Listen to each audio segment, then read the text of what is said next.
Tantor Audio, a division of Recorded Books, presents Queen of Werewolves by Kestra Pingree, narrated by Alexander Sendes and Elizabeth Hart.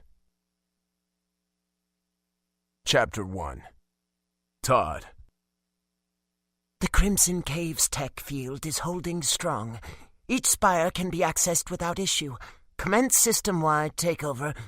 The blonde vampire called Jocelyn announced.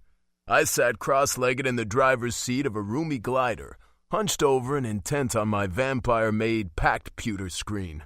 It emitted a harsh red glow in the dark.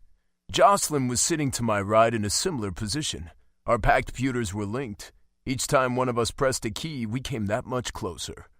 We worked safely outside of the enemy kingdom's walls, hidden underneath a camouflaged tarp in the dark of night. It was one of the first warm nights at the start of summer, and the sky was clear. I had no trouble singling out each of the 4 spires making up the Pause Peak system. With my finger pressed against the glass-faced touchscreen of the packed pewter, I selected all of them. Forget tech inhibitors, this was better. The system was ours. The entire kingdom was inside of the vampire's tech field. They extended their field by networking inconspicuous obsidian posts. They could sit as low to the ground as a simple daisy and were planted all throughout the Goodlands. It was imperfect since the signal was weak, and if one post broke, the system was shot, except for the center tech field that powered Crimson Caves. I made sure to ask the possibility of that since the vampires, Jocelyn in particular, were so forthcoming. The more I had on them, the better. But this setup was good enough for this operation. Now, if we could just figure out how to properly use the heart to... That had to wait. My priority was my pack. I had to keep them safe, and that started with this, converting foreign tech so it would respond to our tech field's wavelength. It didn't matter if their tech was locally wired in or not. This would affect everything inside of the tech field. The Pause Peak system wouldn't escape my control this time. Viruses go, I said. It started working immediately. The spires lit up on my screen at the same time, washing over, yellow with red. They didn't stand a chance. Now those bombs would be safe for our team to approach and disarm once they were inside the walls. I readied my IntelliBand and triple-checked my comms bud by lightly pressing it into my ear. Then I sent data out to all of my IntelliBands within the tech field. I made sure all teams were highlighted on the updated holographic 3D map I generated with our new Pause Peak data. I said, "We've done it. Get ready." Understood. It was strange to be connected like this to werewolves who weren't my pack. It was strange to see my tech projected red instead of blue. I glanced over at the vampire working side by side with me. Her hazel green eyes were wide open, and the red from the screen of her packed pewter flickered in them. It dyed her nearly translucent skin. Her lips were curved up too high, teeth white and sharp. I shuddered. It was true Jocelyn made this possible, but that didn't mean I trusted her. She was a vampire. She turned to me. You going to sit there gawking at me all night? Or are we going to tell them all to move in? She batted her light eyelashes and combed back the frizzled mess of her hair. I mean, I wouldn't be against making them wait a minute longer. I hesitated. I had no idea what she meant by that. Was it an insinuation, or didn't she care how this turned out? It was disconcerting. We were like 2 parts of the same brain in some ways, and yet, in other ways, I didn't understand her at all. A couple days ago, Jocelyn started assisting me with creating a tech field that would come from the heart and reach far beyond Wolf Bridge. It was something I had been trying to accomplish for a while now, and it would be far superior to the vampire's widespread tech field. Queen Evie sanctioned it knowing this. It was all going well. Jocelyn hadn't seemed to mind being in werewolf territory one bit. She also didn't hide anything. Ever. She was more than happy to divulge whatever information I asked about and seemed more than happy to make Wolfbridge the most powerful kingdom in what was left of Prime. Maybe it was by her queen's command. If Queen Evie wanted to win Sarissa over so badly, if that was all she cared about, there was no better way to do it than to give Sarissa all power. Or there was no better way to make us all drop our guards. But that was just it. I couldn't find any holes. None of us could. Sarissa said Queen Evie was genuine. We took the information the vampires provided and decided to strike Pause Peak first. The bombs they were packing made it non-negotiable. The new Pause Peak data I just downloaded proved the bombs were real. Queen Evie was genuine. Sarissa was taking to her position as Queen of Wolfbridge naturally, with poise, grace, decisive action, and with power. Truly, no one out there was like her. I smiled at the thought of my incredible mate. "Todd," Jocelyn drawled. "You in there?" She reached over and tapped my nose with a slender finger. "Thinking about your queen again, no doubt. I know that look." She ran her hand down my arm. I shuddered, even though I was wearing my former Phantom Fangs uniform and had long sleeves. I was glad I had long sleeves. I pulled away from the vampire, and she giggled. She pressed her hand to her mouth and looked at me from under her eyelashes. A shiver crawled up my spine. Jocelyn was smart. I could appreciate that. But everything else about her was a nuisance. "Together," I said. Jocelyn let out a deep sigh and rolled her eyes as she tapped the comms button in her ear to broadcast. I opened my mouth to follow her lead. Then I closed my eyes and reached out to my pack through those invisible silver threads attached to each one of us.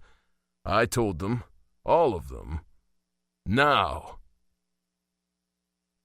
Roderick. Caspian Air and I moved first. We took teams and combed the streets, clearing the way for our bomb squad. Once they were in place, dismantling the fucking things, Sarissa and her team made their move. They walked down the biggest street and began their march to Pause Peak Castle. It was a parade of werewolves, vampires, and humans. It was bizarre. I had never thought I'd see the day. Whether we were all on the same side or simply had a common enemy was debatable, though. Sarissa didn't force this on anyone, but many werewolves lined up to serve her, drunk off her power and alpha nature. I knew werewolves were centered around an alpha, their king, but I had never seen it displayed like this, like there was no way they would ever dream of, or were even capable of, moving against their leader, despite the drastic changes she had already brought and continued to bring upon their way of life. Humans, on the other hand, weren't wired like werewolves, but they knew what was good for them. "Intruders!" a guard yelled, but he was silenced by one of the werewolves on my team. Another guard tried to sound the alarm, but Pause Peak technology was no longer theirs to control. I hit the confused werewolf on the back of the head with the butt of my gun, knocking him unconscious. He crumpled to the hard, gray concrete in the alley. "Too easy," I muttered. Without their system running, they were disorganized at best. I checked my IntelliBand to make sure we were moving in the right direction. We hadn't infiltrated as close to the castle as we could have because Sarissa wanted to make a point.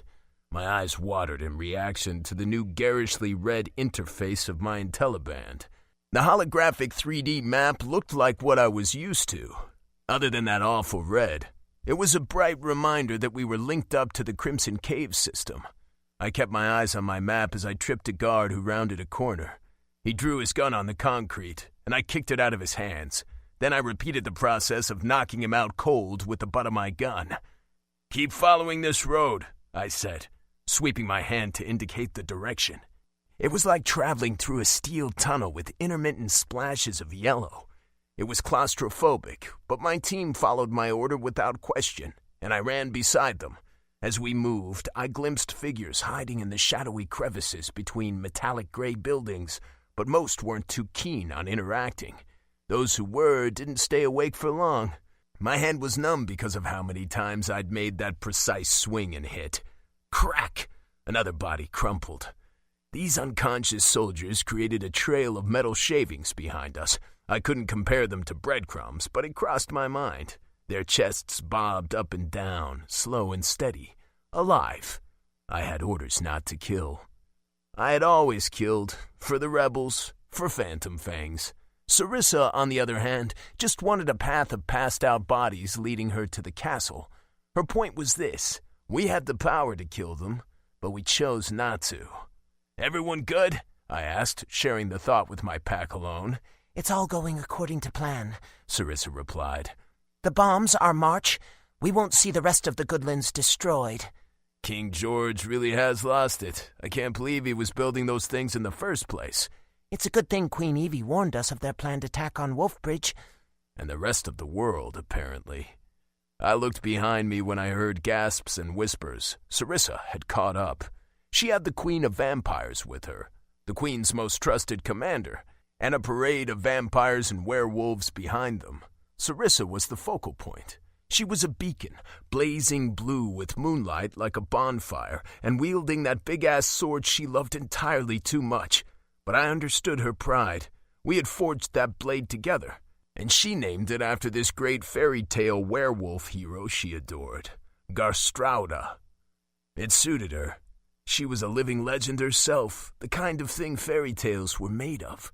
The only way history would forget her would be if we lost and our enemies chose to bury her memory. But looking at her, shining like the moon, I didn't see how that could happen. Sarissa caught my gaze. She raised the 6-foot-long hard-skull sword high above her. The light blues in the blade amplified the blue moonlight cascading down on it. It was a moonbeam. "We don't wish to fight," Sarissa said as heads poked out from behind buildings. Her voice clearly carried throughout the area, as if she were standing next to me. I wondered if it sounded the same in all parts of the kingdom. I wouldn't have been surprised.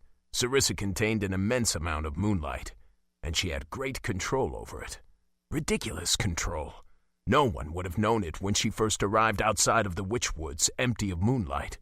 She had seemed almost ordinary back then. Almost. "Lay down your weapons. Allow us to meet your king at the castle, and no harm will come to you," she continued. "We haven't killed a single guard, and we have no intention to." Her voice rippled like literal waves of energy traveling through the air and vibrating into my skin, flesh, and straight to my heart. I had the urge to fall on my knees, to worship the filthy ground she walked on, to kiss it, to pledge my undying loyalty. Those hiding in the shadows, the citizens and slaves of Paws Peak, did just that. "Do you have any idea how terrifying you are?" I thought, and pressed forward at a sprint, urging my team to follow and reminding them of our part in this. It took far longer for the werewolves in my group to get their shit together than the vampires and humans. I wondered how I would have processed Sarissa's power had I not been tethered. I still considered myself human, but I was more werewolf in nature. In my physical abilities and power, Sarissa brought out the werewolf in me even more. I understood their reluctance to move. My knees were threatening to lock up. "Do you really find me terrifying?" Sarissa wondered.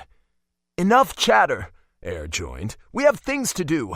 "Obviously you don't find me too terrifying, Air, or you wouldn't feel comfortable telling me to be quiet." "We love you, Sarissa," Todd said. Sarissa's laugh carried through our connection. "And I love all of you." Caspian remained silent, but I could feel him there, listening in on the conversation. His thread was limp. He hadn't been the same since killing that bastard father of his. Then again, maybe 5 days wasn't long enough for him to work through whatever he was dealing with. It wasn't like we had any downtime. Paws Peak Castle loomed in the distance. It was a bluish steel gray, tall with multiple towers and growing larger with each step I took. No Paws Peak guards had escaped me and my team. Without their system working for them, no alarms could cut through the quiet made by phantoms. King George Vapaz of Paws Peak was in for a nasty surprise.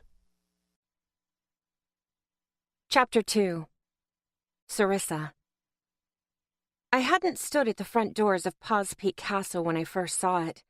I was sequestered away through a side door entrance. I remembered the semi-reflective gray in the millions of windows clearly. Unlike last time, I was here at the dead of night.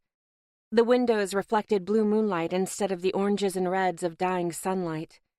It would have been intimidating if I had been the same Wera I was before, but I wasn't.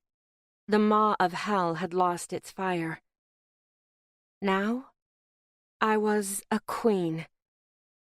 Aside from those with me, I had gained an audience of onlookers who cautiously followed us here.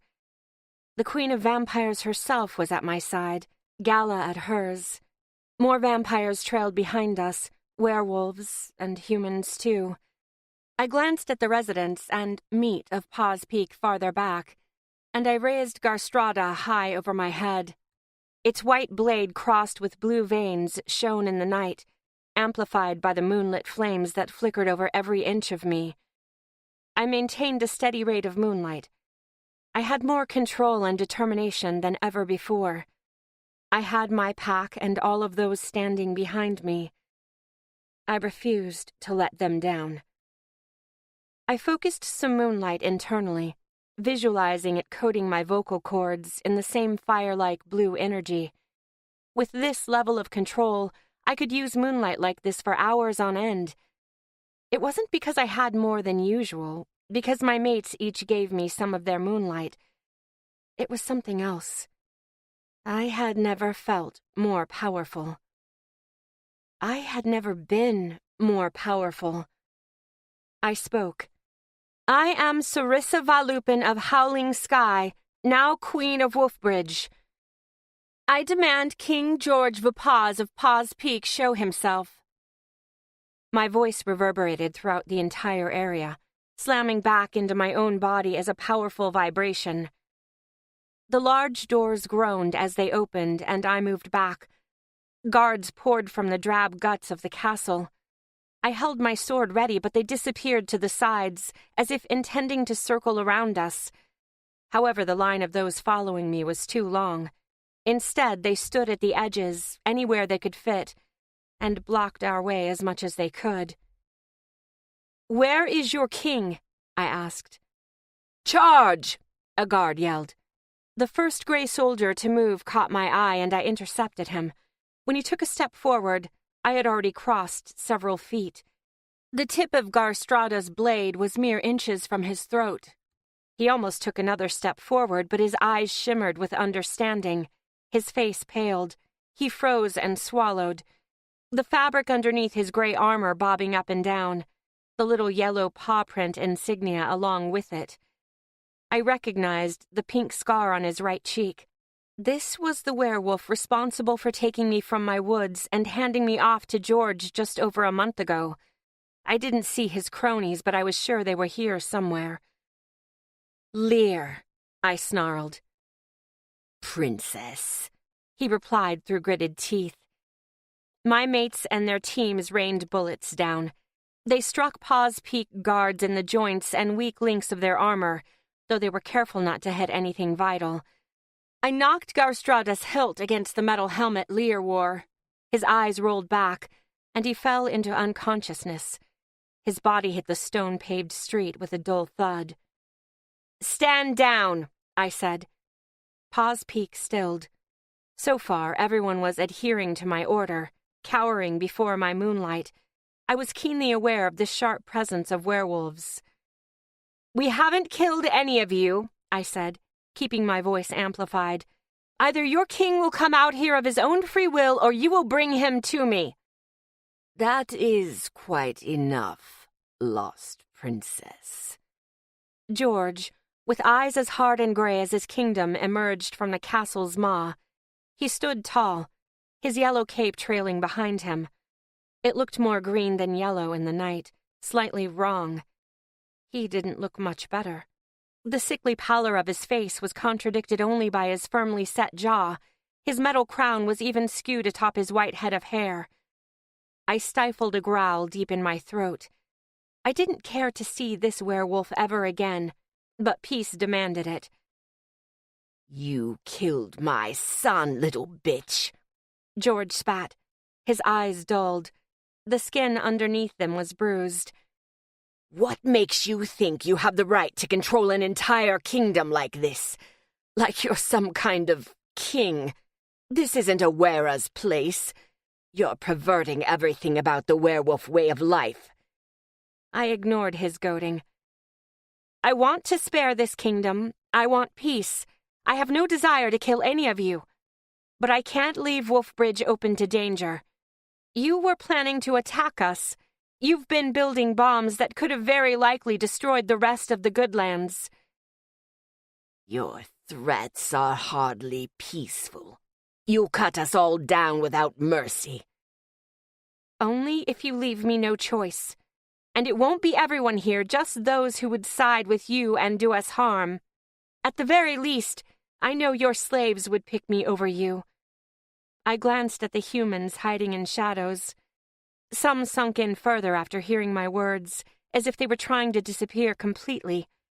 Others took a small step out into moonlight and below tall light posts, to demonstrate their courage. "A one-on-one duel," I said. "That's what I want. We can settle this fairly, traditionally." George sneered. "The Alpha Challenge only happens on a full moon." "Are you afraid? I'm offering you a kindness. You're not my alpha. This is a siege. You will either face me one-on-one or we all fight here and now." George's unusually pale complexion grew paler, like the fair moon above. "What will it be?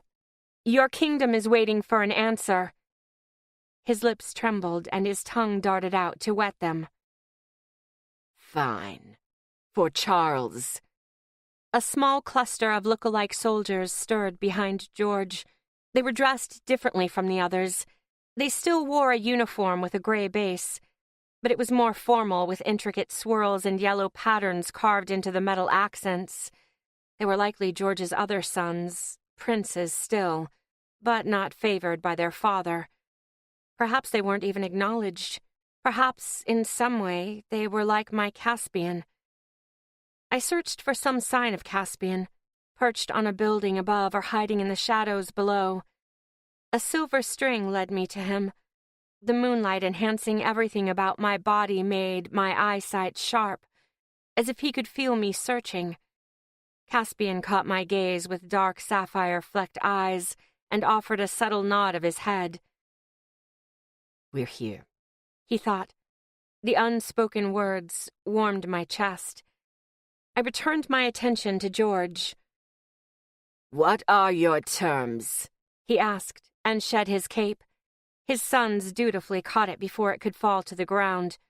They bowed and took a few steps back as George came to me, though he remained at least a couple feet away from me at all times.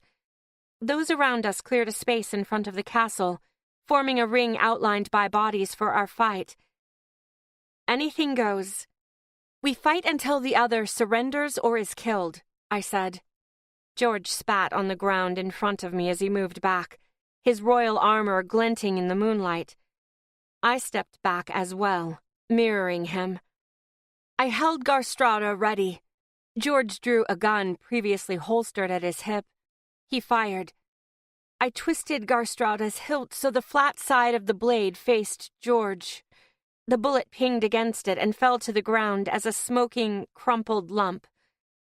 I rushed forward just as the reality of what had happened registered on George's face in a look of abject horror. Mouth wide open, eyes just as wide. He looked like he might scream. But I was too fast. I jabbed, hitting the gun and knocking it out of his hand without cutting him.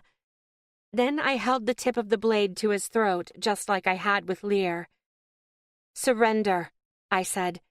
"You don't stand a chance." "I'd rather die than to be subordinate to a Wera." I fired up my moonlight, exuding much more than I wanted to, but this made others bend to my will, werewolves specifically. The moonlight flames stemming from my body reached high into the sky, as if to touch the moon they came from. If this stubborn king didn't heed my words now, he never would. "Submit." As George's arms went slack, the fight fled his body. His eyelids drooped. "Sarissa!"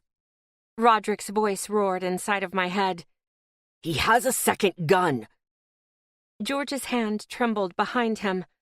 I saw the sheen of dark metal and more moonlight as he called on his own reserves. I did the only thing that made sense. I drove my sword forward, bearing it into his throat and beyond. Blood sprayed from the wound, painting me with red as George's head slid off his shoulders. His crown hit the rocks below with a clang. It rolled at an agonizingly slow pace before coming to a silent stop. Bile rose in my mouth. I was sick to my stomach.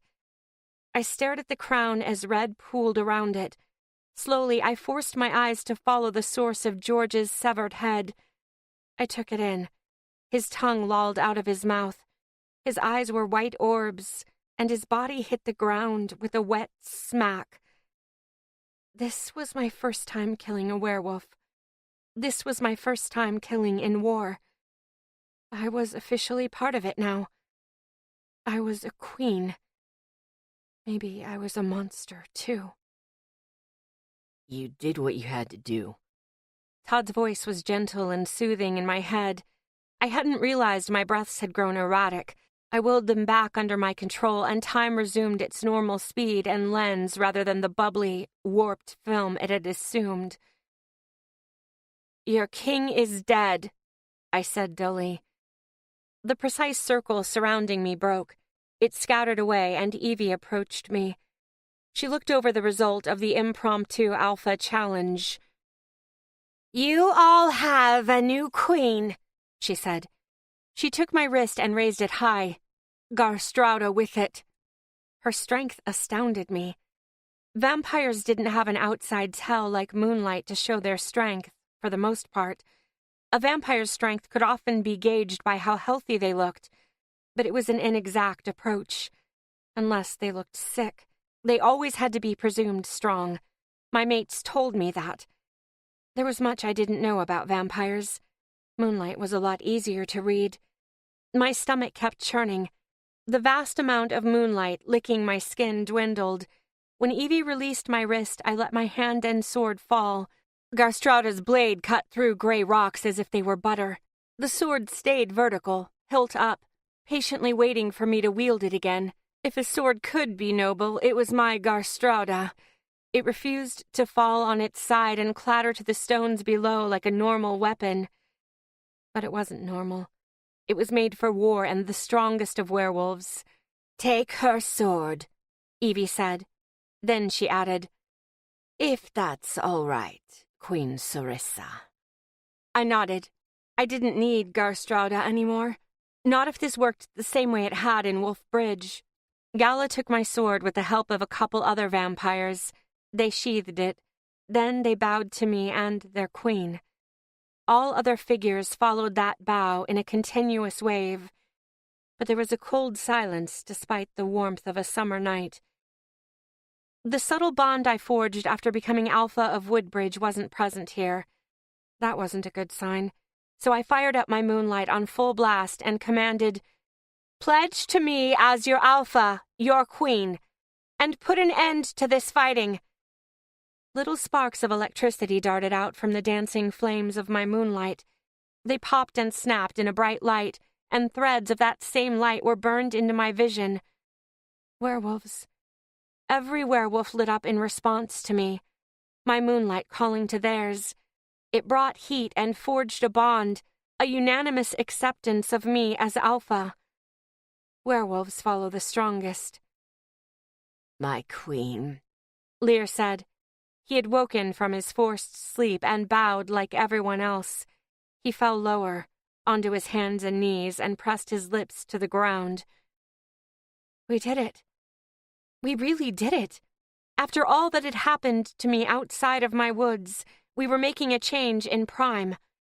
I sent the fluttering in my chest to my mates, and they bolstered me. "Take me to the vampire prisoners, Lear," I said. Chapter 3. Sarissa. Lear was being submissive.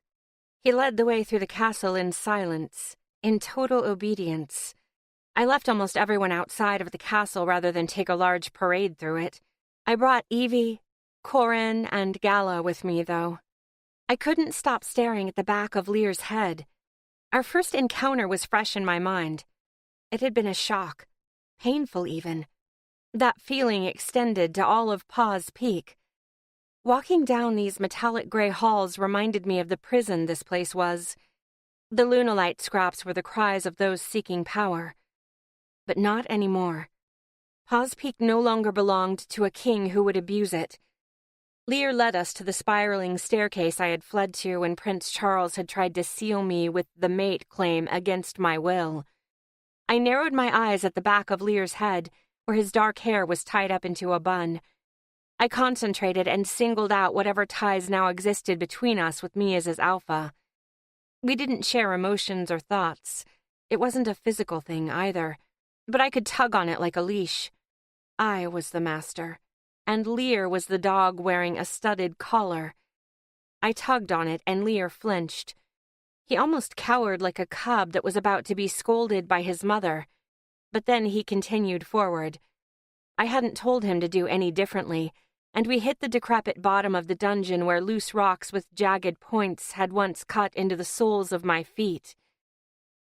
"So obedient, Lear," I murmured as we neared rust-ridden cages. I tightened my hold on his leash. I pushed down with my alpha dominance, and sweat beaded on his forehead. He stopped. We all did. I could feel the eyes of those with me on me, but I ignored them. This power I held was immense. I had no intention of abusing it, but a petty part of me wanted to flex my muscles to get back at Lear for what he had done to me. "I follow the strongest," Lear said through gritted teeth. Without a word, I allowed his leash to grow slack. The crinkled skin and sheen of sweat on his face cleared instantly. He held out a hand, indicating a narrow tunnel-like hallway with vampires caged on either side of it. I had run through here before. I had asked vampires for help, but they thought I was insane. I was much more naive then. Now I understood their plight. "Little Wira," an emaciated vampire said. Her skin was almost as gray as the dimly lit stones around her. Her cheeks were sunken in and her bones protruded. She looked much worse than she had the last time I had seen her. Paws Peak had been slowly starving her and the others to death. I wondered if they had fed them anything at all since I left. The vampire's eyes were bloodshot as they rested on their queen and gala beside me. There was no jeering or cackling now. "My queen." Vampires scuttled inside of their cells and bowed low to the ground. "Let them out," I commanded. Lear didn't look me in the eye, and he didn't hesitate.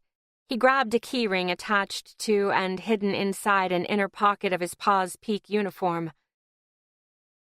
"I have come with the Queen of Werewolves to free you and take you home," Evie said. "You will treat her and her own with the utmost respect. Paws Peak has treated you as nothing more than the dirt they walk on.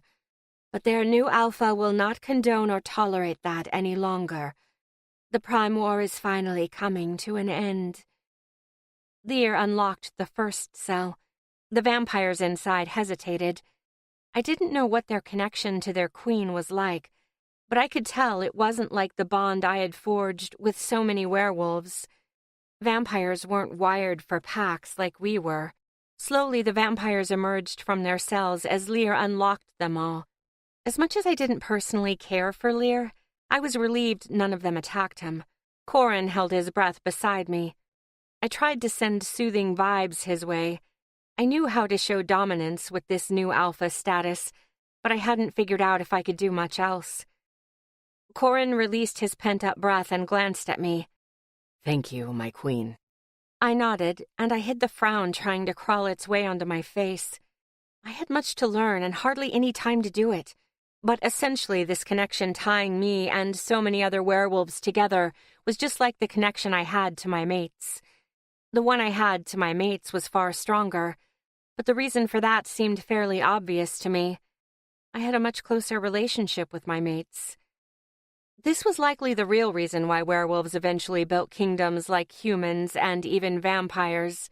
Packs got too large, and they had to adapt to a different way of life, one that didn't depend on these deep-seated instincts. "Queen Sorissa, if you wouldn't mind, I'd like to get some blood in these vampires sooner rather than later," Evie said. "Paws Peak has cattle, right?" I asked. "Pigs, chickens, sheep, and the like?" "Indeed," Lear said stiffly. "Take them. Let them drink their fill." "Very well." But first, where are your Weras? I haven't seen one." "They're inside the castle. I can take you to them if you wish, my queen." I regarded Lear quietly for a moment. I wondered what he was feeling. I wondered if he despised me for this alpha power I had over him. Was the very sudden difference in our relationship as strange for him as it was for me? Just minutes before, he was trying to kill me at the command of his king and previous alpha. Or maybe George never held the power of an alpha. I had awakened something ancient, something primal. It all started with the Alpha Challenge in Wolf Bridge, when Caspian fought his father.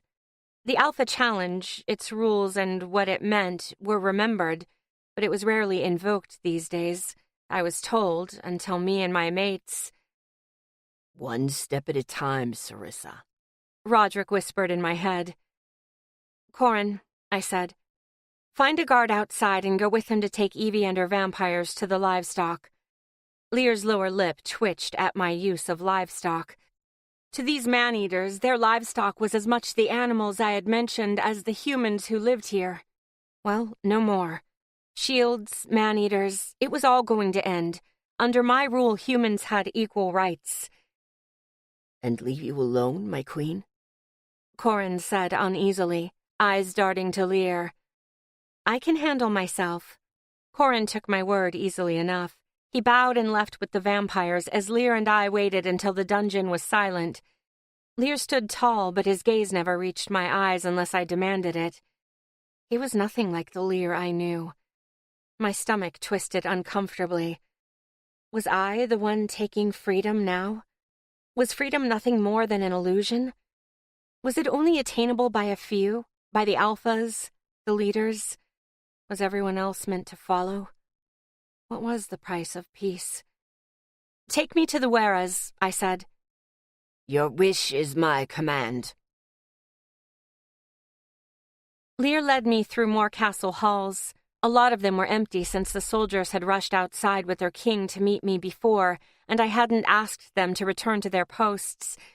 Each step we took produced a long echo that reached down through endless halls in an equally endless drone. We were several levels above the dungeon when I sensed we were getting close. It was because this level had been blocked off. A series of hidden entrances were used to get up here, narrow staircases and the like. The same gray stones used throughout most of the castle were present here, but so were barred windows. It was much nicer than the dungeon, but it was clear these Weras were just as isolated as the vampires that had been kept as prisoners. I figured I'd find something like this. The Weras in Wolf Bridge weren't kept hidden, but a good handful of them were also castle residents for their own safety. If my first experience at Paws Peak was anything to go on, the need for safety wasn't a joke. At least the Weras in Wolf Bridge were respected. I had spoken to each and learned that all the mated Weras had had a say in their mating. However, they were still Weras, and had been taught their whole purpose was to have a mate and cubs. When we reached a large metal door like all the others in the hall, Lear took out another key on his keyring. I said, "You keep your Weras locked up?" "It's for the best," he said. "Not anymore." I bared my teeth and stepped past him as soon as the door clicked. I pushed it open. Feet shuffled across the floor and fine fabrics swished. Weras sat in chairs with their hands in their laps. All of them watched me, still like statues. I noticed several other rooms connected to this one. The Weras lived in quarters like the ones I had first been taken to when I was a prisoner here, but they had a much larger space. After Charles had claimed and sealed me, I wondered if they had intended on bringing me here as well, or if they had had different plans because I was the lost princess of Howling Sky. I'd never know. "I am your new queen," I announced. Their hard shells cracked. The whites of their eyes showed and lips trembled. Then I realized they didn't have any windows in their quarters. Not even barred ones. They had no idea what had transpired outside of their prison walls.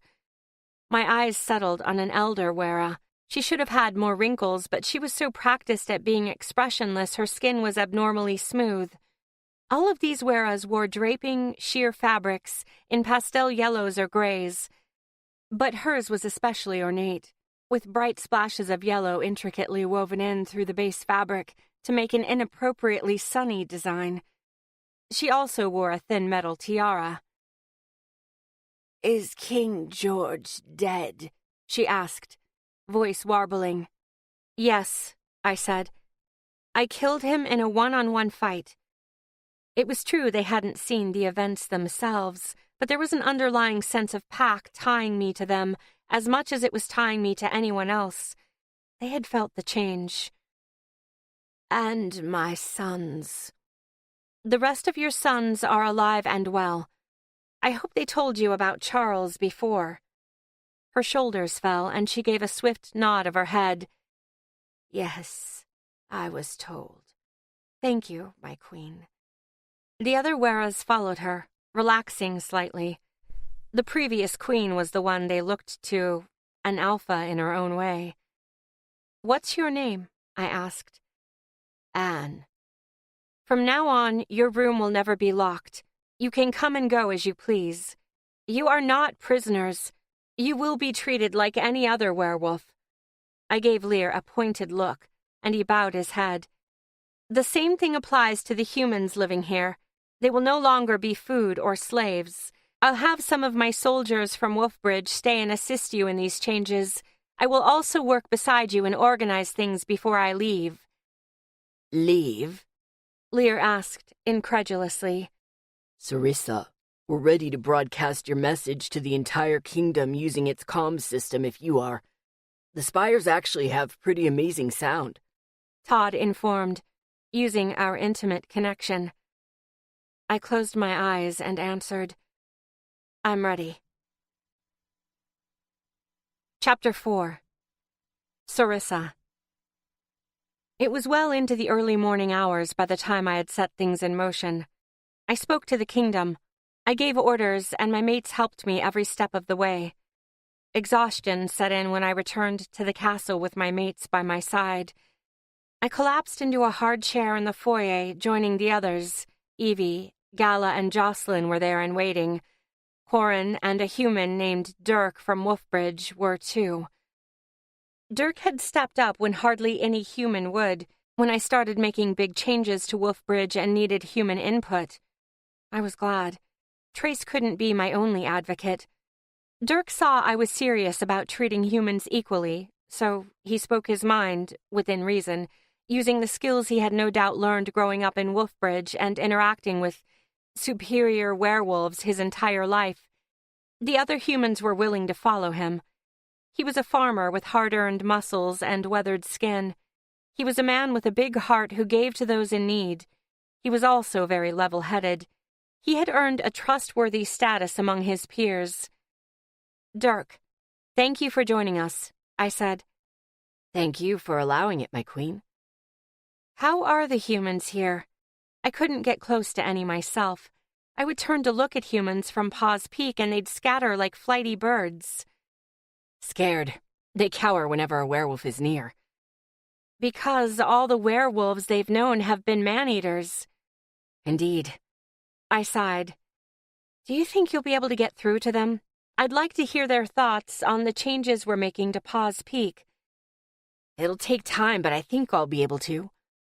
Is there anything I can do to help? Nothing more than you already have, I'm afraid. It's going to take a human touch now. Luckily, I'm not alone. That's more than reasonable, considering everything. I turned my gaze to Evie. How are your vampires? They'll live, she said.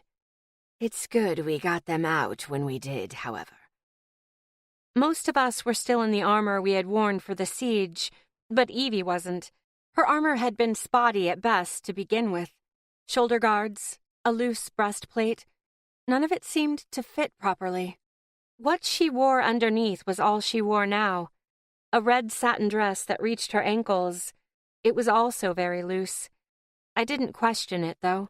She and her vampires had been instrumental in taking Paws Peak, and I was convinced of her cry for peace. She meant it with every fiber of her being. She stood on the front lines for it. But a part of me still wondered. It wasn't in my nature to be distrusting, but the world outside of my woods had implored me to be time and time again. It all went according to plan, Evie said with a sigh. It wouldn't have been possible without you, Queen Sarissa. And there it was. This wouldn't have been possible without me. What if Evie was using me like so many wanted to use me? The cubs I would mother to bring about a new, more powerful generation of werewolves was all anyone had talked about since I was stolen from my woods. Maybe it was true. But what about the power I displayed right now? Sarissa, are you all right? Caspian's whispered thought hissed in the back of my skull, and I almost flinched. I was broadcasting most of my thoughts and feelings to my mates freely. We all did that more and more each passing day. Even if we weren't always actively listening, we'd pick up on specific thoughts or feelings like this. I caught his sapphire-flecked eyes and answered him with thoughts I intended to relay clearly this time. I've just had a lot on my mind since becoming queen. You, Eyre, Roderick, and Todd never followed Philip blindly like these werewolves seem to follow me, like they have no other choice. Is this normal? None of this is like the fairy tales I read about small nomadic packs. They were intimate and relied on their alpha, unlike these kingdoms I've been in, but the alpha challenge was also a normal part of their lives. I feel like what I've done is more. I wonder if anyone can refuse me. I know things outside of Babaga's woods aren't like the fairy tales, but I'm trying to understand. Sometimes I forget how new you are to all of this, Eyre commented. Roderick said, You've got more than werewolves following you too, but humans and vampires would be stupid not to follow you with how much you control now. Agreed, Todd said.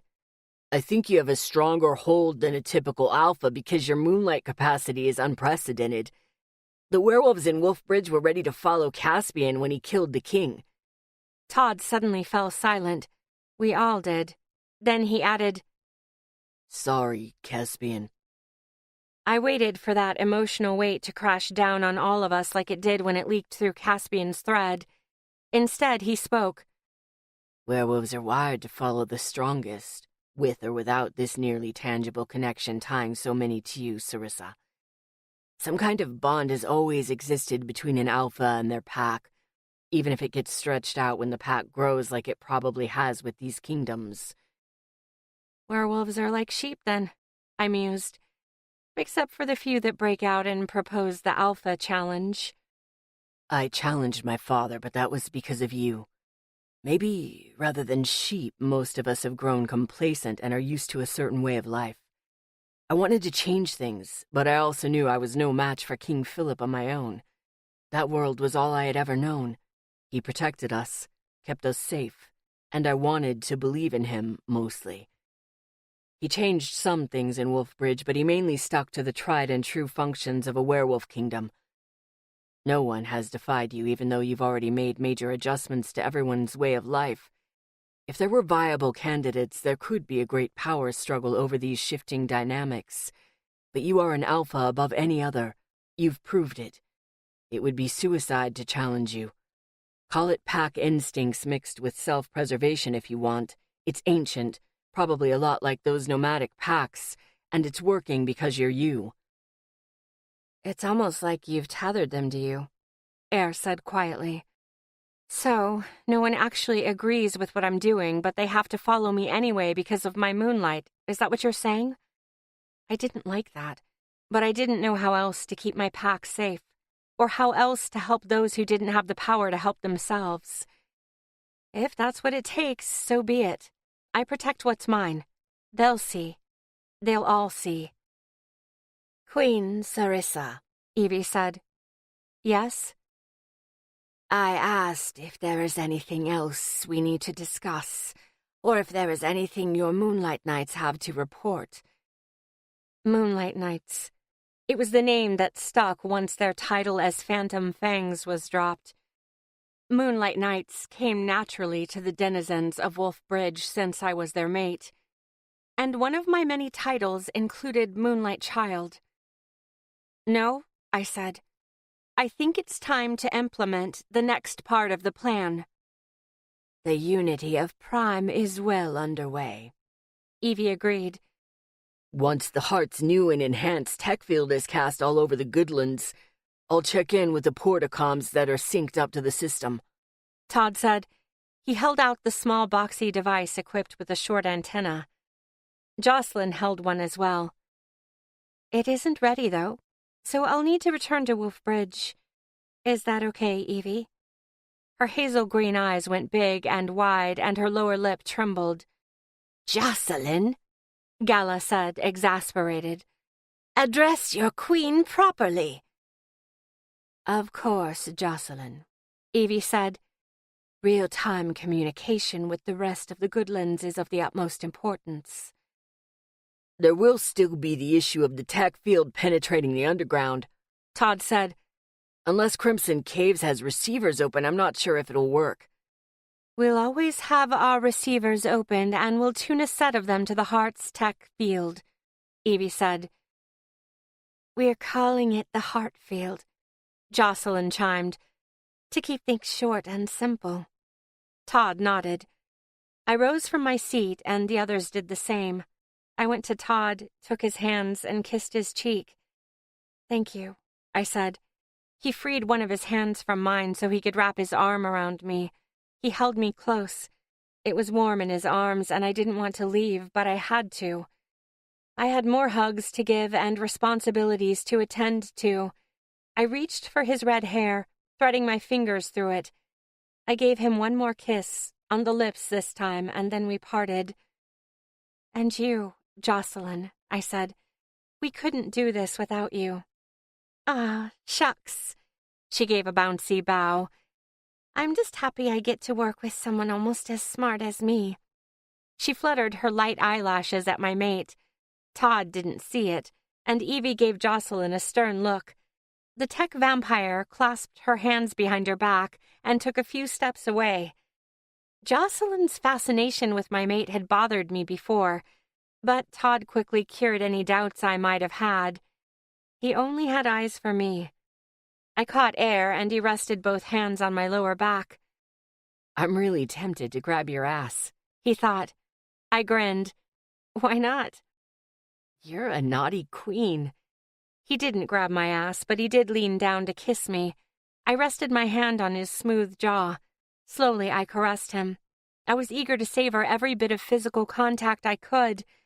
We don't know how my alpha position is going to work over great distances for a prolonged period of time, I said, when Air had reluctantly let me go. That's why we're splitting up, Caspian said, and captured me in his arms. He held on tightly.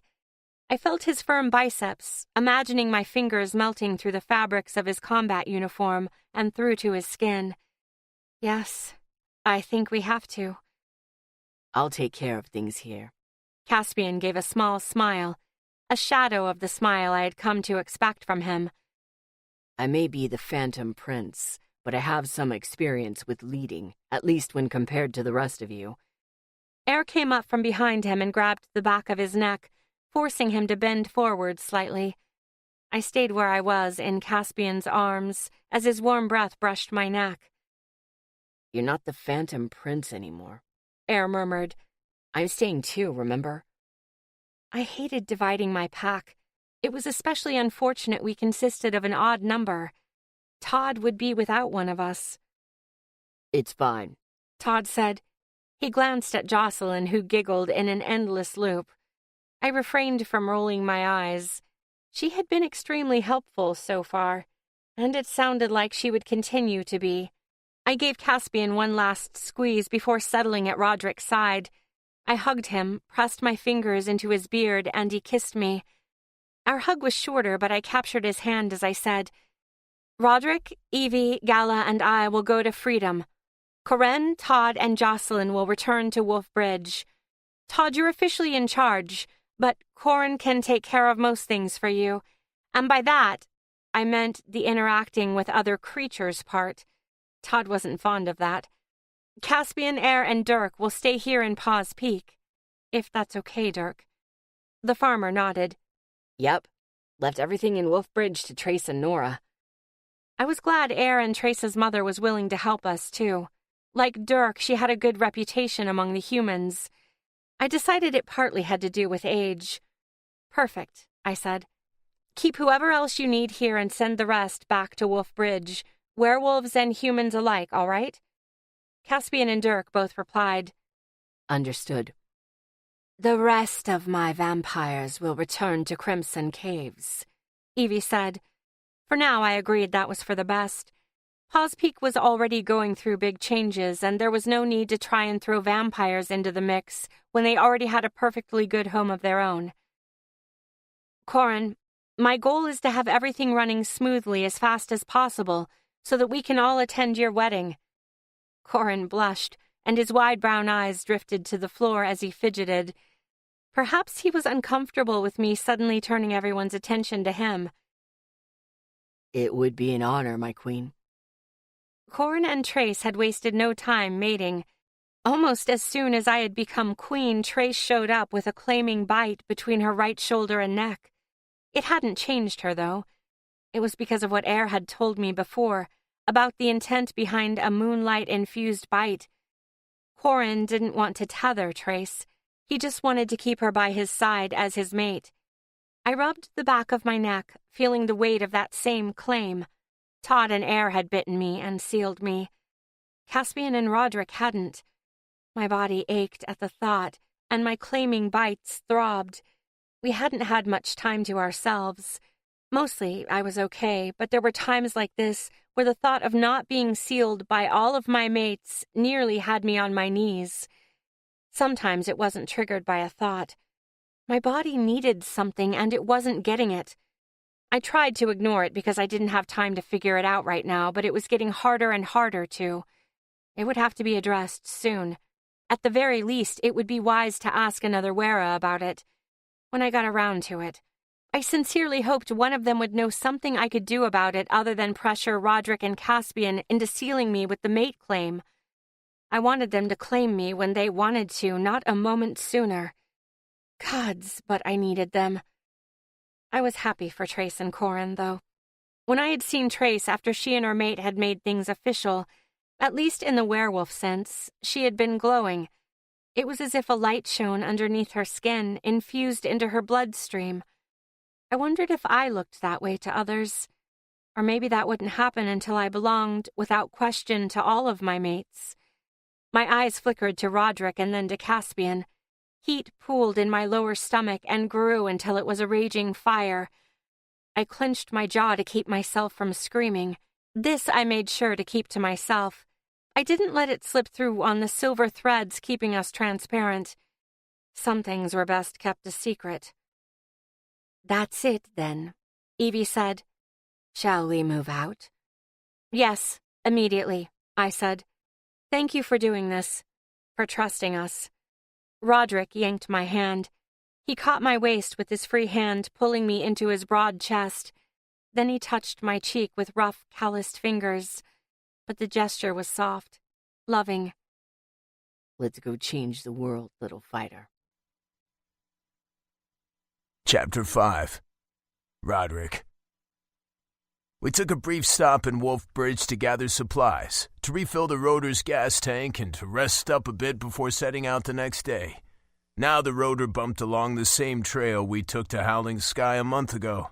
The sun sank lower into the sky, painting the world with dark golds and reds. I even glimpsed that same hard-skull herd we saw before.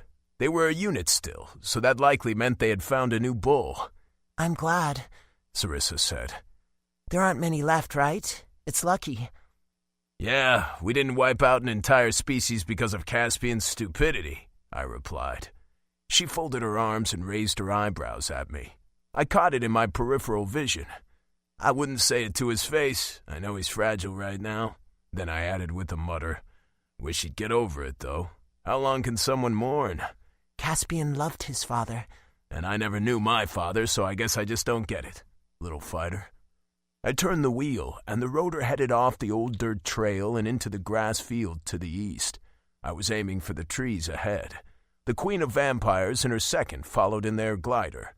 We could have easily fit into one vehicle since there were only 4 of us, but I was glad the vampires opted for driving their own.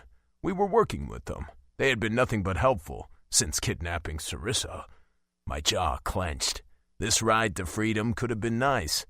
I had Sarissa all to myself after all, but it wasn't a vacation. Far from it. Come to think of it, I had never had a vacation in my life.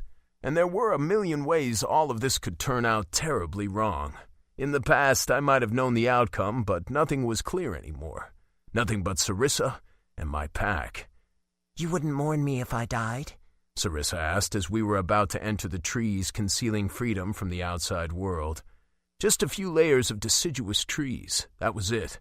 Freedom didn't have some great wall to keep intruders out like Wolf Bridge, Paws Peak, or miles of heavily fortified land above and below the earth like Crimson Caves. They had trees. Of course I would, I said, but Caspian's father was a prick. Caspian has a big heart. I know. It's his best quality.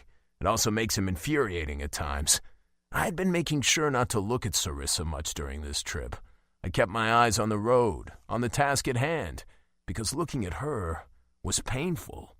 We hadn't had much downtime since Caspian killed King Philip and Sarissa took her place as Queen of Wolfbridge. We hadn't talked much about the fact that Sarissa was claimed and sealed by only 2 of her mates. It had started to bother me a few days ago, really bother me. It was bad enough when I learned Todd had taken her first. I had the opportunity to be first, but I didn't take it. I didn't take her. I gripped the steering wheel tightly, stretching the skin on my knuckles to an angry white. Air had sealed her next. He was a tethered like me. He shouldn't have been able to. We weren't real werewolves. We weren't real humans anymore either. We were creatures stuck at some sort of in-between. But Sarissa considered us part of her pack. She didn't discount the human in us. It simply didn't matter which, human or werewolf, we preferred to be known as. She just wasn't fond of using the word tethered to describe us because of the negative connotation always brought along with it. But if tethered was sterile, how the fuck could air seal her? It didn't make sense. I was burning for her. I would have taken her by now if we had been allowed any time to ourselves. I wanted to officially take my place as one of her mates. I never wanted to let her go. I didn't want her to discard me. I wasn't sure I could live through it. Roderick, Sarissa whispered. She placed a delicate hand on top of mine, still glued to the steering wheel. I kept my eyes straight ahead, navigating through the trees, coming closer and closer to our destination, to the humans who had been my purpose for my entire life. And now all I knew was Sarissa. All I wanted was Sarissa. She wasn't like anything or anyone. Her touch sent electricity through my skin. It raised goosebumps, made the hairs on my arms stand at attention, and I shuddered. It was a deep, inward sensation that made my fucking bones rattle with the force of it. I will never, ever throw you away. I will never leave you, she said. You're mine, and I take care of what's mine.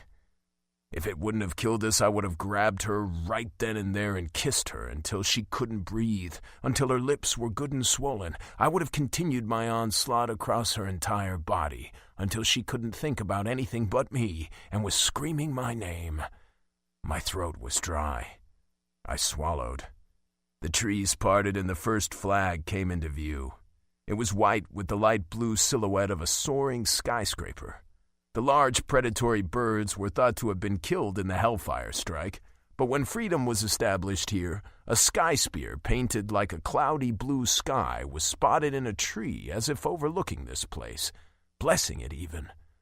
It flew away, and one hasn't been seen since, but that symbol of hope, of freedom, stuck. Rows of tents came into view right after, and the gray expanse of the Badlands and the fields not too far beyond them.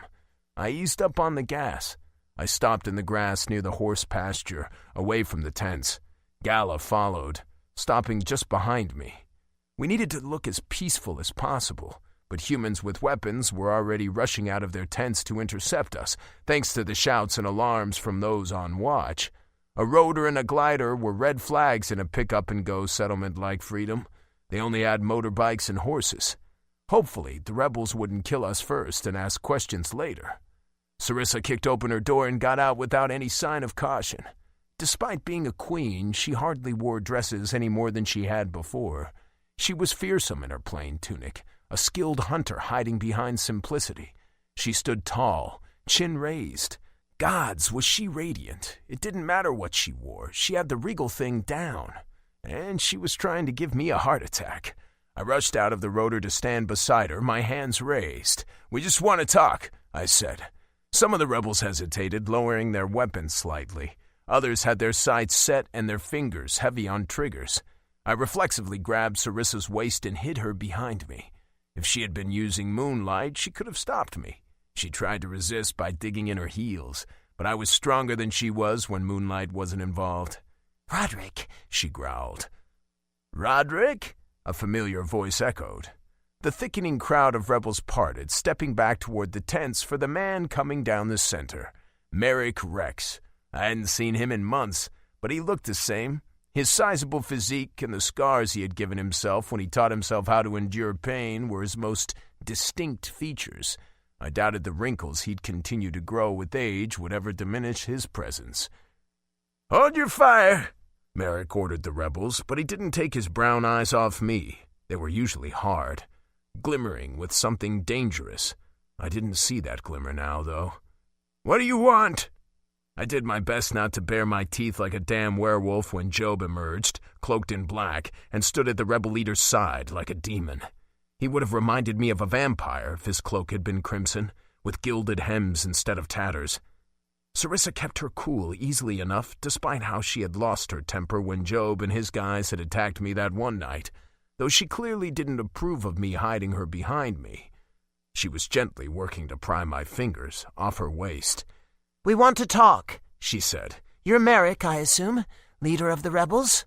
"Yes." Merrick gave me the side eye. "I have my heart skull sword tied down in our rotor. Roderick has a gun. We will gladly give them to you for the duration of our stay, if it pleases you." "And the glider behind you?" Merrick asked. "You brought vampires, too." "Not just any vampires." I let Sarissa go. I knew I needed to, but it was probably the hardest thing I ever had to do in my life. I stayed right beside her, ready to shield her with my body if it came down to that. "My name is Sarissa, but most of you probably know me as the Lost Princess of Howling Sky. Both King Philip and King George are dead, and I have become queen of both Wolfbridge and Paws Peak. All werewolves answer to me." Merrick's chapped lips twitched as the glider's doors opened. Both Evie and Gala, hidden from the sun in their long red cloaks, came to stand beside me and Sarissa.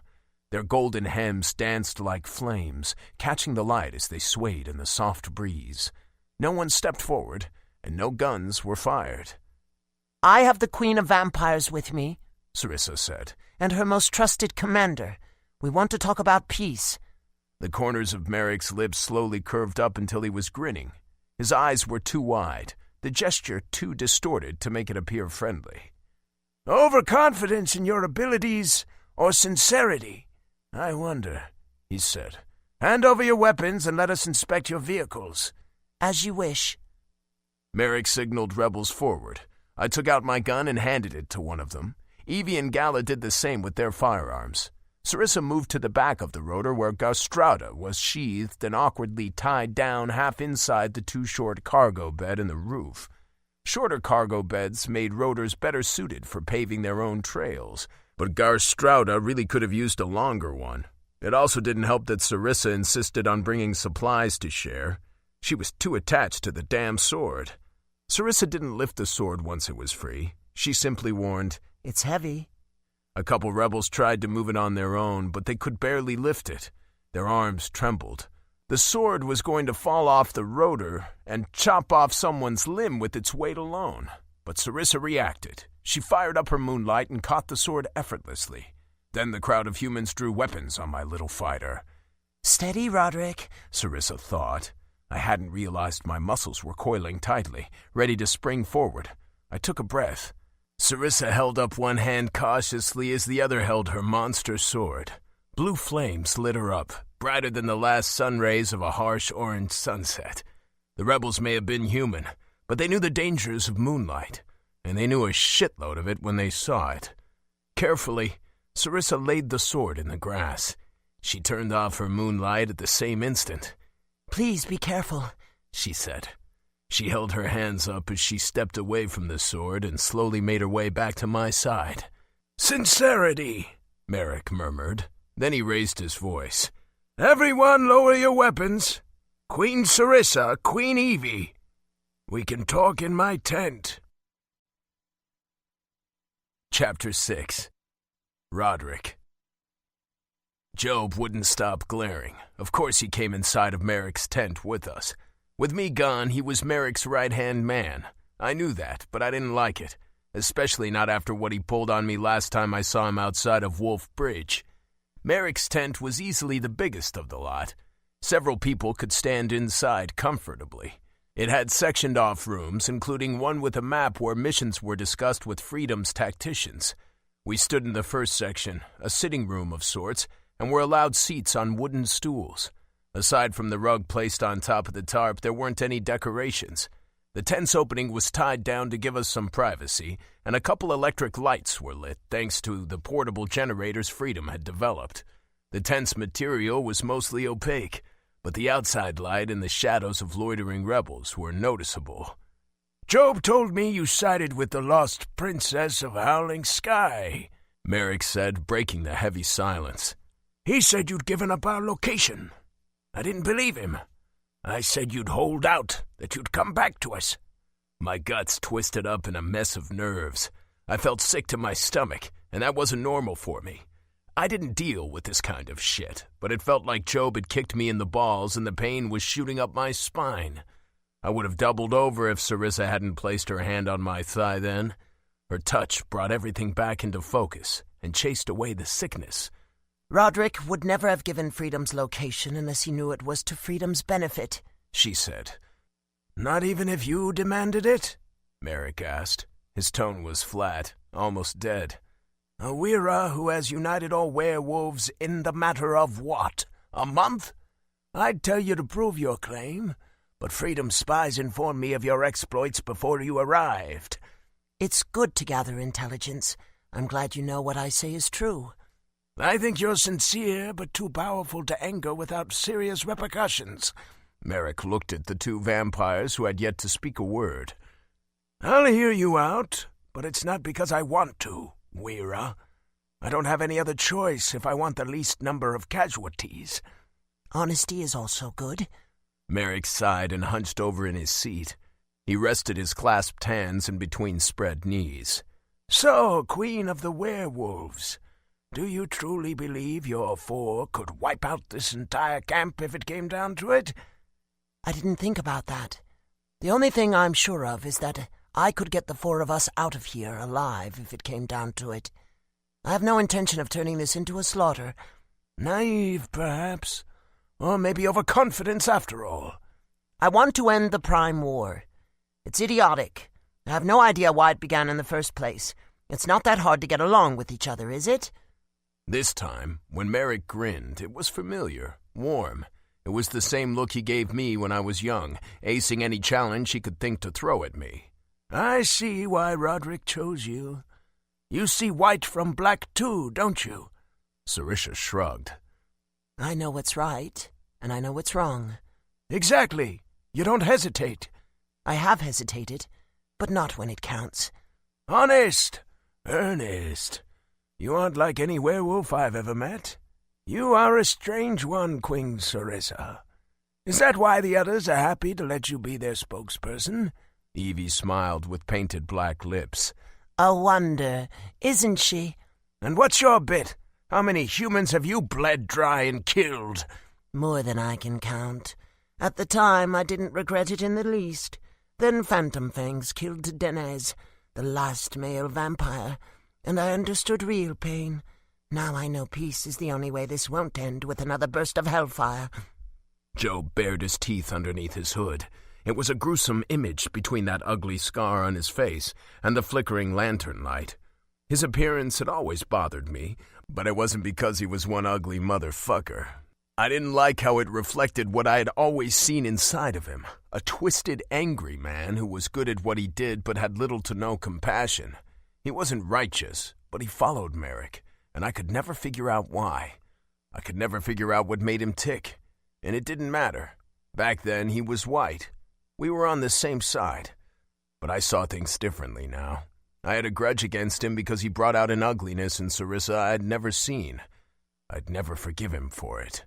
"You're buying time for your species," Merrick concluded. "At least one of you is pregnant, and it's possible that baby will be male." "Roderick came to the same conclusion," Evie said. "It's the obvious one." Merrick's eyes lingered on Evie. Specifically, his eyes went to her stomach. I'd been wondering the same thing. She wore elegant clothes, dresses mostly, whenever I saw her. Now was no different, but they were loose enough to conceal almost anything about her figure. There was one thing that didn't add up, though. Why would she move around so much and put herself in danger, as she had in Paws Peak, if she was pregnant? Gala was uncomfortable at her queen's side. Her hand reached for something that wasn't there under her crimson cloak. Evie held out her arm to her, silently commanding Gala to still. Merrick let the defensive action go with hardly a glance. "Roderick is part of Phantom Fangs," Merrick said. "Therefore he killed your last male, but you haven't slit his throat. I'm surprised you can stand by him so calmly." "It's difficult, but I believe in the Queen of Werewolves," Evie said. "Phantom Fangs is no more. Its members are now called the Moonlight Knights. They are Queen Sarissa's mates. I long for peace. Exacting revenge will not give me that. I've given all the humans in our possession to Queen Sarissa. Under her rule, werewolves and humans stand and live equally." "My spies reported on what they caught of that, too. There's been a lot of movement outside of the kingdoms lately." It was my turn to be scrutinized. Merrick looked me up and down like I was an enigma. "The Queen of Werewolves has multiple mates, and you're one of them?" "Not yet," I said. Sarissa added, "He hasn't sealed me yet, but yes, Roderick is one of my mates. I chose him." "So very peculiar. Why pick a tethered?" Sarissa growled. "I don't like how you say that word. You all use it as a derogatory term. Weira is treated the same. Does it make you feel better to think you're superior to someone else?" Merrick held up his hands in a placating gesture. "My apologies. You know, an end to this war is all freedom has ever wanted." "That and freedom itself. Me too. We want the same things." Merrick chuckled. "So it seems. It's as the Queen of Vampires said. If we don't try something new, we'll be consumed by hellfire in the end. That was always where the Prime War was headed." He closed his eyes for a moment too long. "I often wonder how the war started, believe it or not. It's been raging for so long, everyone has forgotten." "What will you do, Merrick?" I asked. "I'll follow you, Roderick." I blinked. "Do you trust her?" "With my life." "Then I'll put my trust in your queen." "Thank you. I can't thank you enough." "At first I thought you had changed into something else, a complete werewolf perhaps. But you haven't, have you? You're the same boy I remember. Stubborn, sure of what's right and what's wrong, though you've outgrown my guidance." A faded black cape fluttered. "Merrick, I don't want to hear it, Job. You've made your points to me already."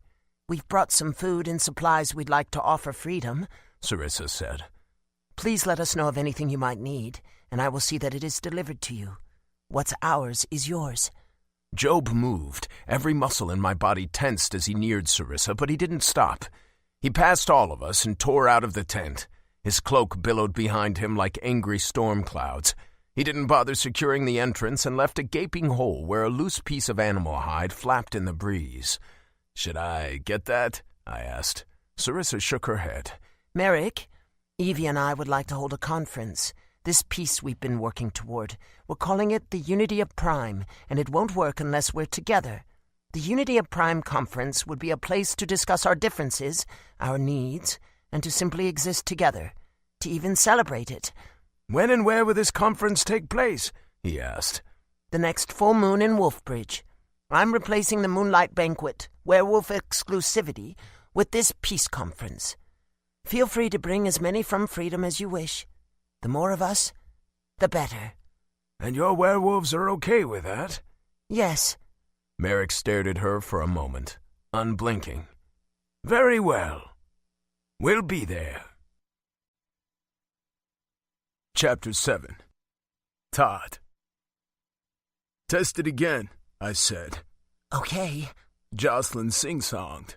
The petite vampire flitted around the cylindrical energy chamber holding the heart, fingers tracing along the smooth tinted glass.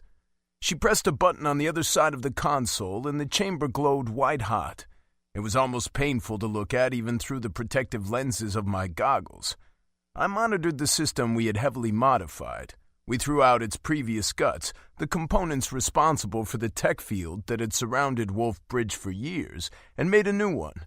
It was much more powerful, and we managed to make it compact enough that we hadn't needed to change its container.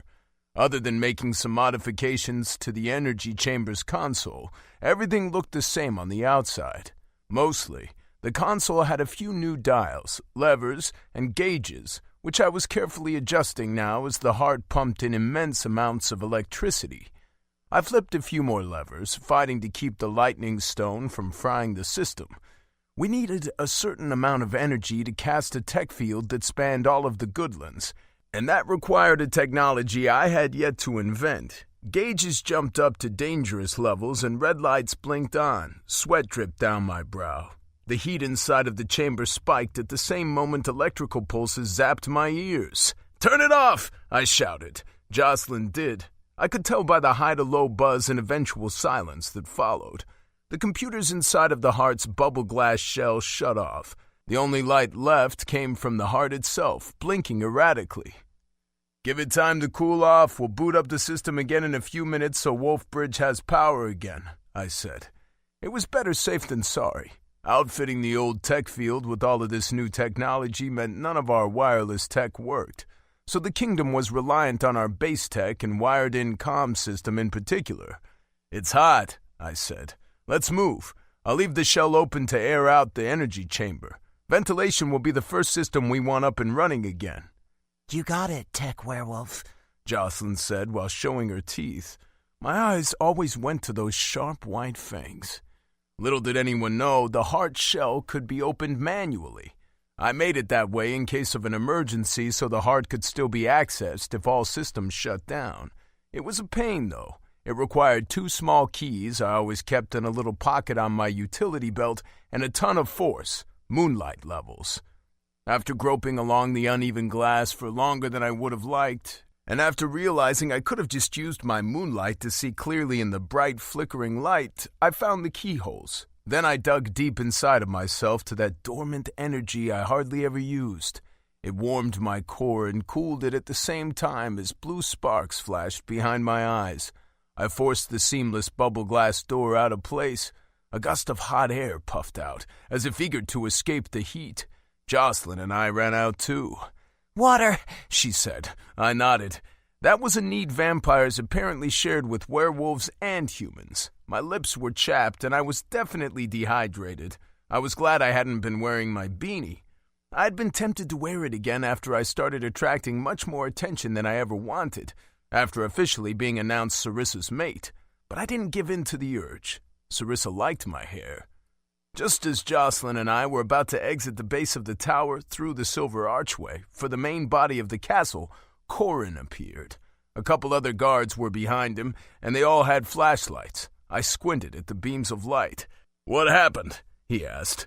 "Had to turn off the power," I said. "Everything will be back online in a few minutes." Corin nodded over and over. "Okay, great. Do you need some water? You look—" "Yes." Corin told the guards behind him to return to their posts and left to get some water while Jocelyn and I collapsed onto the dark blue carpet. The pressure in my head told me I was on the verge of developing a headache. "How are we going to get that much power running through without frying the system?" Jocelyn asked. "Also, your lightning stone is crazy. I've never seen anything like it. We barely tapped into it. I thought we had this figured out with those new capacitors, but the electricity we just ran through is the minimum amount required, by our estimates, to generate the heart field." "I don't know," I grumbled, "but I'll figure it out." "I might help only a little. You totally knew how to upgrade the system without any input from me." She rolled her eyes. "Who already found a way to get a tech field to span miles and miles across the Goodlands? Surely not me." She blinked. "It's imperfect, but it's more than you've done on your own." I growled. She blinked rapidly and placed her hand on top of mine. A shiver crawled up my spine. I recoiled from her touch and scowled. Jocelyn was brilliant. She knew tech and had ideas for it I had never thought of. But she was a vampire. That didn't bother me so much anymore, but I hated it when she touched me. I couldn't fathom why she did it so often. I didn't mind my pack touching me these days, but it wasn't something that happened very often outside of Sarissa. Sarissa was the only one I needed to be physically close to. My chest felt heavy and tight all at once. I missed her. It hadn't been a whole day since she left Wolfbridge, but I started work on the heart right after returning from Paws Peak, so I hadn't seen much of her before she and Roderick set out for freedom. Jocelyn huffed out a breath and stared up at the dimmed bubble-glass shell that rose all the way to the top floor of the tower. Sarissa? I thought. I closed my eyes and concentrated, grasping at the silver thread connecting us. It was dull. It seemed to lose its luster when we were separated by a great physical distance. But I heard her reply. Her voice was a whisper in my head. Hi, Todd. Cool relief spread through my body and even soothed my chapped lips. How are things in Freedom? Did you make it? Is everything okay? Yes, everything is fine.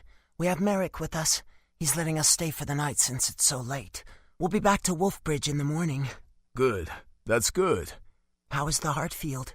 Do you think you'll have it working soon? Hopefully. We had a bit of a setback, but I'll get it going. Is Jocelyn being helpful? Helpful enough. Sarissa laughed, a soft, airy sound in my head. You don't sound too sure. She's strange. Sarissa paused. I should go. I want to learn as much about Freedom as I can, and I need to give Merrick one of our portacoms for when the heart field is finished. Did you just want to check in? And tell you I love you? I love you too. I could hear the smile in her words. I could imagine it on her face. Todd, Jocelyn said. She was waving her hand in front of my eyes when I opened them. What? I growled. I think I figured it out, and I was telling you, but you didn't listen to a thing I said. Did you fall asleep? I frowned. No one knew our little pack could communicate through moonlight telekinesis or whatever was happening here, but they knew we could exchange moonlight. Or at least Caspian basically told them we could. I didn't know what they actually believed. I thought many of them were leery of us, though. They had every logical reason to be. Thinking about your weir, huh? Jocelyn asked. I didn't answer. You have that look on your face? She giggled. And you weren't listening to me. Poor lovesick Wolfie. Corin returned with a jug of water and a couple of glasses. I was grateful for the distraction and drank greedily. It bought me time with Jocelyn. She was hard for me to handle. I had to work with her, so I couldn't just ignore her like I did most. She was so brilliant that if anyone could help me figure out how this connection worked between me and my pack, it would be her. I might have even let her try, but I didn't want her inside my head. I didn't want to be the things she was studying. I didn't want her anywhere near these silver threads because that didn't seem safe. And I was going to keep my pack safe no matter what. Chapter 8. Sarissa. Images of George's severed head flashed in the back of my skull like a phantom haunting me. I ignored it most of the time by keeping busy. But it was quiet. It was late, and much of Freedom was sleeping. There were plenty of humans who were uneasy, but they trusted Merrick, so we hadn't had any incidents. Aside from the light cast by an electric lantern, it was rather dark. I was inside of a tent Merrick offered me and Roderick. Evie and Gala were in another. "Why doesn't Freedom build permanent homes?" I asked, as I took out my braid and ran my fingers along my scalp.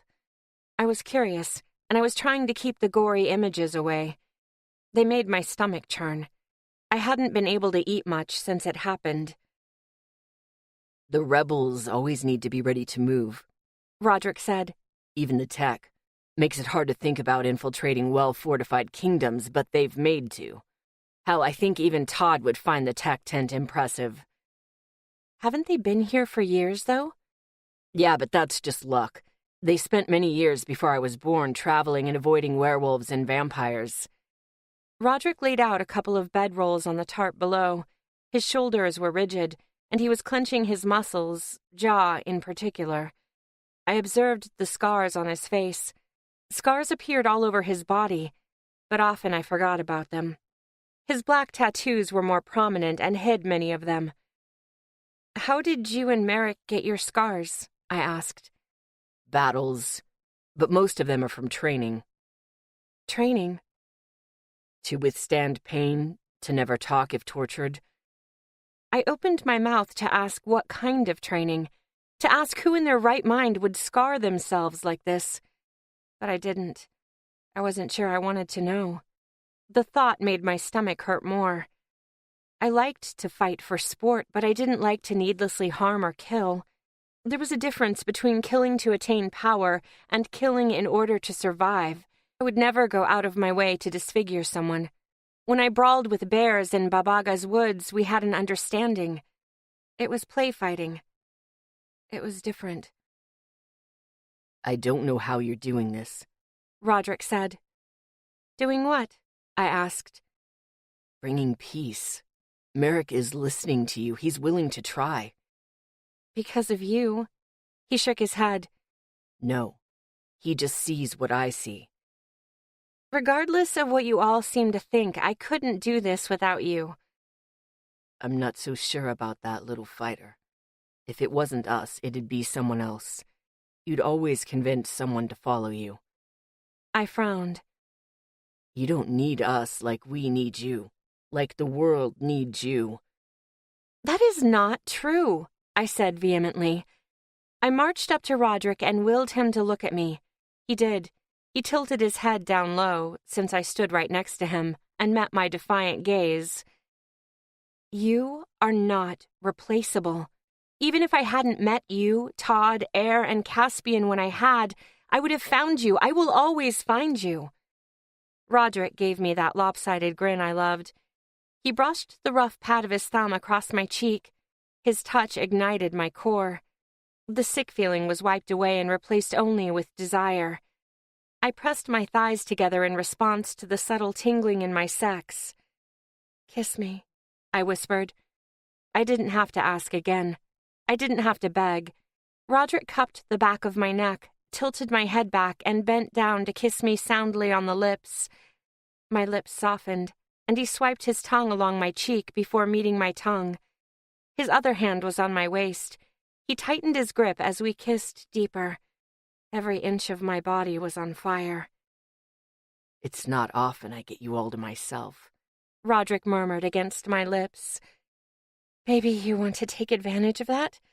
I was breathless. Seal me, maybe? My legs shook like they were experiencing their own little earthquake. My body aches, I gasped. It was more painful than the mate claim and the actual sealing itself because it was constant, grating on my nerves with each passing moment. I want to eat you out, Roderick growled. And seal me? I told myself I wouldn't push. I was trying not to, but I needed this. I needed him. Not much privacy in a tent, he said. I don't care. Good, because I don't want to wait anymore. His big hands traveled sensually down my back, feeling out every inch of it with a slow and deliberate purpose, as he stopped at my hips and grabbed the bottom of the lightweight tunic I was wearing. Then he went for my undershirt. It was tied against my skin and was made of a strong material that could stop a bullet, I was told. It was the same material my Moonlight Knights uniforms were made of. It was a precaution, something my mates insisted I wore, but I chose short sleeves. This summer was already a hot one, and Roderick made it hotter when his fingers touched my skin. My knees nearly buckled. I allowed him to pull the tunic and tight underarmor over my head. I took care of my binder after that, in a hurry. I needed his skin on mine, and I was sick of being patient. Slow down, little fighter, Roderick chuckled. I'm not going anywhere. I snuck a hand under the fabric of his uniform, unearthing the hem from his pants. I went for the button of his pants at the same time, revealing a patch of brown skin marred in scars and covered up by the inky black of his tattoos. I followed the trail of dark brown hairs to his underwear and grabbed his growing erection, freeing it. Roderick gritted his teeth, took my wrists, and forced me away. Fine, he said. Clothes off, now. It seemed he was done taking this slowly. He shed his shoes, shirt, pants, underwear, everything within seconds, and I followed his lead. I'll never get over how beautiful you are, Roderick said. I laid my hands flat against his stomach. His muscles twitched at my touch. I searched for the scars hidden underneath tattoos and attentively traced them. There were many more than I had realized. Gods, but he was handsome. My Roderick. His hands went to my hips, and I tried to meld our bodies together. Combined with the heat we generated and the warm night, it was inevitable we began to perspire. I licked salty droplets off of Roderick's chest and pressed my nose to his skin and hair, making my way to his right nipple. Roderick's hands moved to my butt. He kneaded my flesh, savoring the shape of my body, and I gently nibbled at him. I sucked his nipple when I got the reaction I wanted. I shuddered a breath, and a deep groan set in the back of his throat. I rolled my hips, but he was too tall for the action to line up with his like I wanted it to. Roderick put one of his hands between us and slid it down my sweat-slicked stomach. He was gentle when he reached my sacs and drove his fingers in between my folds. I was wet. I hadn't realized how wet until his fingers met no resistance. So ready for me, he growled. He circled a particularly sensitive area with his thumb. I nearly died. This time my legs did buckle, but Roderick held me up. He took his hand away and scooped me up into his powerful arms. Let me make love to you, he said. Only you. I reached for his face and buried my fingers in his short beard. All I could manage was a nod of my head. My tongue wouldn't form words. He laid me down, back first, on one of the bedrolls. He moved my wild hair, tucking it underneath me, and hovered over me to kiss my lips. His beard pressed into my skin. I savored how each kiss was unique. I relished in the near pain of it as Roderick kissed my lips until they were throbbing. When he released my lips and focused his ministrations on my jaw, the fog consuming my brain lifted just enough to remind me I should prepare my mate for what sealing me would entail. I wasn't sure he had ever heard the entirety of the mate claim. Roderick, I said. My queen. He kissed my neck. When you seal me, I will bleed. He stopped kissing me to study my face. The soft look in his green eyes made my heart ache. It's nothing to worry about, I said, and cupped his cheek. He leaned his head into my hand, eyes closed. I might act like I'm in pain, but I don't want you to worry. Being sealed is painful? Yes, but it's worth it. The pain is small compared to the pleasure. I just don't want you caught off guard. I laughed. Both Todd and I were. He didn't know? And he calls himself a werewolf. Roderick rolled his eyes. Typical head-in-the-clouds Todd. He knew, but it wasn't at the front of his mind. I smiled. Should we continue? Yes, please. Roderick took my wrist and held it down at my side. He resumed kissing my neck, my collarbones, my chest. He dwelled on my breasts, circling his tongue around each nipple, hardening them into sensitive points. He drew my left nipple into his mouth and sucked.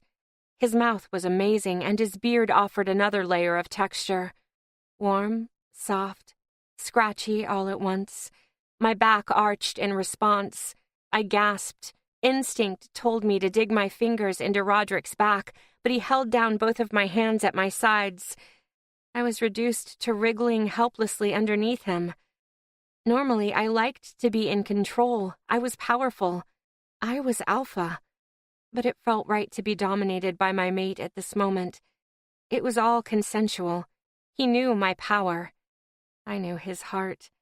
I was happiest when I was with my mates. Eventually, Roderick let my hands go as he reached my stomach. He kissed around my belly button, my hips. I held his long hair tightly in my hands, disheveling his ponytail as I anticipated him going lower. Then he did it. That amazing thing he did with his mouth. I whimpered his name as he licked my slit. He circled that sensitive spot with his tongue. My breaths quickened and became shallow at the same time. Sweat dripped down my skin. The pressure was rising, and I was going to explode. But Roderick stopped. He carefully pried my hands loose from his hair and looked at me. I squeezed my thighs together, anxious to orgasm one way or another. I didn't want it to stop now, not when I was so close. But Roderick held my legs wide apart, and I didn't succeed. I growled my frustration. "What are you doing?" I whined. How did air manage to seal you? We're tethered. It doesn't make any sense. What does it matter? We already talked about this. None of us know why. It just is. It matters because sealing, the mate claim. It's also a werewolf can get a were pregnant, right? So I've been told. It just doesn't make sense. It doesn't have to. I chose you. I pushed at Roderick's big chest. Stand up. He raised a thick brown eyebrow at me, but didn't protest. I somehow made my way onto my weak knees, set my hands on Roderick's thick thighs, and licked the head of his cock. He jerked, but stopped himself from moving forward. His hands were in my hair. Gods, he murmured. I swirled my tongue around the red, swollen head. Roderick's grip tightened, burning my scalp. Fuck, Sarissa, I thought I was supposed to seal you. You will, I smirked up at him. This is the ultimate test of your self-control. Little monster. I took Roderick like I had Caspian, working his erection into my mouth. I thought about stopping before he could hit the back of my throat. That was what I had done with Caspian. But I couldn't taste all of him like this. I hadn't taken all of Caspian. I didn't like that. I wanted to go further, but I was new at this. I didn't know how to get past the gag reflex if I tried to take Roderick down my throat. Moonlight. I could use moonlight. The moment I thought it, the powerful energy soothed my throat, and I took him deeper. Holy fuck, Roderick whispered. I knew it was taking all of his self-control to stay still, to allow me to feel this out. I worked my tongue around him, and he started moving. His thrusts were shallow, easy enough to follow as he slid in and nearly out of my mouth. When he knew I could take it, he fucked my mouth harder, and I took him, all of him.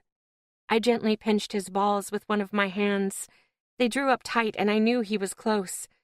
Enough, he shouted. He retreated, and I allowed it. He slipped from my mouth as he took tentative steps backward. His chest heaved. He ran unsteady fingers through his hair, catching loose strands and fitting them back into his ponytail. I grinned. I did that to him. He moved.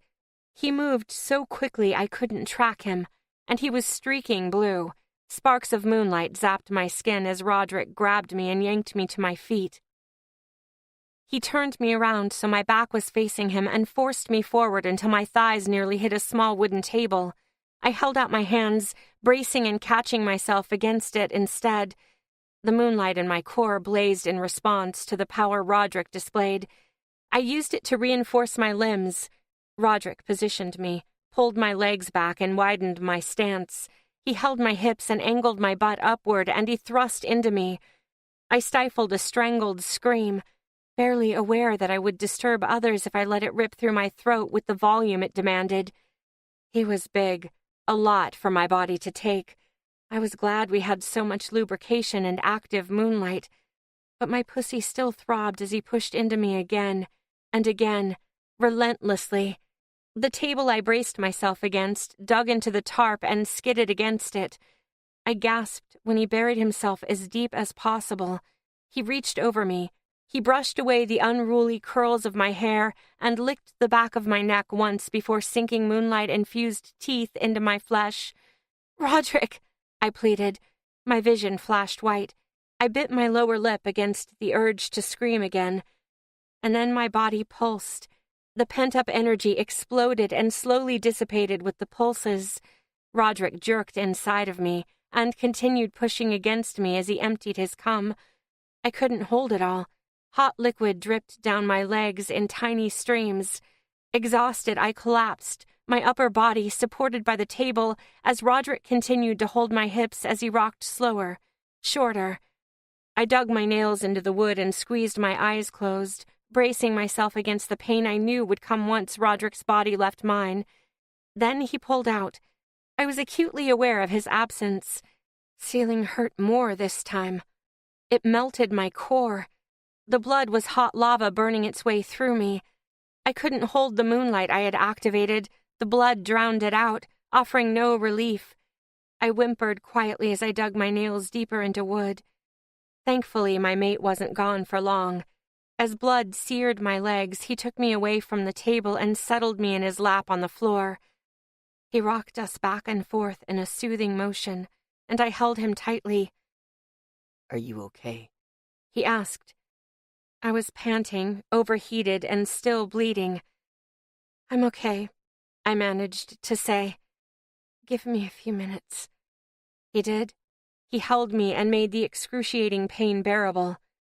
Then it vanished as if it had never existed. I sighed out my relief and let Roderick go. I crawled onto a bedroll and lay down on my stomach. Roderick pressed his fingers into my back, feeling my spine, and then he focused on my lower back. He applied some pressure, massaging my tired muscles. "Thank you," I said. My heart was warm.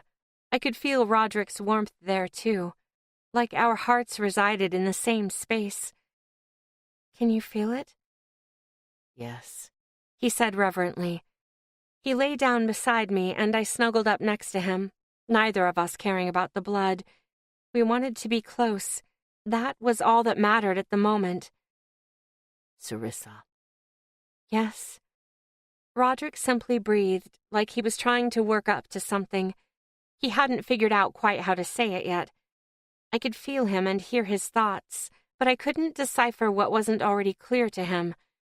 I rubbed his chest and remained patient, encouraging. "I've never really loved anyone before. I didn't know what it could feel like. He pressed my hand against his heart. But gods, I love you. Let me be useful to you, Sarissa. For the rest of my life, let me serve you. I won't live as long as you do since my years are still very human, but I will serve you well." "What?" I rasped. Tears stung my eyes. I hadn't thought about that. I hadn't thought about the difference between the average lifespan of a human versus a werewolf. I hadn't thought about if years were different for tethered or not. I shook my head.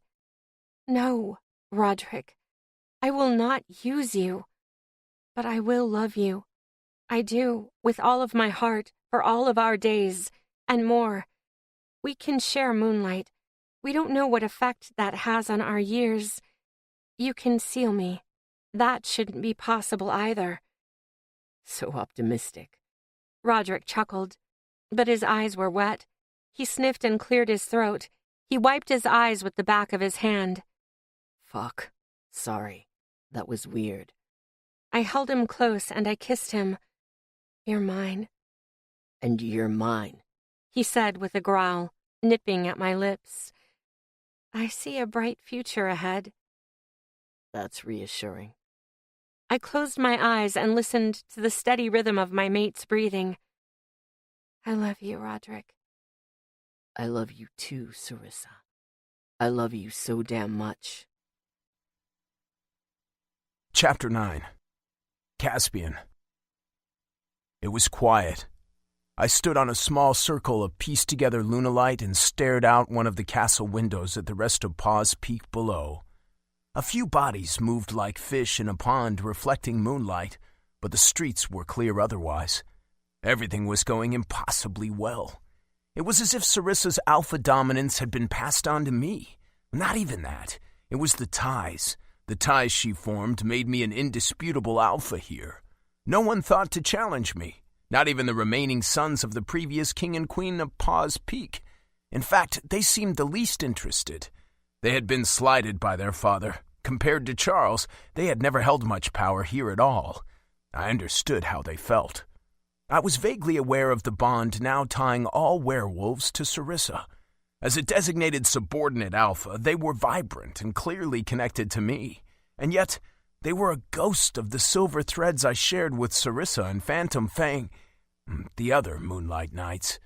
What power she held. It was unprecedented, truly the stuff of legends. King Philip's advisors were still informants, but otherwise Sarissa didn't use much of anything from the previous king's rules. She had her own ideas, her own plans. Even now she was making things easy for me. Thank the gods. I'd volunteered to do this because it made sense and because I needed to be useful, but my confidence was severely lacking. Sarissa probably knew that too. That was why Air was with me. My pack couldn't trust me to be alone. Through and through, I was a failure. I tried to hide the hollowness that settled inside of my chest, but it was difficult. It was hard to hide much of anything from my pack these days. The bond I shared with them was my only source of feeling. So I might have been bringing everyone else down, but they kept me from drowning.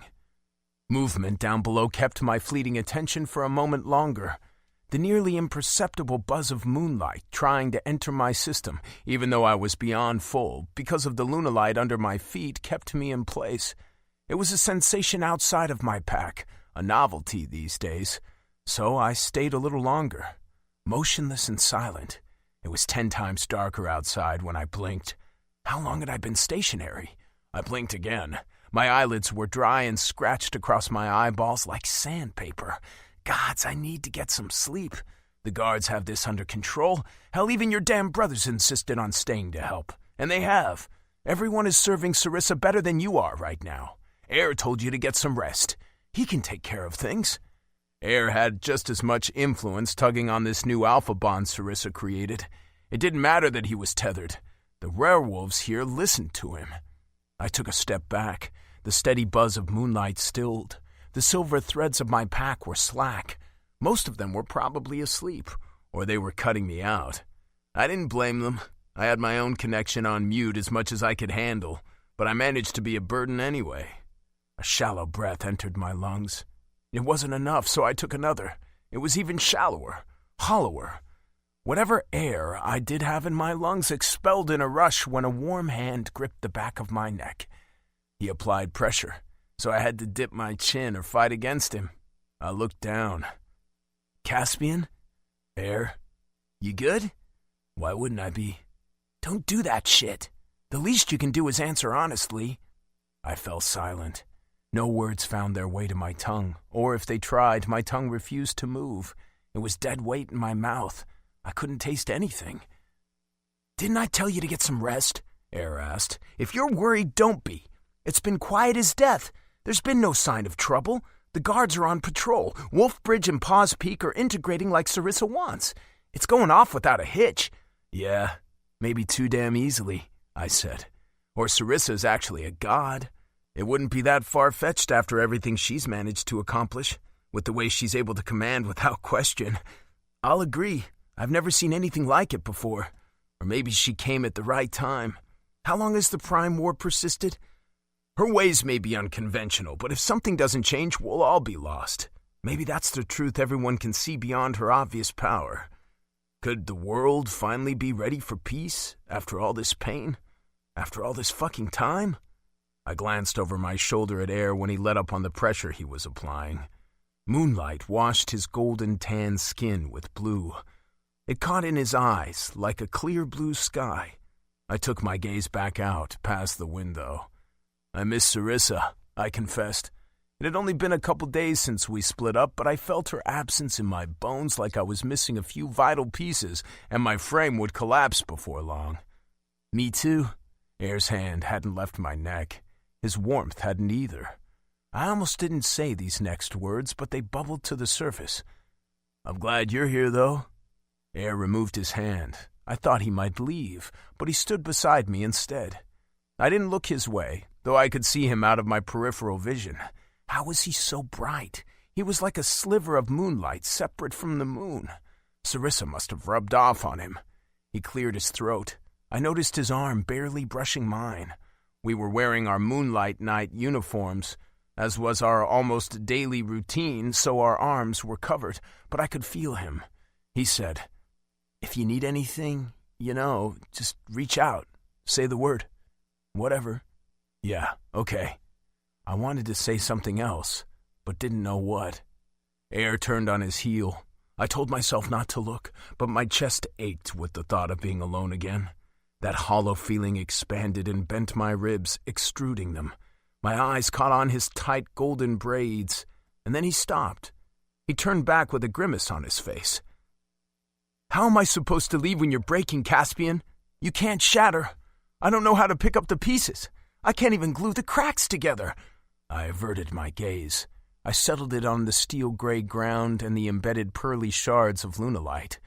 Sometimes I hated the silver threads tying us together. "I don't know what to do, Caspian. Tell me what to do. You've always done that. You've always been the one constantly dealing with my shit, and I don't know what to do on my own anymore." My breaths wavered. I tried to close my eyes, but air came back. He grabbed the back of my neck again and pressed his forehead to mine, and he breathed. He only breathed. Somehow it was enough. My body followed his, matching him inhale for exhale. For the first time since we parted ways with Sarissa, my lungs were full. Gods, I had been avoiding touch. Before Sarissa left, I hugged her and didn't want to let go, but the rest of the time since I had killed King Philip, I had been so distant. I savored this moment, air's skin on mine. It felt good. I was touching another living thing rather than standing among shadows and death. And this was air. I'd known him for so long, been close to him for so long, but never like this, never like... "Did you mean it when you kissed me in Howling Sky, or did you just give in to peer pressure?" I whispered. I wasn't going to ask, but I keep wondering, and you've been guarding your thoughts. "Do you really want to talk about this right now?" "I don't know." "Then ask me again when you do." Air jerked away from me. His gaze went down the hall where I heard footsteps echoing. The first to round the corner was Alexander. I knew the rest of my brothers would follow soon after. They hadn't caused any trouble since King Philip's death. They had done everything Sarissa asked of them, but that didn't stop my hackles from reflexively rising. "Caspian," Alexander said, and the chatter died down. My brothers stopped cold in their tracks. At first, Alexander couldn't look me in the eye, but then he moved forward. He caught my eye while maintaining a contrite posture. In a way, he was cowering, deferring to me, his alpha. His eyes were different somehow. They were dark like the rest of him, like all of us. I didn't know how we could look so similar, how they could even act so similar, while I was undeniably different. There was something new about Alexander, though. There was a glint in his eyes. "Trouble?" I asked.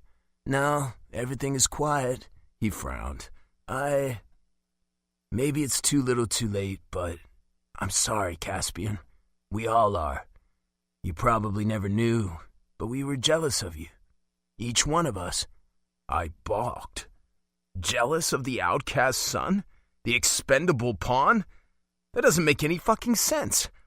"You were Dad's favorite. Mom's too. That's why he did it, you know? Maybe he didn't know how to deal with you. Maybe it was fucked up, but I think he always wanted you to win." I pursed my lips to keep them from trembling. "When Mom died, I think something broke in all of us. We dealt with it differently, but the hurt was the same. We started picking on you because you're the youngest. It just never really stopped. It went further and further, especially after you tethered... after Air."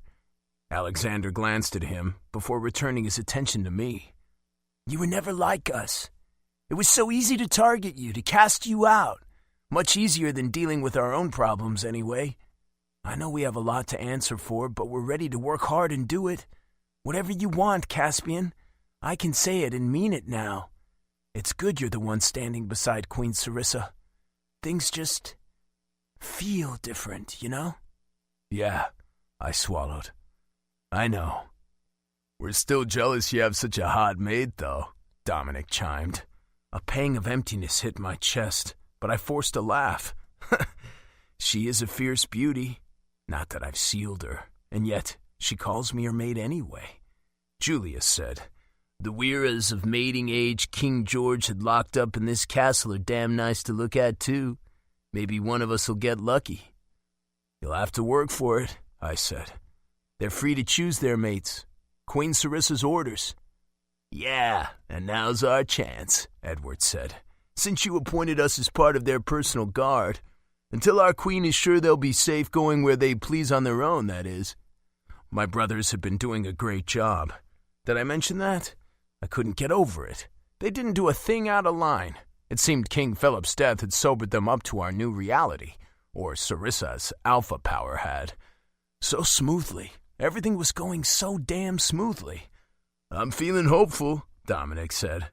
"All of Wolfbridge's Weiras were either mated or too young to mate, but Paws Peak has 4 eligible Weiras. The runaround is fun."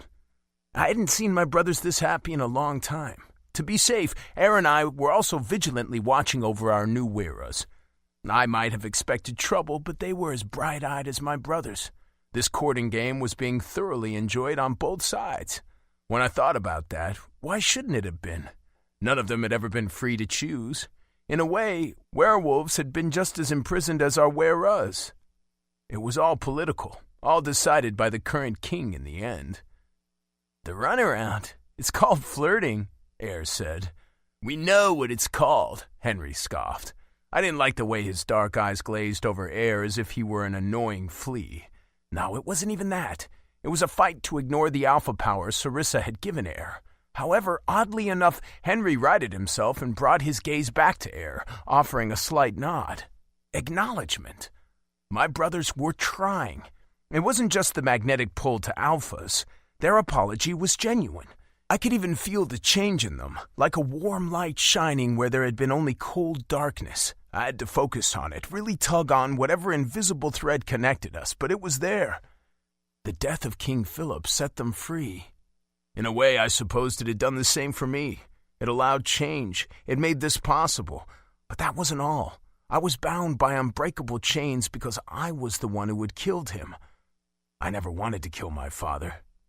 My father. I wanted things to be different. I wanted him to crawl out of the hole he had been trapped in. But now I was drowning in its stagnant water along with him. Eventually, slowly, I was sinking further and further. He had shut everyone out, hadn't he? I was doing the same, to spare them from sharing my pain. For the best. Air nudged me. He sidled up next to me. It was subtle, and I doubted my brothers noticed. They were invigorated, talking amongst themselves and smiling. No hidden smirks, no teeth bared in a warning. They were carefree and content like I couldn't remember. "Caspian?" I tilted my head toward Air as if that would help me hear his thoughts. "You're not alone. Don't forget that." Chapter 10. Sarissa. An uncomfortable pressure woke me from a deep sleep. Roderick's powerful arms wound around me, and I was tempted to ignore it. But I really needed to pee. Roderick snored softly as I worked free of his grasp, careful not to wake him. I ended up having to tear away from him. Gods, my handsome, tattooed mate weighed a ton. He was also a heavy sleeper in this case. I must have tuckered him out. I grinned at the thought, at the burning memory of what we had done. Gently, I nuzzled his cheek. We'd need to clean up the blood staining the bedrolls later. We cleaned as much as we could with the little water bucket we were provided, but we came first. We needed to pump more from the well. My body felt better, but I knew the pain would return soon enough. The mate claim wasn't complete. I needed Caspian to seal the deal. I craved it. I couldn't explain why it was such a driving need, but it was as great as the need for food and water. I wondered if that meant I would die if I didn't have it. Maybe that was why the pain had been getting worse. My body was in starvation mode. I was dangerously dehydrated, but Roderick sated my need for a time. Just for a time. This was the power of the mate claim. George had made it sound so vulgar, saying I'd feel this way for Charles. I had felt a strange tug after he had bitten me, but it was nothing like this. This was everything. I knew that once Caspian sealed me, we'd all be better for it. We'd be together always. My gut told me so. I didn't worry about cubs or if I'd be able to protect them or not, because I knew it would work out, that I could do this, all of this, because I was an alpha. It was instinct. I hastily donned one of Roderick's extra shirts. It was long enough to conceal past my mid-thighs. It was the most I cared to address when it came to modesty at the moment. When I peeked outside of the tent, all was dark and quiet, It was well into the night, likely early morning. I passed by silent tents and lookouts who watched me warily. I told them what I intended to do when one stepped forward. He drew back quickly like he had been burned, and then pointed out where I could relieve myself in private. It was a warm night. The air was crisp and fresh, and I lingered for a while longer. It wouldn't hurt to take a quick jaunt around the camp before returning to Roderick. However, I ended up catching the eyes of various freedom guards. They fidgeted in their places and cast furtive glances. It seemed they didn't like me wandering around. Did they think I was lurking, searching for a weakness? I wanted to promote trust. I supposed that meant I should probably return to my tent. Then I noticed something. The guards weren't only watching me. I followed their gazes to a clearing outside of the tents, near the trees. There, sitting in the grass with her red nightgown framed around her like streams of blood, sat Evie. Her long, silky black hair cascaded down her shoulders. Her eyes were closed. She basked in the moonlight, slender chin tilted up toward the sky. Her skin had a warm undertone despite the shades of gray that seemed to permeate every vampire's skin in some way. I postponed going back to my tent. Instead, I walked to where Evie was and took a seat beside her. I took care not to crease the petals of her nightgown. "What are you doing?" I asked. Without looking at me, she said, "I had a hard time sleeping. Night is usually when we vampires wake." "Werewolves keep a similar schedule." "You're the in-between. Humans take the day. Vampires take the night." I hummed softly and twisted a blade of grass between my fingers. I popped it off at its base, running my finger along its flimsy length to the pointed tip. "And maybe I was a bit curious about the camp," Evie said. "Me too. We didn't get to see much of it." "It seems so fragile. No stone foundations or even caves to shield it from the outside world, and yet they've survived as long as the rest of us." I thought back to Babaga's woods. It felt like a lifetime since I had seen them. Because of Babaga's magic, everything inside of those woods had survived too. But I saw death outside. The first time I left, there was nothing but death. Gray dust patted the land, thick as a paste when moist. I moved my tongue around at the thought. I remembered the struggle to clear the gummy death dust from my mouth. A crick in my neck called my attention. Gingerly, I explored the area with my hand. The bite Roderick gave me was sore, piled on top of the claiming bites given to me by Todd and Air. These bites weren't something that healed with the use of moonlight, not that I would have healed them anyway. I needed them scarred on my flesh for all to see as much as I needed the deepest, hidden parts of my body sealed. "Tell me about the mate claim, Queen Sarissa." Evie's crimson eyes bled into mine. They were brighter in the night, more lethal. Vampires were predators of the night, and Evie was no exception. At least, that was what everyone who wasn't a vampire had said. I didn't hear much of that anymore since we started working together. It didn't erase the undertones, the tensions twisting below everyone's skin, however. "What about the mate claim exactly?" I asked. "What is it like? Why do werewolves do it? Assume I know nothing." I plucked another blade of grass. "It's a driving need, I think. It's like werewolves are hardwired to find and claim a mate because we can't reproduce otherwise. That's how Todd might describe it." "You and your mate Roderick put on quite a show in that tent." "We tried to be quiet." Evie's lips curved upward. The paint that had concealed them earlier was gone, so this vibrant rouge must have been their natural color. "Passion doesn't know quiet. Did it hurt?" The actual sealing is rather painful, but everything else about the mate claim is beautiful. Even the pain has its own beauty. We're like a lock and key. I'm the lock and my mates are the key. We fit together in a way we never will with anyone else." "How odd." Evie laughed delicately. A sound like a summer breeze. She pressed her thin fingers to her lips as if to stop herself. "I mean no disrespect." I grinned. I thought it was strange, too, until my body heard the call. Now it's demanding more. I want more, too. I have a connection with my mates, to my mates, like nothing I've ever had. It started in Howling Sky. I pressed my hand to my heart, and it has expanded everywhere. I touched my head and closed my eyes, concentrating on the shimmering silver threads binding me to my mates and vice versa. I can't imagine being without them.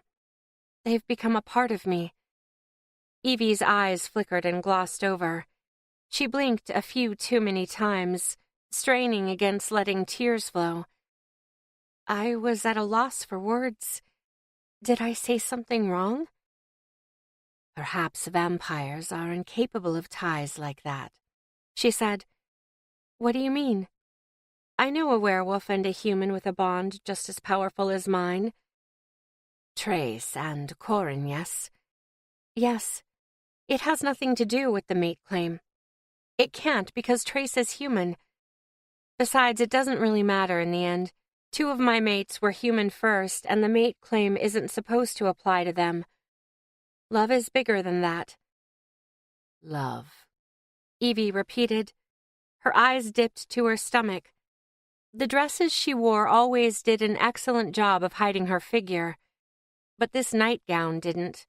Her hand rested on a rounded bulge. "I think it's time I told you my secret, Queen of Werewolves.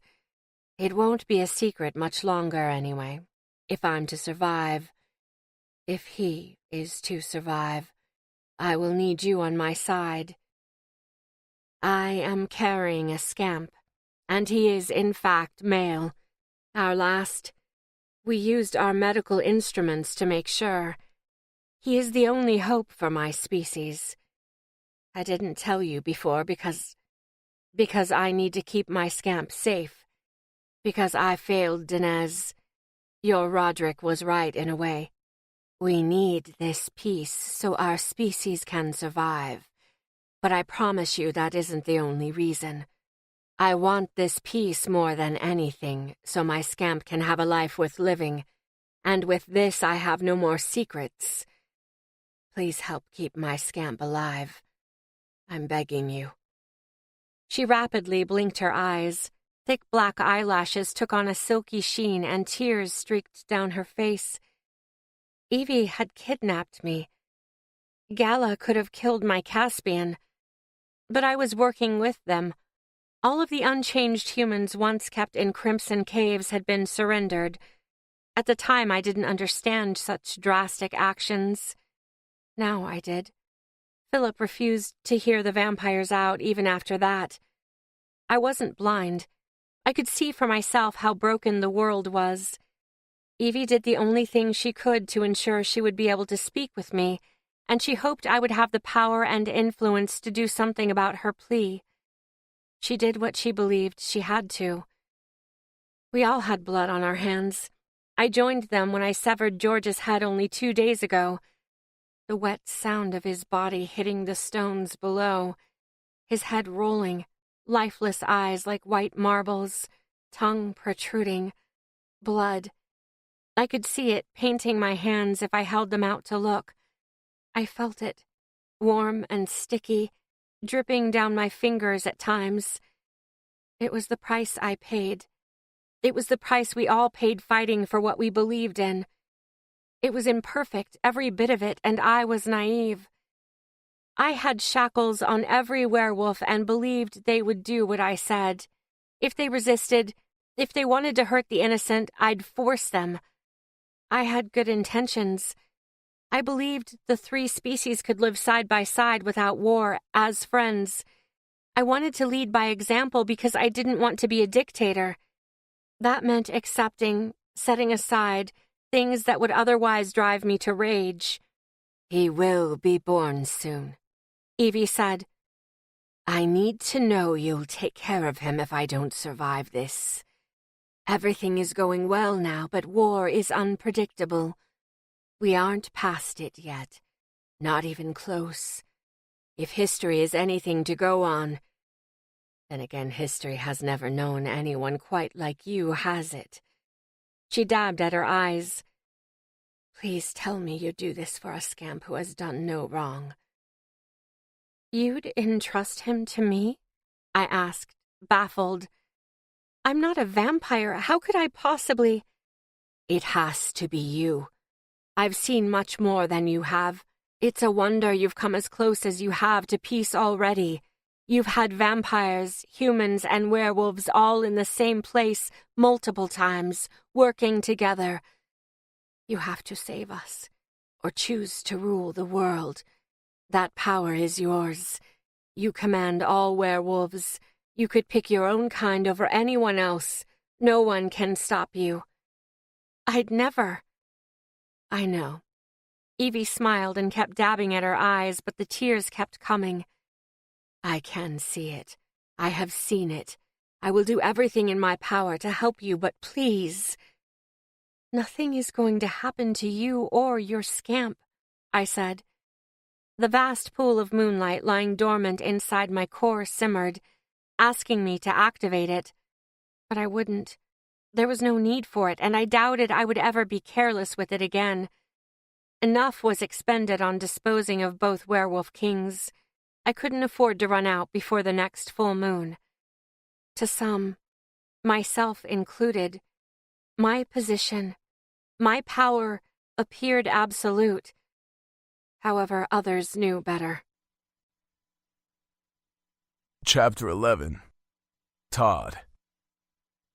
Jocelyn's new idea made sense in theory. We reworked all of the capacitors again. We rewired different ports and made everything more compact. I wiped the sweat from my brow once I finished reassembling the last panel meant to keep all those wires safely contained. All I had managed to do on my own was contain the heart and trap lightning to recharge it inside of the energy chamber. Most of its power was on reserve. It was like a battery that would never run dry. With the vampire's help, this excess energy would be used for something groundbreaking. Ready?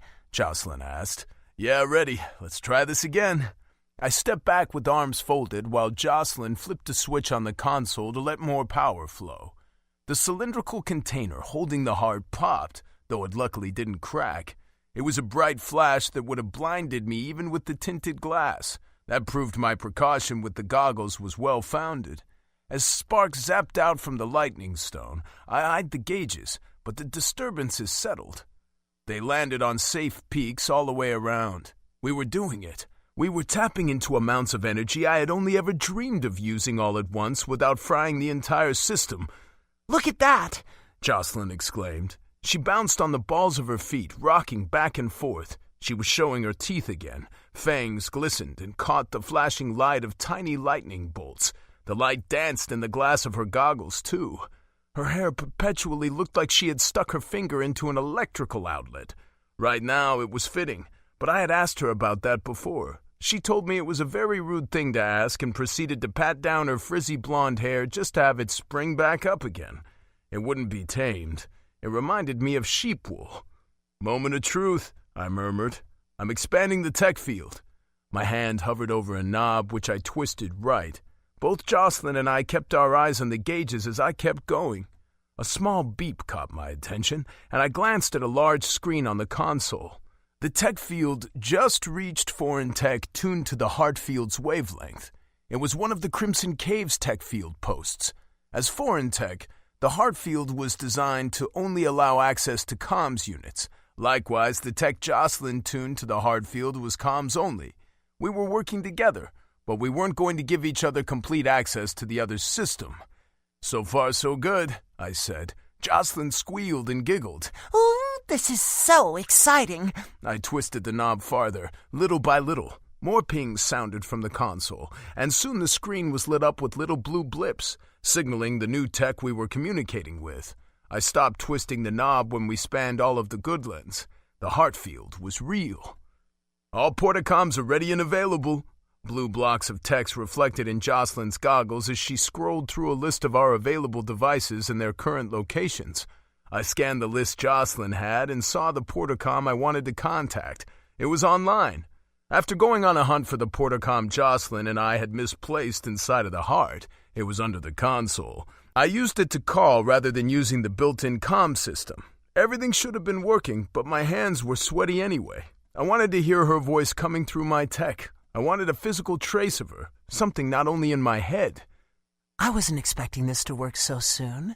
I relaxed at the sound of Sarissa's voice, smooth and confident, pretty and feminine. Todd, are you there? Sarissa, I breathed. You did it! With Jocelyn's help, I glanced at the vampire. I couldn't tell if she was looking at me or not because of the glare in her goggles, but I turned my back to her anyway. Not that the action made my conversation with Sarissa any more private. We're really doing this, Sarissa said. Just like you wanted. And you? She urged. Haven't you always wanted to produce a tech field this large? I smiled after I checked the gauges were maintaining an ideal level. That's true. Roderick and I will be back home soon. Tonight, hopefully. We're leaving soon. Roderick, what are you doing? She laughed and my chest ached with the sound of it. My mate. Call him back. We're busy, Roderick growled. He was holding her, touching her. I wanted to touch her too. Some invisible force squeezed my chest. Then Sarissa said the words I needed to hear most of all. I can't wait to see you again. Me too. I have to pack up. See you soon, Todd. Soon, I reiterated. After shutting down the call, I turned around to face Jocelyn. Queen Sarissa's on her way back, and we accomplished what we set out to do. You should contact your queen and prepare for your return to Crimson Caves. You're the lead when it comes to tech. I'm sure they want you back. Jocelyn shrugged. When I feel like it. What does that mean? I don't really fit in at Crimson Caves. You don't fit in here either. You're a vampire. She stepped away from the console and reached up to pat my shoulder. Thank you for pointing out the obvious, tech werewolf. I have a name. Oh, I know. You're Todd Bizimont. For the record, I think I fit in here just fine. I jerked my shoulder away. Something about being touched by her felt wrong. I couldn't explain why exactly. I didn't think it was because she was a vampire. Regardless, Jocelyn didn't seem to understand my personal space. She showed her teeth and went back to the console to record numbers. When she returned to Crimson Caves, everything would go back to the way it should be. I thought I'd be glad to see her go. Kind of. I didn't understand her.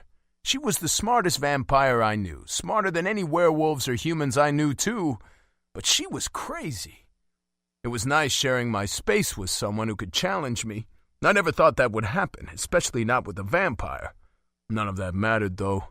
Who knew what would become of our unlikely partnership in the future when the world became the peaceful place Sarissa was fighting for? I didn't. I just knew what I needed to do next. Make sure the heart field stayed stable. Chapter 12. Caspian. Another day was ending. The sky was a grand orange as the sun moved down to the horizon. I had a clear view of it atop the castle. The farther it fell, the redder the sky became, until it was painted in blood. The harsh metals making up the entirety of Paws Peak made it more garish, redder, like Queen Evie's crimson eyes. It reflected on my skin, replacing the natural dark blue undertone. The lighter skin on my palms and fingertips seemed to absorb the most. I was half convinced I'd leave behind a bloody handprint on anything I touched. It was warm, sticky, but it was just my sweat. Today had been a long day. Every day was long without Sarissa. And, finally, there had been some trouble with the humans and werewolves. It had technically been uneventful since it hadn't lasted more than a few minutes. Werewolves got defensive, or rebellious maybe. When I got out there to settle things, my alpha presence locked them down in chains. What would have happened if I hadn't been there, though? Dirk and the humans with him could have been killed. Sarissa's alpha dominance wasn't quite as strong as it had first appeared. It wasn't a magical fix-all. It didn't change hearts, and apparently hate could overcome fear. I held out my hand to the last of the sun's dying light. The red faded into a bruised purple. Little splashes of pink painting clouds were the last trace of blood before nightfall. The moon was sliced in half. The stars speckled the sky one by one, mirroring the lights of the buildings spread throughout the kingdom. A naive idealist. That was what King Philip, my father, had called me when he thought I'd at least make myself useful with phantom fangs. Some things can only be done in the shadows. I thought he may have been right about me in some way, but it seemed Sarissa was no better than me. She was much worse. I had become disconnected from it all, unable to wrap my head around it. Man-eaters curbed their gluttony for human flesh just because Sarissa told them to. They had backed down, after all, immediately. My brothers had become helpful, some of the most helpful of the werewolves assisting me here. They were courting weras who finally had a taste of freedom, weras who were just as happy to play along. I didn't recognize this world. I thought it might be a good sign, but my father's death cast a shadow over whatever brimming optimism I might have been accused of before. Poison took my veins, my heart, my mind, and I just couldn't see this lasting, because the werewolves had backed down, but they hadn't wanted to. It would fall apart. It always did. I couldn't get over the fact that Sarissa trusted the vampires enough to give them so much power, to have Todd work alongside one, to connect our comm systems, to integrate, to promote peace, she said. As equals, she said. All of us. That was why Sarissa was the only one to get this close to unity. She didn't have the biases and prejudices the rest of us did. Whatever peaceful world I had envisioned was never clear in my mind, and this was why. I didn't know what peace was. I just wanted the war to end. So peace can only be achieved if Sarissa demands it, I mused. Simply take away free will. It's not like any of us had much of it to begin with. We answered to our kings, our queens. I wondered what the gods thought of that. They were separate, favoring their own species as much as the rest of us. Then again, it was entirely possible they weren't real. Sarissa was the only god I knew. I forced a laugh to stop my eyes from burning. I had still been strange considering it all. I wanted to be friends with a human because he was so bright. I knew that light. It was love, something he and his family had, though they were small, essentially slaves. He was... A soft click sounded from the door leading to the roof. Then I felt a tug on one of the silver threads tying me to my pack. "What are you doing way up here?" Air's eyes caught me again. They made me speechless. They looked different these days, like they could hold more light. It sounded stupid, but that was the only explanation I had. The blue had never been more luminous, never so much like pure moonlight. I could ask you the same thing. You don't need to keep checking on me like this. Focus on the rest of the kingdom, not me. And it wasn't like I was on the highest flat roof of the fucking castle to get away from everyone or anything like that. Yeah, right. Someone has to, and Sarissa isn't here. I'm just a burden. I looked away, back to the horizon. The moon met my wandering eyes. There were lunalite murals even on the roof. A trickle of moonlight tried to penetrate my skin. Such vanity. It was nothing substantial. Air sighed. That wasn't what I meant. My jaw clenched. I hadn't shared my thoughts, had I? I was doing my best not to. I'm here because I want to be. I'm not good at this. I'm sorry. I almost choked on my spit. I had to spin on my heels and face him. I raised an eyebrow. Sorry? For what? You never said sorry to me, not once in your life. Air's eyes were downcast, hooded by heavy eyelids. His tan skin almost looked bruised. His braids weren't woven as tightly as usual. Strands of wispy golden hair caught on his eyelashes. My breath stalled. You're right, I haven't. But I am sorry. For everything. Try being more specific. For always being shitty. For expecting you to solve all my problems and acting like it's your responsibility. This situation and his words were bewildering. So bewildering I didn't know what to say in return. I settled on this. Never apologize to me again. That got him to look at me, eyes wide. Seriously? I'm being sincere. This isn't a joke. I know, but it feels weird. I should say more shitty things instead, huh? You like me belittling you more? Well, no, not particularly. Then why won't you accept my apology? I will. I do. Just don't do it again. Apologize, I mean. Even when I fuck up? Because that's probably going to happen in the near future. He fidgeted, tapping his foot. It was a move I might have missed if I hadn't known him for years. He was agitated. He was always agitated. I mean it, Caspian. Like you meant that kiss? Air's features hardened like he was putting on a suit of armor to keep me out.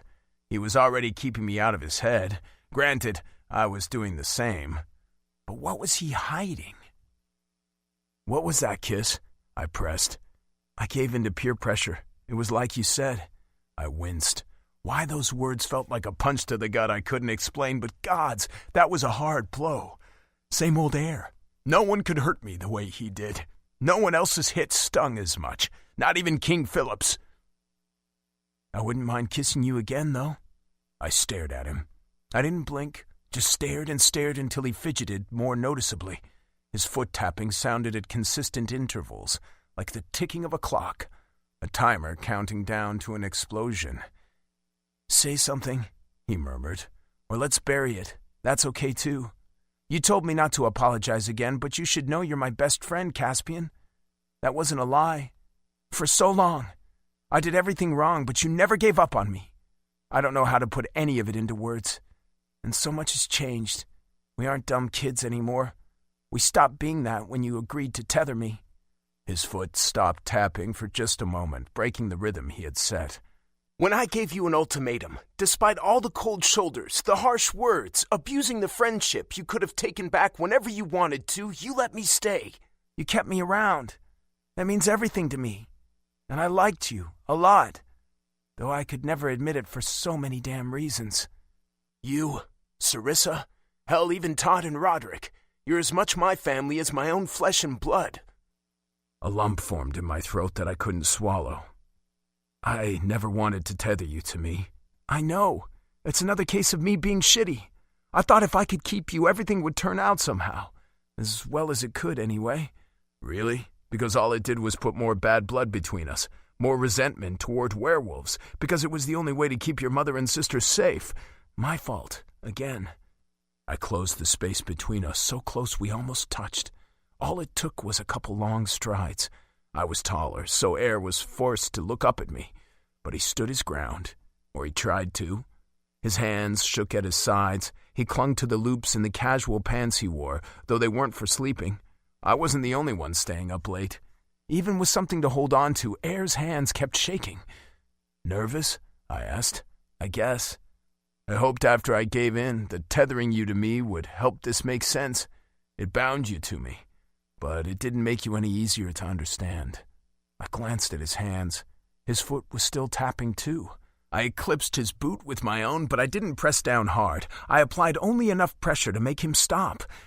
"It's just anxiety," Air grumbled. "Frayed nerves. Who knows? I don't understand it either. It just is. I used to think it was because of me. I felt bad." Air spit out a laugh. It rushed against my face, warm and wet, and I didn't mind it. It was a rare occasion to see Air smile. Not so much since Sarissa happened, though. She shined light where the rest of us couldn't see before. Air grabbed my wrist and his tics stilled. "You're giving yourself way too much credit. How could a cub following me around like a lost puppy cause this? You were hardly intimidating. Hate to break it to you. Like hell, you relish every chance you get to use that sharp tongue of yours. Viper. How else am I going to protect myself in a world full of predators?" He let my wrist go. I thought he might have had enough of our proximity. I thought he might step back. But he didn't. A good question. My eyes dipped to his lips. The kiss he gave me didn't last long enough for me to know how I felt about it. I had never thought about kissing him before. It wasn't done. Yeah, he was tethered to me, but we were both males. That went against nature, right? But how was it any different from werewolves taking women? They weren't the same species and couldn't reproduce. Then there was Sarissa and her nonsense with 4 different mates. I decided I didn't care about any of it, nature or not, right or wrong. Who was to say? The one thing I was sure of was that hollowness in my chest and the tears burning at my eyes again. I needed my pack's stability, but I couldn't bring myself to open up to them any more than I had. I didn't want them to drown with me. I couldn't hold them back anymore. The tears fell out of my eyes. There was so much water. Like my eyes had become waterfalls, I couldn't see a thing. Air was a blur of gold-tinted silver. Warm arms embraced me. I buried my face in Air's shoulder and let my tears soak the dark fabric of his short-sleeved shirt. I couldn't breathe. I couldn't talk. I couldn't even bring myself to care about how I must have looked, or how I let the facade drop without warning. "I'm so tired," I managed to say. "Something's broken, and it won't heal." Air squeezed me tighter. "Shut up. You're going to be okay. Your pack is here to back you up. You just have to let us in.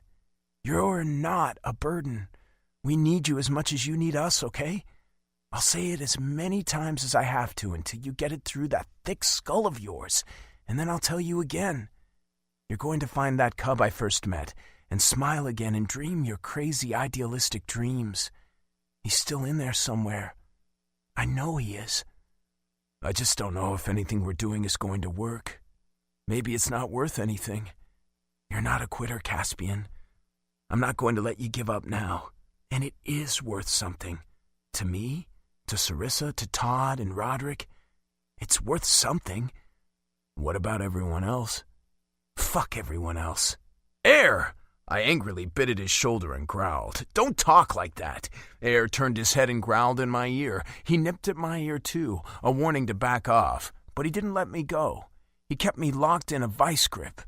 I don't have delusions of saving the world. I never have. That's your problem. Sarissa's too. Maybe Roderick's, but I think he's more like me and Todd, the only ones who make any fucking sense. But we're still here, aren't we? We're fighting for the unity of Prime too because we believe in Sarissa. We believe in you. Roderick's like you, huh? As it turns out, Roderick is kind of all right. Same old Air. He made the tears stop, so I had to give him that. "Are you going to let me go, or are you going to slowly squeeze the life out of me?" I asked. "Squeeze the life out of you." That was fine. I wasn't sure I could keep the tears away if he didn't keep me grounded. Maybe I was craving touch. Maybe I was craving distraction. Whatever the reason was, I leaned back to find his lips and I kissed him. It lasted a second.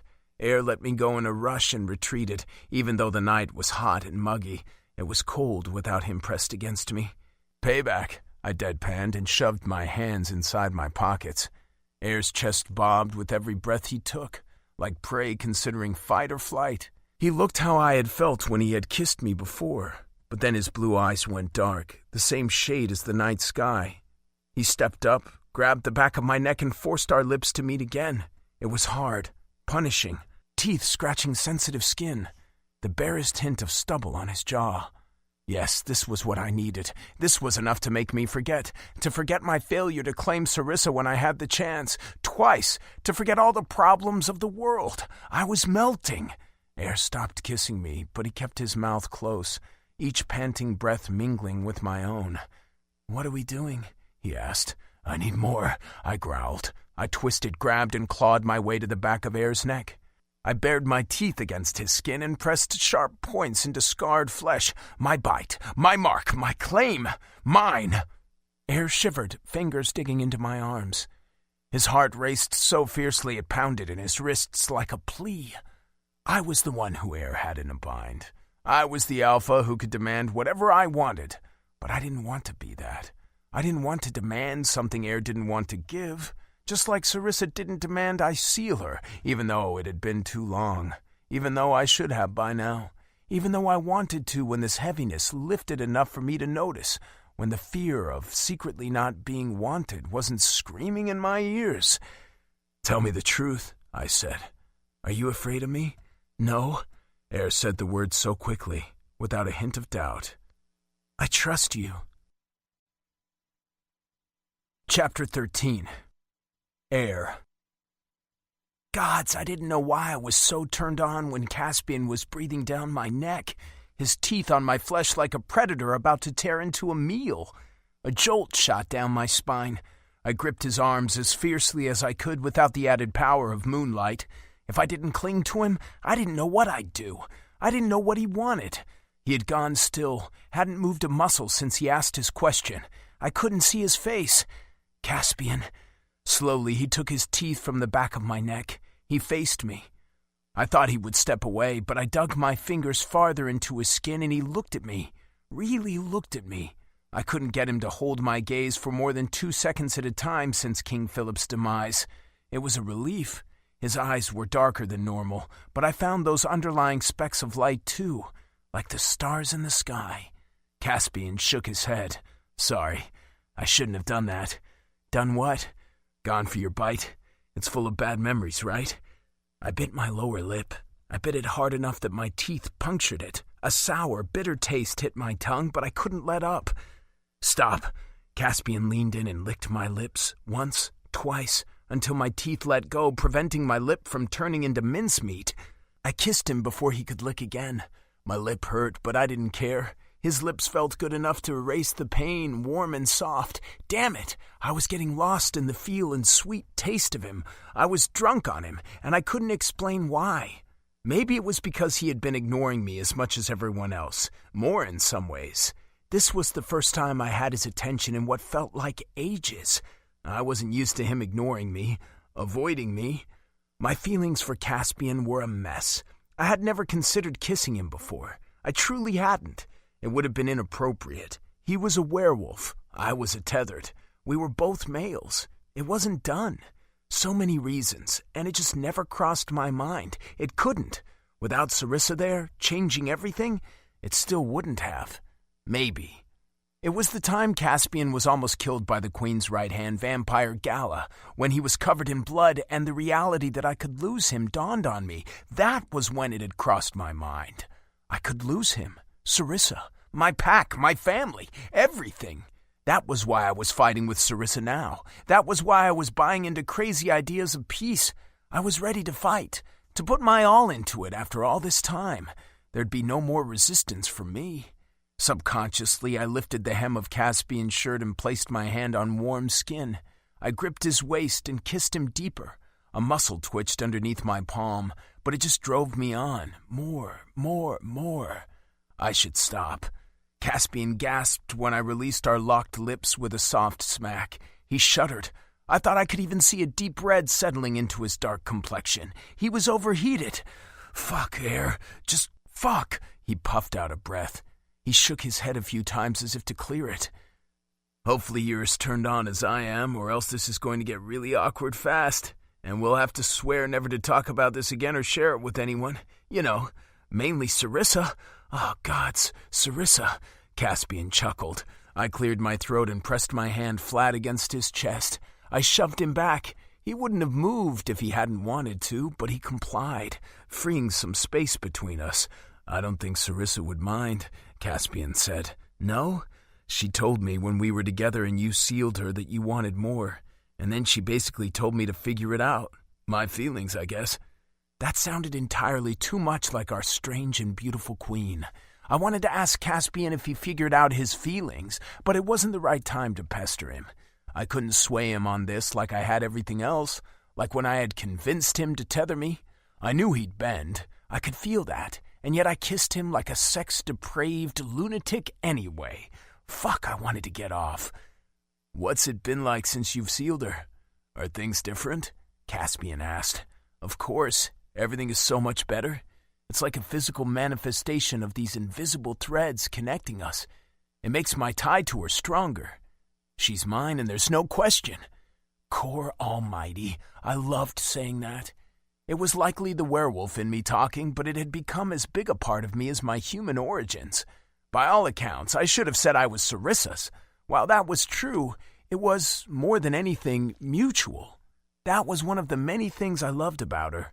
In a way, she had all the power in the world, but she treated me and the others as equals. You should really get in on that, I said.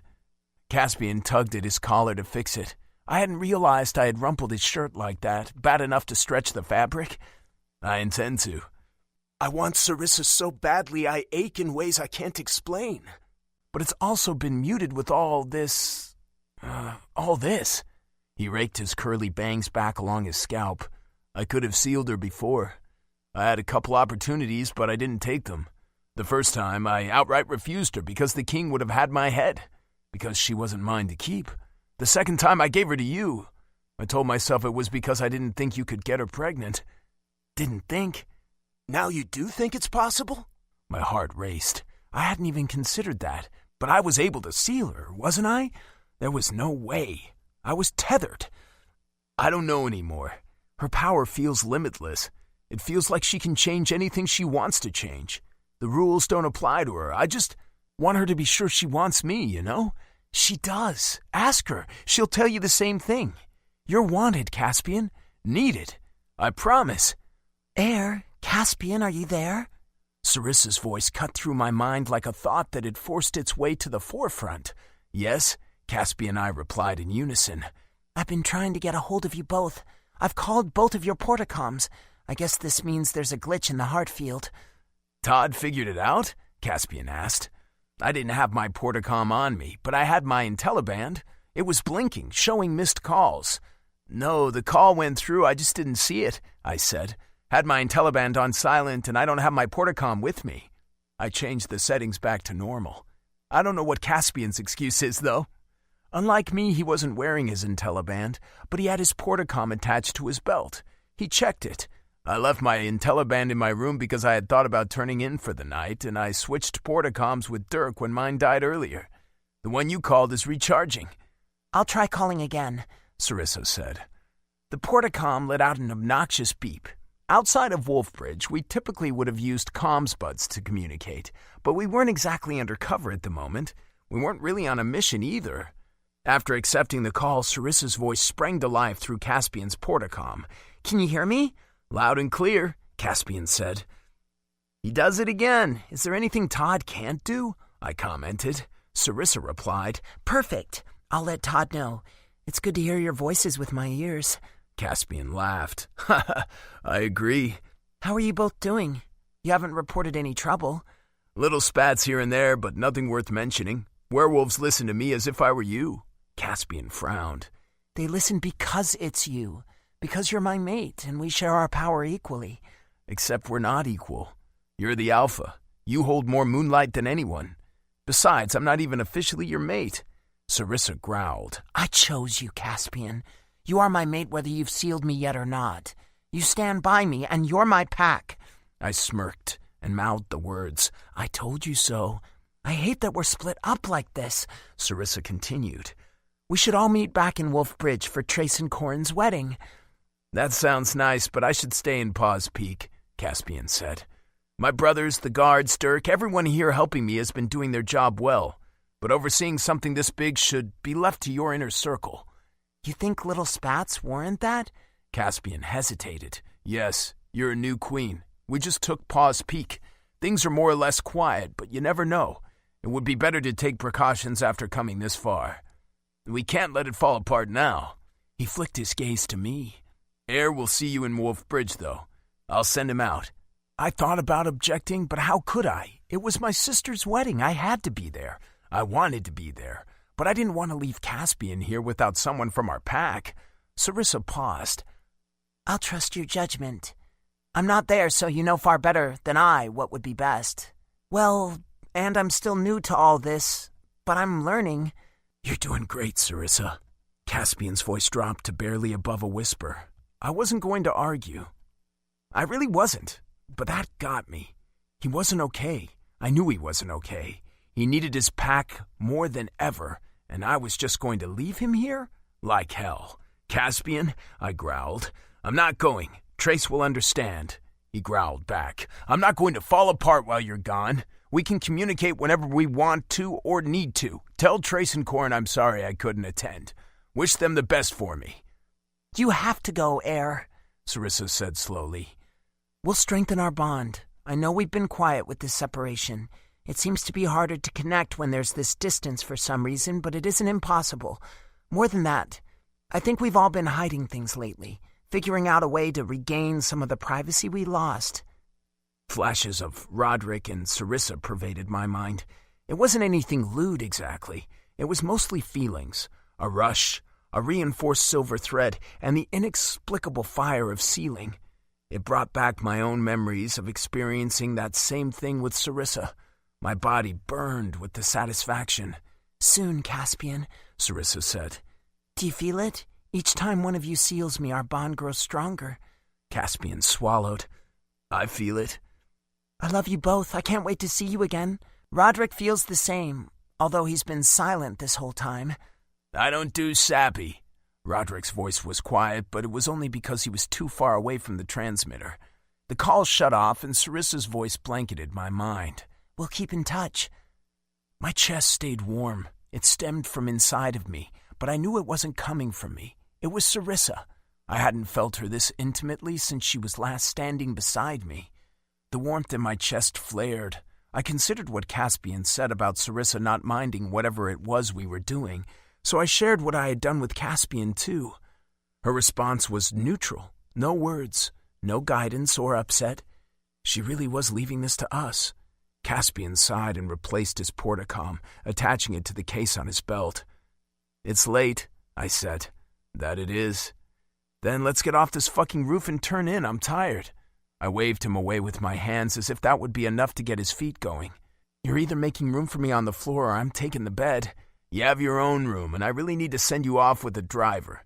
You can sleep on the way back to Wolfbridge. You'll need some time to prepare before the wedding." We can kill a couple hours.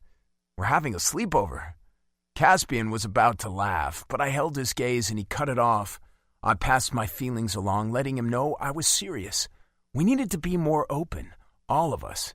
Even after what we had managed to accomplish so far, it was hard to lose the privacy of our own thoughts and feelings, but this was how we worked.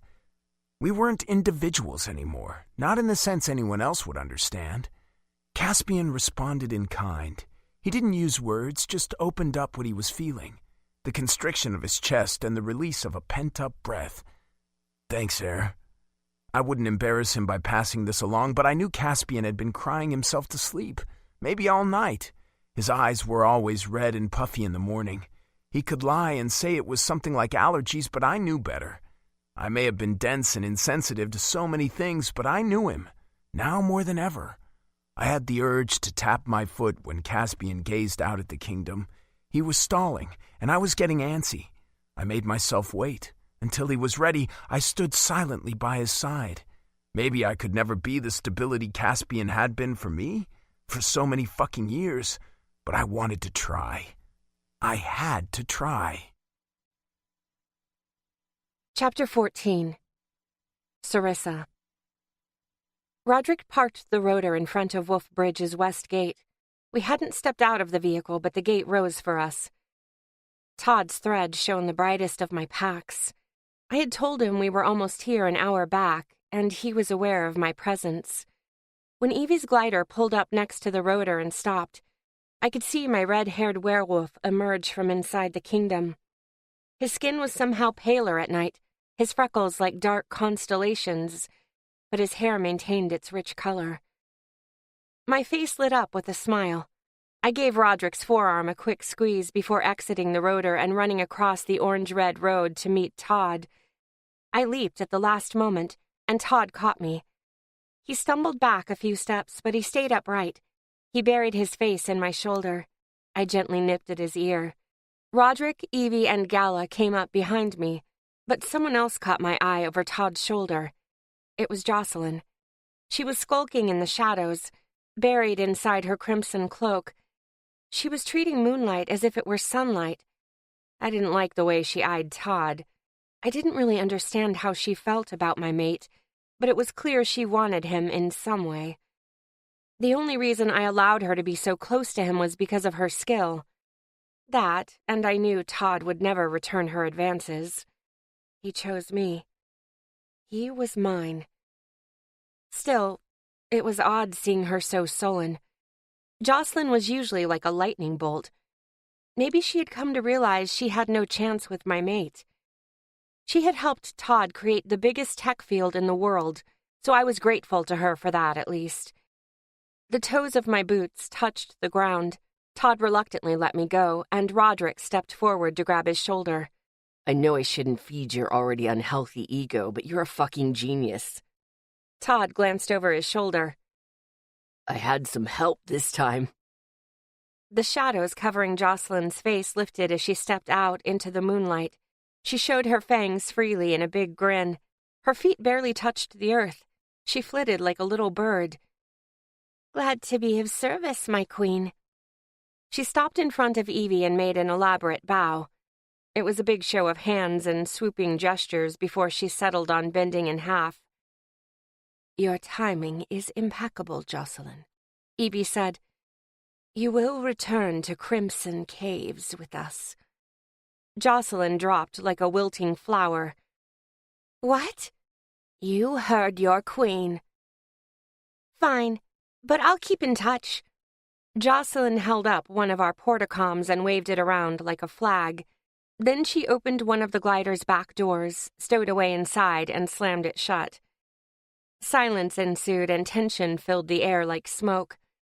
I almost wondered if time had stopped, or if we had all stopped breathing. I was okay. Roderick's and Todd's feelings were what was making me uneasy. Gala was a blank slate. Evie trained her crimson eyes on me. I noticed her gaze waver from second to second, but she couldn't settle it on my mates. Likewise, neither Roderick nor Todd would give her more than a fleeting glance. I knew why, but I didn't know how to fix it. The wounds they had given each other ran deep. Worse than that, my mates didn't feel sorry for their part in it, just like how Gala felt no remorse in her actions regarding Caspian. There was no trust, and yet Evie trusted me with her scamp. I frowned so deeply I thought my face might maintain a permanent scowl. I couldn't tell my mates about Evie's scamp. I kept that thought locked away, but it pained me to do it. I trusted my mates. They supported me and worked with vampires because I asked them to. Given time, they'd understand for themselves. They wouldn't just accept my words. It didn't matter which of the three species any of us belonged to. We were equals. Given time, the world would see it my way. What I was trying to accomplish was easier said than done. I knew that, but I didn't understand how far a grudge could run. We'll be back in time for the full moon, Evie said, for the Unity of Prime Conference. Rest until then, I replied. Evie dipped her chin. Her eyes dipped too. Without thinking, I reached out to her. Gala stiffened, but Evie held out her hand to stop her as I whispered in Evie's ear, Everything will be fine. My promise is good. I'll share the news with everyone at the conference, Evie whispered back. Then she stepped away. Have fun attending the wedding. You have much cause for celebration, I think. We all do. And thank you. We will. Roderick and Todd gave me inquisitive looks, but they didn't press. Gala opened the glider's front passenger door and assisted her queen in taking a seat. After that, Gala gave a short and stiff bow. Until the full moon, she said. Her eyes were hard as diamonds. She was a soldier for her queen through and through, even if she didn't agree with her decisions. Like, perhaps, my mates. I waved as Gala turned the glider around and then disappeared down the dusty road for Crimson Caves. A couple guards stood on the wall and looked down at us from over the parapet, attentive and ready for a command should I give it. I didn't have to look to know where they were. They were a strand in this immense spiderweb of connections woven into my being. Roderick stepped up to our rotor. Shall we? He leaned against the worn metal, in no hurry himself. One more to go, Todd said, as he glanced at Roderick. Our pack is getting stronger. It is, I said. What were you and the Queen of Vampires whispering about? Roderick asked. Nothing important. Neither Roderick nor Todd pressed the matter. They believed me. They trusted me, even though I had just told them a lie. Chapter 15. Air. The new suit I wore was made of the finest threads I had ever seen. My specialized combat gear, my Moonlight Night uniform, formerly my Phantom Fangs uniform, was first-rate, but it was of an entirely different make. Even the formal suits I had worn in the past couldn't compare to this. This suit was all luxury, fit for a king. The material was light and a pearly white like Sarissa's favorite dress.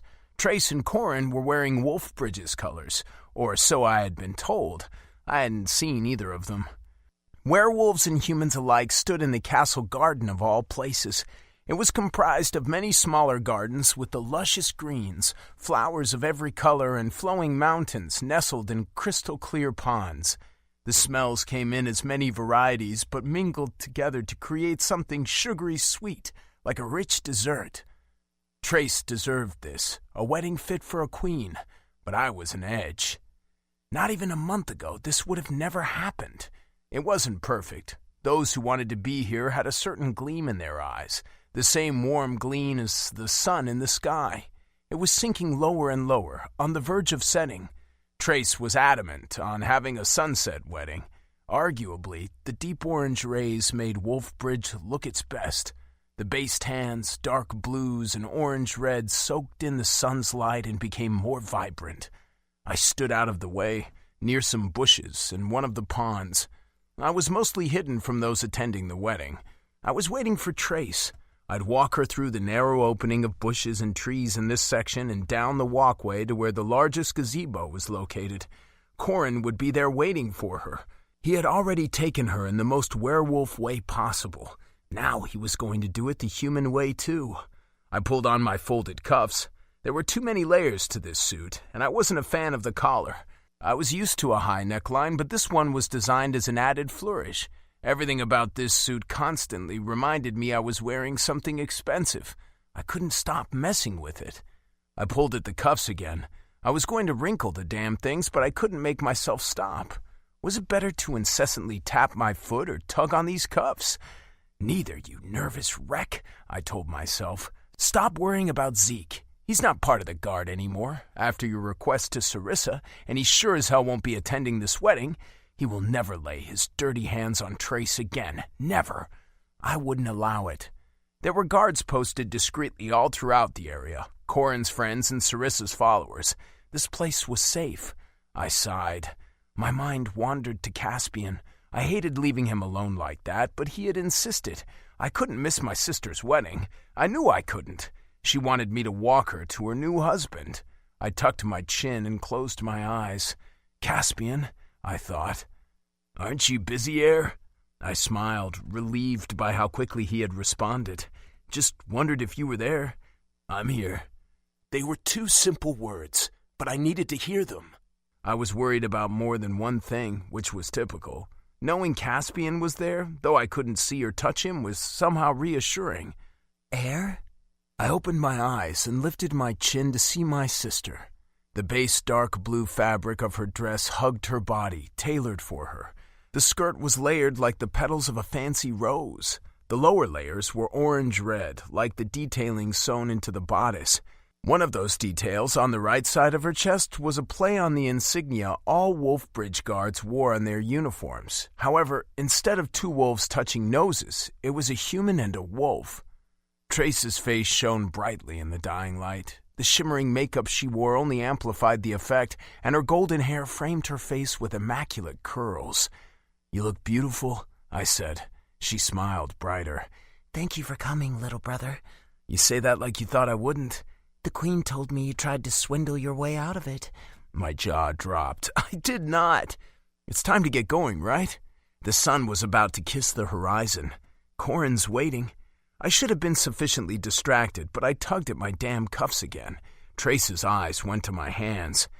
Air, what's wrong? Nothing. She folded her arms, sweeping fabric, following the gesture. What if you wrinkle your sleeves? She ignored me and tapped her arm. Everything is going to be perfect. The Queen herself is here. I know. I never said otherwise. Her blue eyes searched mine. Where's Caspian? I haven't seen him. I thought he might be back here with you. I frowned. I remember when he used to follow you everywhere. That earned her a grimace. Yeah, well, he sends his best, but he couldn't leave Paws Peak. That's too bad, but I understand. Is it hard to share the Queen among the four of you? That's kind of private, don't you think? You're my little brother. Plus, I'm trying to distract you. She took my hands. I hadn't realized how much of the cuffs I had managed to pinch between my fingers. You're the one wrinkling your clothes, not me. What's it like to be claimed by a werewolf when you're human? I asked, eager to get the conversation away from me. And I was genuinely curious. I slipped out of her grasp and gently moved her hair to the side to probe the back of her neck. Angry scar tissue met my fingers. It was still sore. If Trace's flinch was anything to go off of. Unconventional, maybe? She whispered. but I'm happy. That's all that matters, isn't it? I reclaimed my hand and offered my arm. It is. The sun is setting, big sister. It's time to meet your mate. You think like werewolves now. Hard not to when I've become more werewolf than human. She pressed her hand to my heart. Maybe. This heart is the same heart I've known all my life, though, no matter the physical change. I think all of our hearts beat the same. Humans, werewolves, maybe even vampires. Without another word, Trace clasped my bicep. I led us forward on the narrow pathway framed by lush foliage. A soft click sounded each time our shined shoes touched the hard rocks underfoot. The susurrus of those in attendance fell mute as we reached the grass lawns. All eyes turned to us. Werewolves and humans stood from their seats to either side of the walkway as they watched our quiet procession. Corin and my mother waited in the silver-framed gazebo. I glimpsed my pack. Todd wore his usual discomfort in a crowd, eyes downcast, but he didn't feel the need to hide his hair anymore. That was an improvement. Roderick stood tall and imposing with his arms crossed, flexing his muscles like he just couldn't help it. Sarissa was barely holding herself back from stepping onto the walkway. Her hands were clasped in front of her, almost like she was in prayer, and her eyes were bright. All too soon, we reached the couple of steps leading to our destination. Once inside the gazebo, we stopped in front of Corin. I took my sister's hand and offered it to him. It was surreal. Corin looked like a nervous young man. He wore the same tentative, love-struck expression that I had seen others wear on their wedding days. His palms were sweaty, a little shaky. He wasn't like a werewolf at all. And I thought my sister may have been onto something back in that secluded space we shared, shielded from the rest of the world for just a few minutes. Corin took Trace's hand, and, honestly, for the first time since learning how Trace felt about this werewolf, I accepted it. It looked right. It felt right. And my sister was happy, the happiest I had ever seen her. Neither one of the lovebirds would break eye contact. I stepped away but stayed in the gazebo, close to the bride. It was meant to mirror tradition. It should have been our father, but he died soon after I was born. I didn't even remember the man. My mother stepped up, fidgeting with the little microphone pinned to her neckline. Normally, the parents of both the man and woman getting married would be present, and the tech would be absent.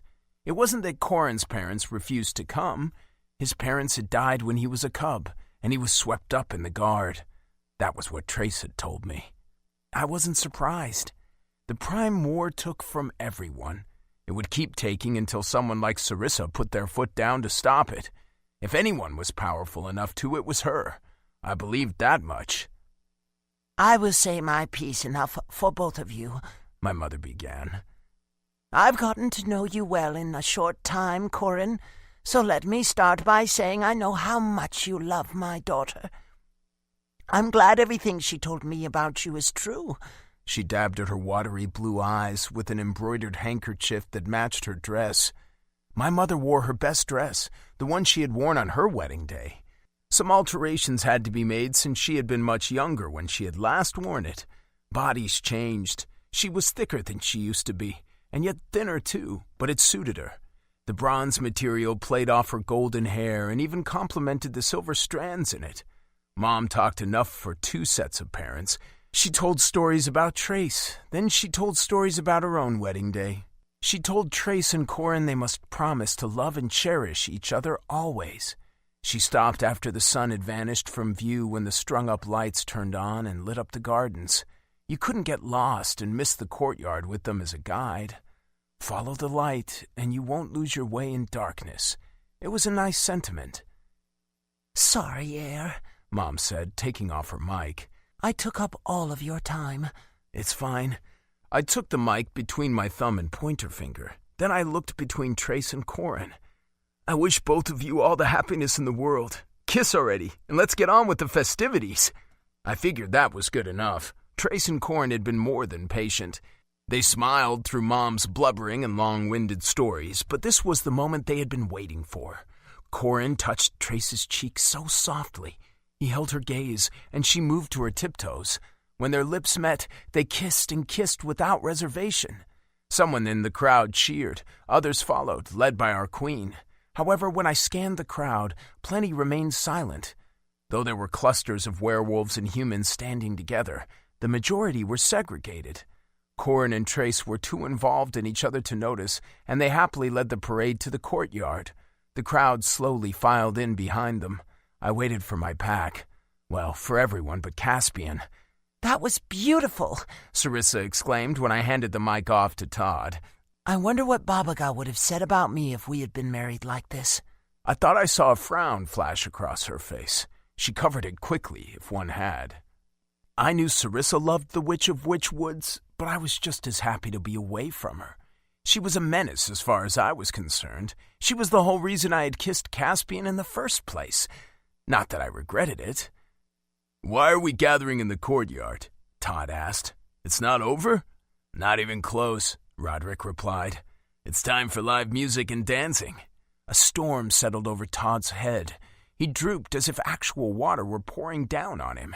"It'll be fun," Sarissa said. She took his hand and chased the storm away with a wave of her hand. Todd was hopeless when it came to Sarissa. We all were. The courtyard filled up quickly. A live band featuring an odd combination of classical stringed instruments as well as a lead electric guitar waited patiently on their own patch of orange-red rocks, separated from the rest of the courtyard by a pond full of flowering water lilies.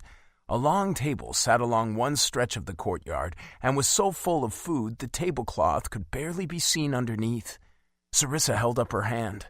It was impossible for everyone to see in this mess of bodies, but the gesture sent out a wave of power that crawled up through the soles of my shoes. Moonlight, little fiery wisps of it, lit her up like the moon itself. "I want to personally thank you all for coming," she said. "This wedding is the first of its kind, and it will pave the way for more to come." Her voice was loud and clear when her vocal cords were carrying active moonlight. It also had a presence that not even the most bass-heavy sound system could emulate. Energy pulsed through the ties connecting all the werewolves present. A few of them even cheered Sarissa's words when they had been lukewarm before. The break in tension seemed to ease the humans too. Shoulders relaxed. Some clapped their hands. "This is a look into the world I want for every one of you. Unity. Equality. Isn't it beautiful?" Sarissa had the charisma of any well-liked leader, but she also had more. Moonlight sparked around her. It spanned the entire courtyard in a flash, amping up the energy. Werewolves howled for their queen and bowed before her. Many humans weren't as fervent, but they all bowed as well. They willingly acknowledged her. That was more than I could say from my time among them. We coexisted with werewolves because we had to. With Sarissa, it was changing. If she continued controlling werewolves with her alpha dominance, maybe it would last. Her power was ecstasy in my veins as much as any other werewolves. My vision brimmed with optimism. It was impossible not to admire her pure power. As if to break the trance, the table holding all of that food toppled over. The crash ricocheted off the walls, and another blue light source called attention to itself. Contending moonlight was the culprit. However, the werewolf using it could barely cut through Sarissa's aura. She glared, whipped her head in his direction, and concentrated her will on him. Her moonlight was so intense it was almost white, but it had no effect. The werewolf staggered forward, likely drunk. I couldn't tell who he was since his long, greasy hair covered his face. When he ran a hand through his hair and challenged the crowd with bloodshot eyes, my knees almost gave out. This was the werewolf who made me hate all werewolves beyond repair for so long. This was the werewolf who spurred my contempt for Caspian because of my own self-loathing over liking him when I shouldn't have, though Caspian was good and never deserved any of my anger. This was the werewolf I had hoped to never lay eyes on again. My hackles rose, and I growled, "Zeke!" Chapter 16. Air. "No one invited me to this celebration," Zeke spat. He could barely stand on his own two legs, let alone control his moonlight. At the rate it was leaking out of him, he wouldn't have any left soon enough. I stepped forward. I had every intention of ending this now by tearing out his throat. Every muscle in my body wound up tight. The dormant energy resting at the base of my stomach flickered to life like a flame that had just been lit. It burned just as hot, too. Sarissa grabbed my wrist. My strength was no match for hers when moonlight was involved. She stopped me cold. Her touch was like a bucket of water tossed over my flames. "Sarissa," I growled. "Wait," she said. Her dark eyes flashed the same deep red as the last dying rays of a sunset. She stepped in front of me and bellowed, "Stand down!" The moonlight flames she had shot over the courtyard returned to her. Then they leaped out again as bright blue tendrils, grasping at Zeke.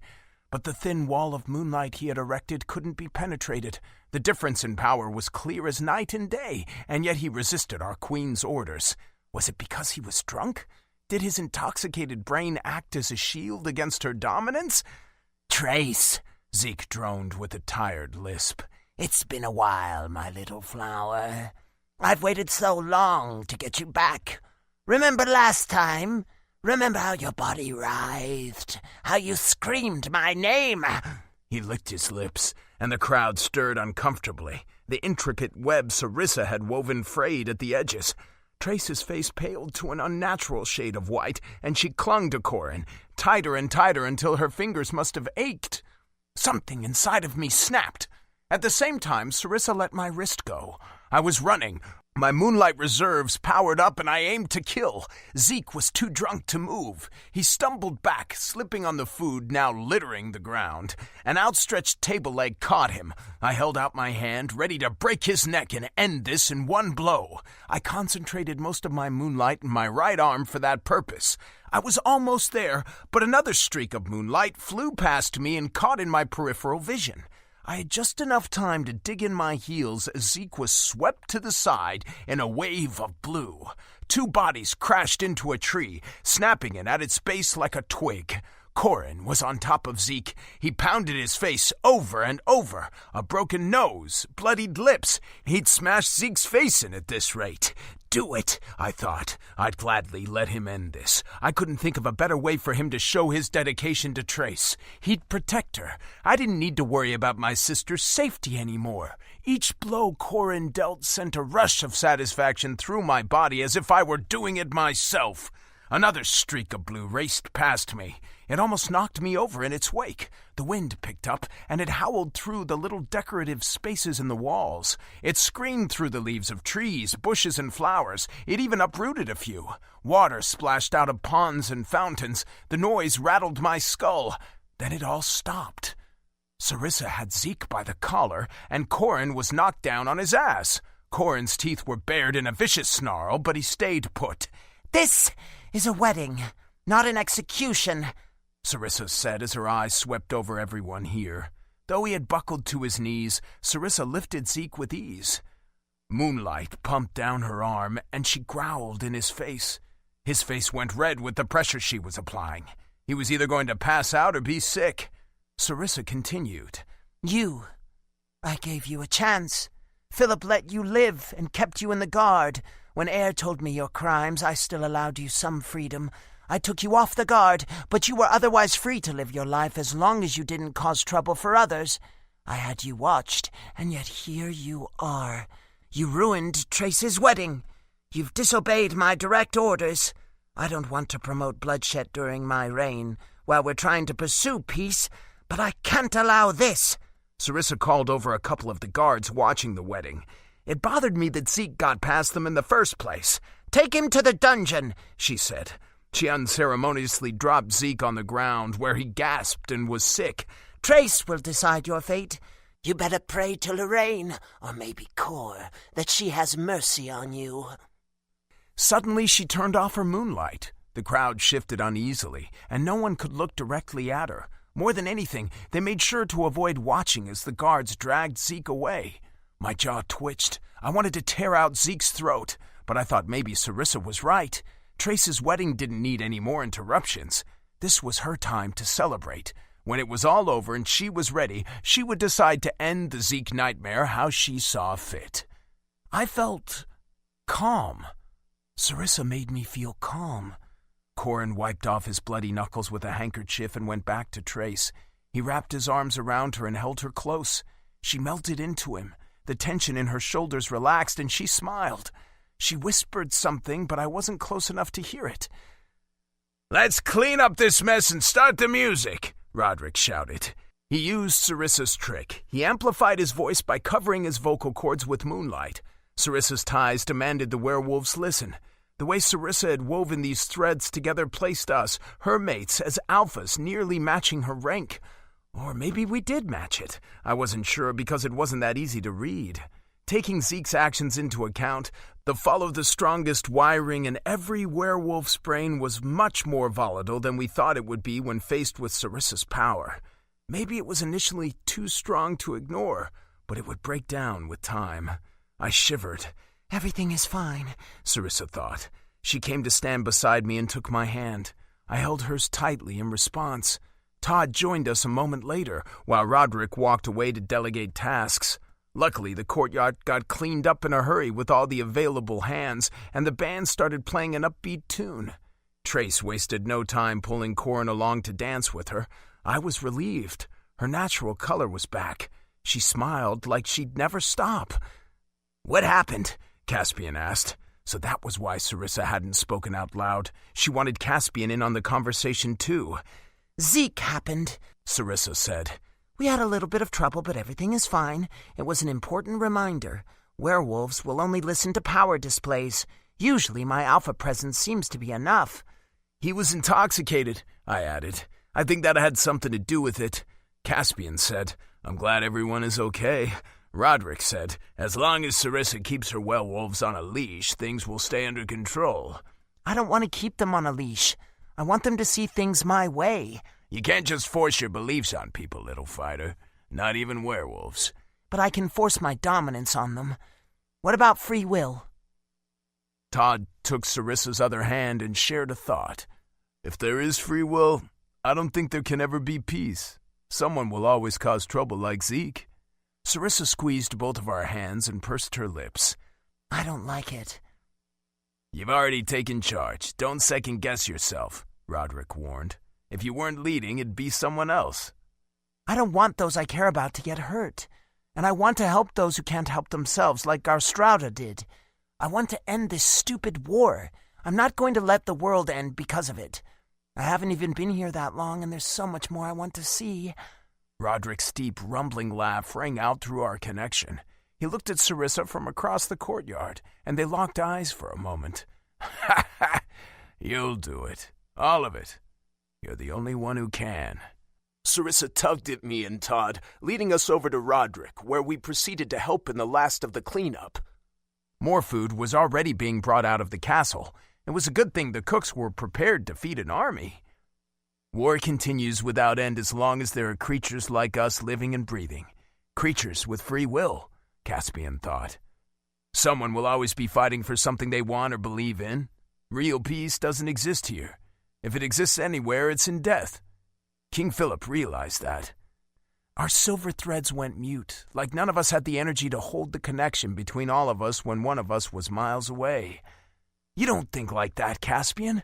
I tried to break through to the boy I knew before, the optimistic cub who didn't know how to quit, but he remained silent. Todd helped straighten the new tablecloth that was brought out. He didn't lift his eyes from it after he had finished. He placed his hand on it and just stared. "We could leave. No one's been that far out in the Badlands. Those who have never came back, we don't really know what's out there," he said. "Oh yeah, let's go to the Badlands and die of thirst. That sounds so much better." Roderick smacked Todd's back hard enough to break his stare. Todd glanced at the band and then at Sarissa. "I've never really danced before, but..." He held out his hand. "Dance with me?" Sarissa grinned. "Of course. And, I haven't either." She took his hand and joined the few other couples already dancing with Trace and Corin. Seeing the queen herself take part invited a flood. Soon, most of the humans and werewolves attending were dancing. "Caspian," Sarissa thought. "remember we're here." "Go. Dance and have fun," he replied. "I'm sorry for what I said before. I don't mean it." "We miss you. I'll be glad when we can be together again." "Me too." Chapter 17. Air. Roderick leaned back against the table and nabbed a chocolate cake ball. He popped it into his mouth and watched our Sarissa twirl and spin without a care. Her body knew a natural rhythm. She didn't know the traditional dances anyone else in Wolfbridge did. Neither did Todd, so he was happy to let Sarissa invent something all her own while dragging him along for the ride. I thought he might get embarrassed, that his face would retain that telling red, but he wore a grin bigger than any I had ever seen on his face. Stars may as well have been in his eyes, like that look someone gets when they're newly in love. In all fairness, it hadn't been that long since he had sealed her, even less for me, less still for Roderick. I could tease or condescend all I wanted in my own head, but Sarissa was captivating, and her self-confidence flowed through all of us. It was a kind of reassurance that wouldn't have been possible if we had not been connected. Being with her strengthened us. Sealing her did too. I doubted the stars would ever leave any of our eyes. This thing between us would never grow stale. For the first time in my life, I didn't wonder where I belonged. I didn't feel anxiety over an uncertain future. I wasn't dwelling on the fact Zeke was still alive. I knew it would resolve, definitively, and Trace would make the decision. I was just here, sharing a moment of happiness and peace, and that was enough. I tried to share that with Caspian, the feeling, but he gave no indication on whether he felt it or not. "You staying here?" Roderick asked. "Yeah, I think I will for a while," I said. "At least eat something or move to a bench. You're in the way." I rolled my eyes at the big lug. "I'm going to steal a dance with the Queen. You do that." He gave me one of his lazy grins through his thick beard and sauntered off to the main stretch of orange-red rocks. I shook my head. He'd never change, but that was fine. The food smelled good, so I grabbed a plate and a slice of prime meat. I used to love sweets as a human, but nothing tasted as good as meat since I became tethered. It made sense since werewolves thrived on a basically all-meat diet. I took a look at the sweets anyway. There was a pastry I lingered on. It was light and delicate, in the shape of a rose and glazed with a red jam to reflect the color of one. They looked like, "Hello, Air, it's been a while." Twice. I tried twice to meet her eyes. I had easily avoided her for years, and now she was standing in front of me. It was bound to happen at some point with all of the werewolf-human integration Sarissa was responsible for, but our worlds had been separate for so long. "Jenna," I finally said, but I still didn't make it to her eyes. I ended up staring at her pert nose. "For some reason, I didn't expect to see you here." "I'm Trace's friend. Of course I'd be here." I nodded because of course that was true. "You've changed," she said. I gave her a quick once-over. Her hair was longer, down to her lower back. It was the same silky black I remembered. Her skin was an even brown, aside from that one mole on her chin I used to kiss. Her dark eyes were the same, but my eyes lingered on her rounded stomach. Was this her first? Second? I knew she was married for a few years now, but I didn't know much beyond that. I said, "So have you." "When you became tethered to Prince Caspian Vic Cast of Wolfbridge, I cut you loose as if I had never cared for you, as if I hadn't expected you to ask me to marry you before everything. I'm sorry about that, Air. It just scared me. I didn't understand. I'm still not sure I do, but you look happy. I hope you're happy." "I didn't really give you a choice. I broke up with you," I said. "And I am happy. I think I'm where I'm supposed to be." "I'm glad to hear it." She gently rested her hand on her stomach and grabbed a plate with her other. "This little one is hungry, and so are my other little ones. I'll have to excuse myself. It was nice to see you." "You too." I was glad to know I meant that. I had moved on. She had moved on.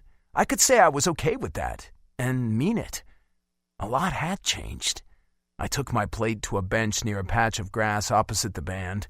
It was as quiet as I could get without leaving the party. Roderick stole Sarissa from Todd, and I laughed as the two of them spun her back and forth between them. She didn't seem to mind, though. She added a few extra spins here and there, as if she was trying to see how far she could get her dress to flare out.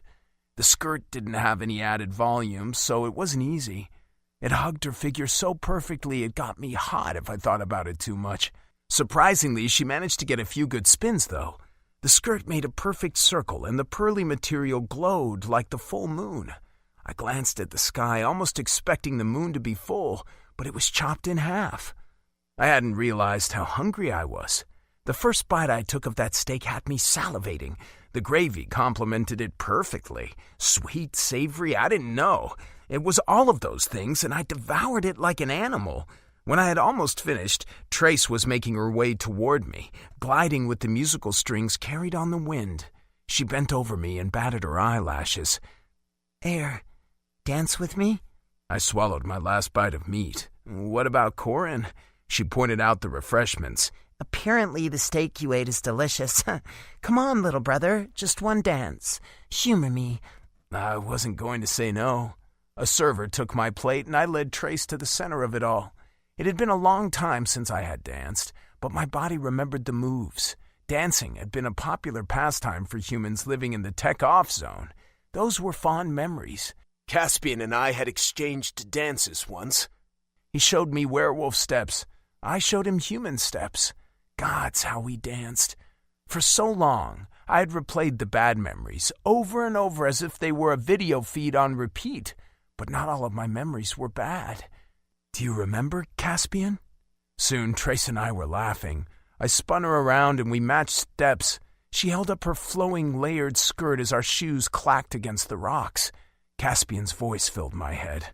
Yes, I remember. You were a much better dancer than I was. I still am. You never grew out of your awkward phase. I beg to differ. Why do you look so happy? Trace asked. What? That beat isn't making your heart race? I said.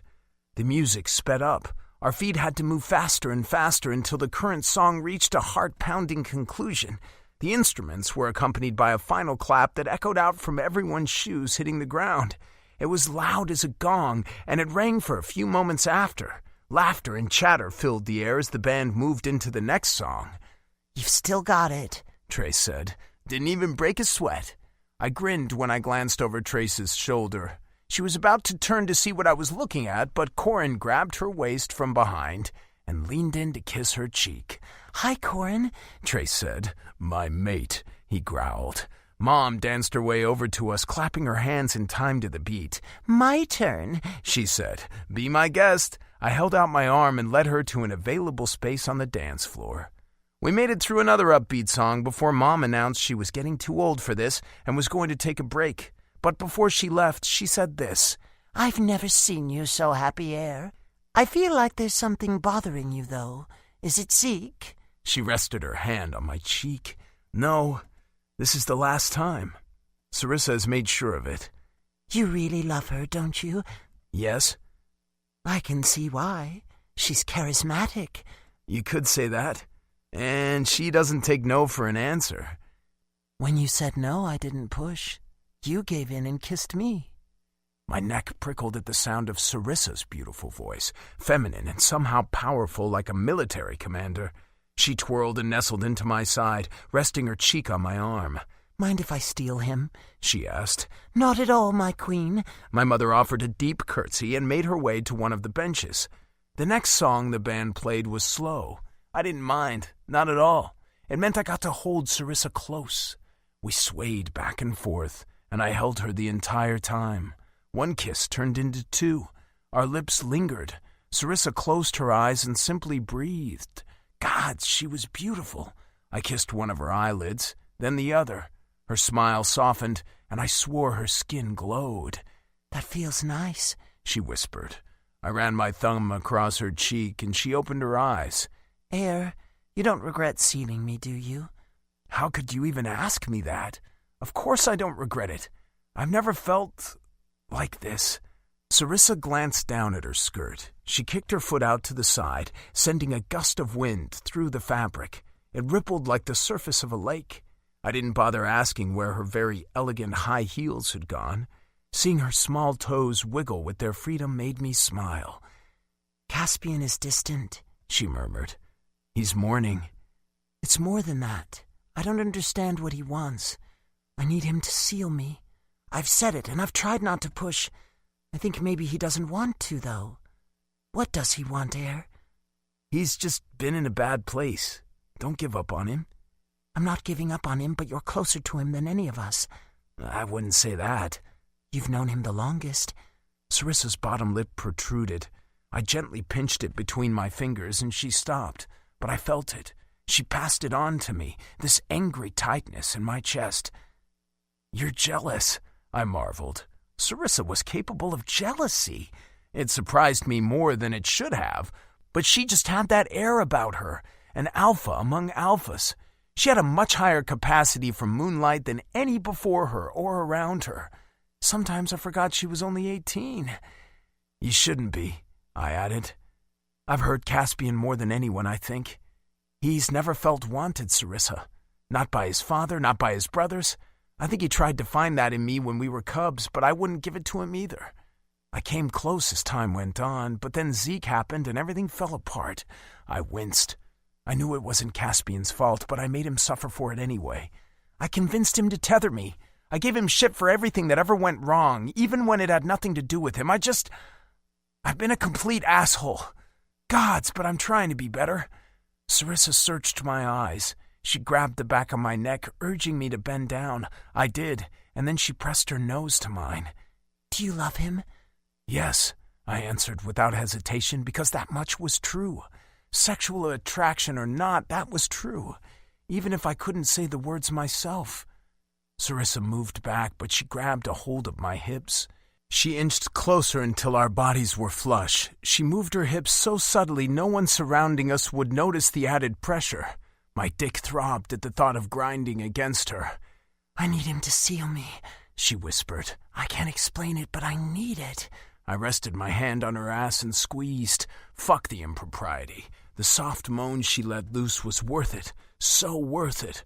Her nails dug in through my shirt and pinched my skin. "Maybe you want to help me ease my need for the time being?" she whispered. "Gladly. Let's get the fuck out of here." She almost said yes. It was written on her face, especially in her softly parted lips, but she shook her head. "Later. We can't just leave the celebration." "Fine, but I won't hold my breath. Something will demand your attention. Just watch." A rush of need blazed through my body like fire. Sarissa opened a valve she had closed between us. I gasped and my dick ached. Todd and Roderick looked okay, so she must have shared it with me alone. I was sure I'd crumple into a heap on the floor. I had never felt anything like it. It went beyond normal arousal. It was crippling, my body ready to tear itself apart if I didn't take Sarissa right then and there. Except it wasn't Sarissa I needed. It was suddenly Caspian. Only Caspian. This is very uncomfortable, I grimaced. The need subsided as quickly as it came on, and I gasped. I wouldn't share that with Roderick or Todd. They might feel violated. She smirked. "I won't, but you have these kinds of feelings for Caspian too, don't you? I thought you might understand." "Not like that," I frowned. "How are you standing right now if your body is revolting like that?" Her fingers trembled when she grasped my arms. "That's what I'm trying to tell you. I don't know how much longer I can wait." She closed her eyes and I held her waist. I felt helpless. I couldn't sate her need, not when it was all for Caspian. "Did you feel this way about me before?" I asked. "All of you, but it's been getting worse the longer I wait. I need Caspian to seal me, and then everything will be right." Chapter 18. Sarissa. Morning came too soon. I would have happily slept in until noon. But I was a queen, and my body would not allow it. My eyelids were as heavy as stones. When I tried to sit up, my core ignited. I doubled over and clutched my middle. I had had sore muscles before. I had had a bad flu before. But this wasn't either of those things. It was both and neither. It was an open wound that needed to be healed. My relationship with my mates was stronger than ever, but it was incomplete. My bed was empty and cold aside from the heat of my own body. I lay back down. Then I closed my eyes. I reached out and thought, Caspian. The resistance irritated me more. Caspian wasn't ignoring me, I hoped, but this distance wasn't doing us any favors. Sarissa. His voice enveloped me like a hug. How did you sleep? It's early for having stayed up so late. It seems we don't get much sleep.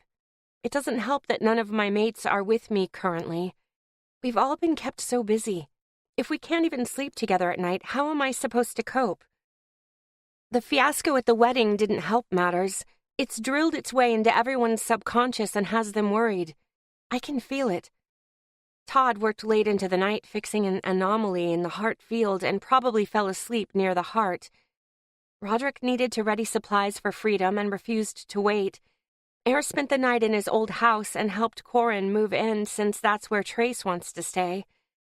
Air said he would see how the others took it since, despite changing regulations, that area of our kingdom is still predominantly human.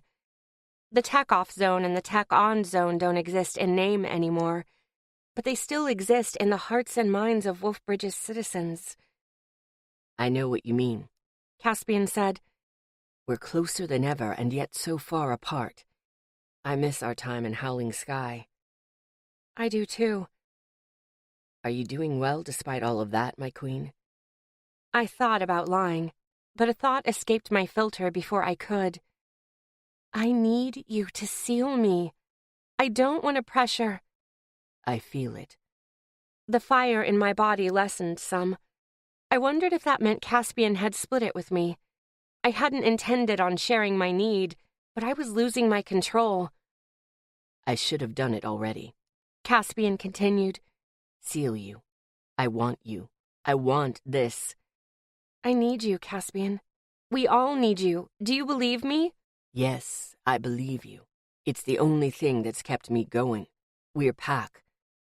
My eyes burned, but my lips upturned. I would find a way to make my Caspian whole again, I swore it. I'm coming to Paws Peak. So suddenly? Don't try to talk me out of it. I won't. I'm not. I'll be waiting, but I have to go. Is something wrong? It's nothing to worry about. Caspian. I promise. I love you. I love you too. Remember, my queen. I'm waiting. A shiver started just below my neck and traveled all the way down to my toes. Caspian would seal me. I'd be complete. We'd be complete. As our active connection faded to the background like a dormant moonlight, I pondered. I clutched the fine silks on my bed. Smooth, powerful, rich. I was all of those things as a queen. There had to be a way I could keep Paws Peak without separating myself from my mates. Being apart like this was too painful, for all of us. I knew it. The door leading into my bedchambers opened. It didn't make a sound, but I sensed Air's presence and looked up when he was within view. He shut the door behind him with a quiet click and leaned back against it. He hesitated before saying, What does that look mean? Did I do something wrong? You left me alone all night, I retorted. I meant to say the words playfully, but there was too much truth behind them. They stung like angry bees. Air flinched.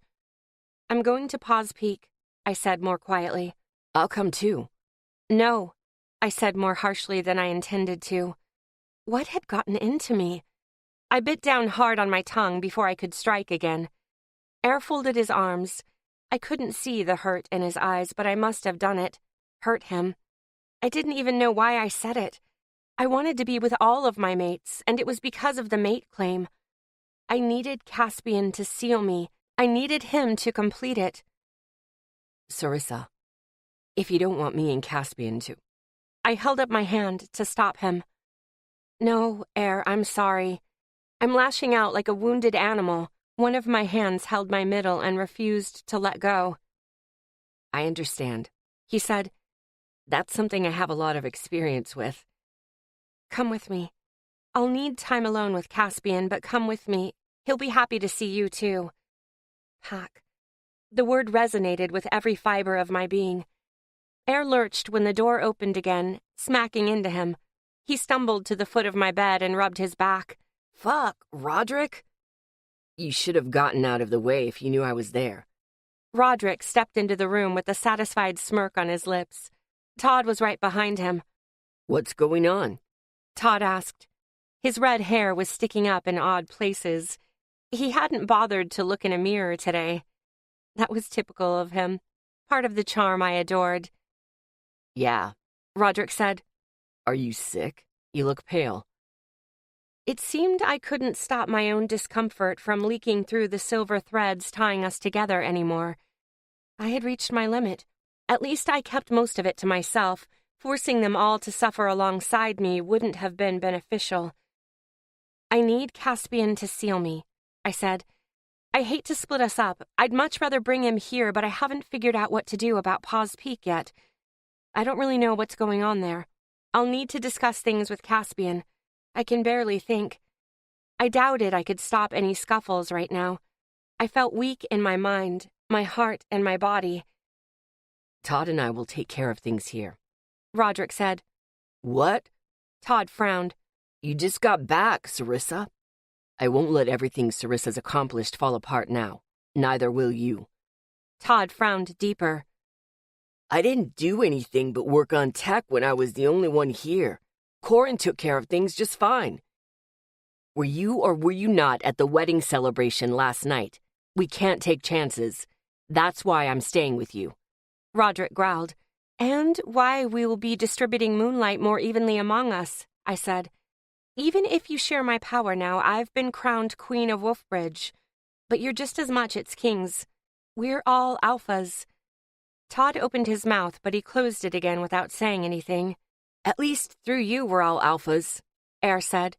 He sat on the edge of my bed and placed a hand on my thigh. His warmth eased my twinging insides. If they were coiled tight like a piece of rope, his touch helped loosen the knots. You've tapped into some ancient werewolf instincts, bringing two werewolf kingdoms together under one alpha because of your intense moonlight and whatever. Since you're also the strongest werewolf by far, no other werewolves are going to challenge you for alpha. If you can appoint us as alphas under you, using your moonlight to bridge the distance, right? Roderick said. Right? He nudged Todd. I guess, Todd murmured, rubbing his arm. King Philip certainly never had the same kind of hold on Wolfbridge that Sarissa has.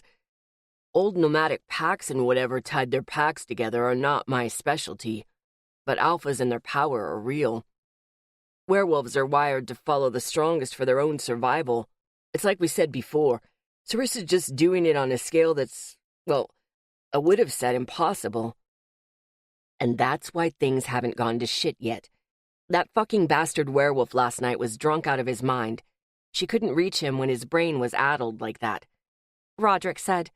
That's a crucial detail. We all feel the ties Sarissa has constructed. The ones holding our little pack together are strongest, but Sarissa can still tug on these other threads and, by extension, keep Wolfbridge in line. But I don't feel the ties to Paws Peak. They're weak, I conceded. I can feel them, but maybe only because Caspian is there. What was I supposed to do, become some supreme ruler? Spread my moonlight nights to every notable area in the Goodlands and rule with an iron fist? But even then, the only ones affected by my power were werewolves. It was potentially a lot of power. Already it was a lot of power, but I was holding sand in my hands, trying to close the gaps between my fingers. The grains were fine. So fine that little bits kept leaking out.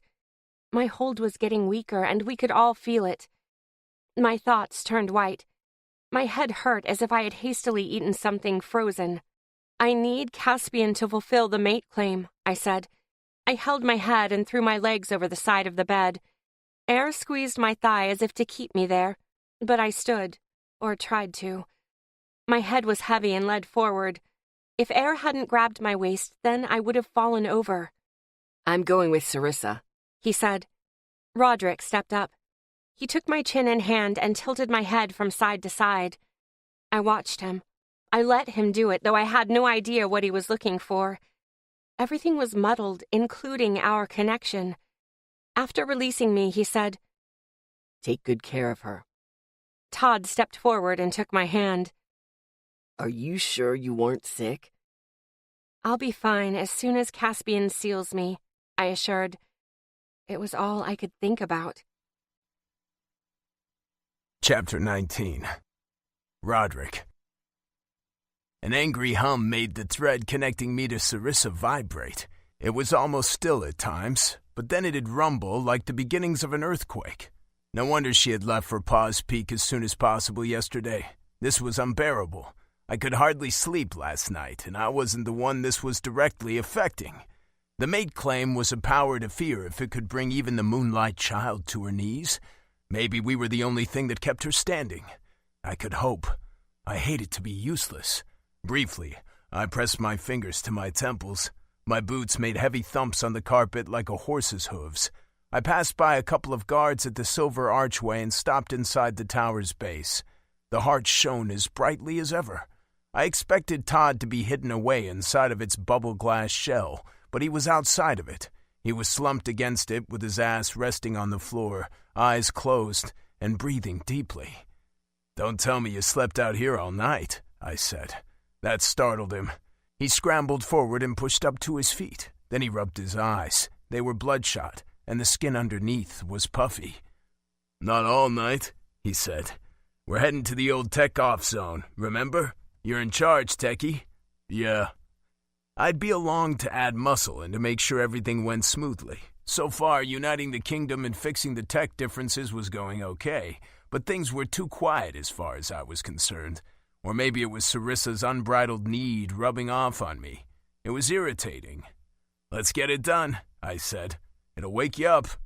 If Todd had been anyone else, I might have gotten some complaining, but he simply nodded. "Let's grab the rotor. Last night I packed it with some supplies I'll need." "All right, and call the werewolves you picked out to assist you." "Oh, yeah." Todd frowned. He was a loner, but a task this big required a team. "You did put a team together, didn't you?" He nodded again, but he was transfixed by some spot on the dark blue carpet. "Do you think Sarissa will talk to me?" "Sure, why wouldn't she?" Todd's hand went to his wrinkled short-sleeved shirt. He grabbed the fabric and pulled, stretching it. His fingers drained of all color. "I thought I should leave her alone until this stops." The agitation. Once Caspian fulfilled the mate claim, Sarissa thought everything would be right. After a moment, I said, "Maybe." One of the guards at the silver archway spoke. "Can we help you?" A female replied. "No." I glanced over my shoulder. An old Wera marched forward, the long skirt of her dress trailing behind her. She had a young Wera on her heels, too, early teens from the look of it. Their dresses matched, both a light blue. In the past, I hadn't seen much of Weras at all. I still didn't, since there were so few, but with Sarissa in charge, they were pretty much allowed to go wherever they pleased. Damn, did werewolves age well. This Wera had to be well into her hundreds, based on what I knew about Wolfbridge's Weras. Hardly a wrinkle marred her skin, but her face was severe. The natural angles were made sharper with her hair pulled back into a tight bun. Her hazel eyes were what gave her age away, though. They were brighter and darker, fathomless. "Can I help you?" I asked. She wasn't stopping, and there was no one else here, unless she was planning on taking the elevator or spiraling staircase up a floor or two. Her cold eyes locked onto Todd. He took a step behind me, and I didn't bother calling him out. Boots pounded the floor, and Corin appeared in the entryway, panting. "Highly Runan, I told you I'd be happy to assist you." "Run along, cub," the old Wera said. "I must talk to our moonlight knights." Corin mouthed the words, "I'm sorry." "Bold for a Wera, aren't you?" I commented. "I thought you were a timid lot, but I guess I should know better, considering Sarissa." Hiley's eyes narrowed.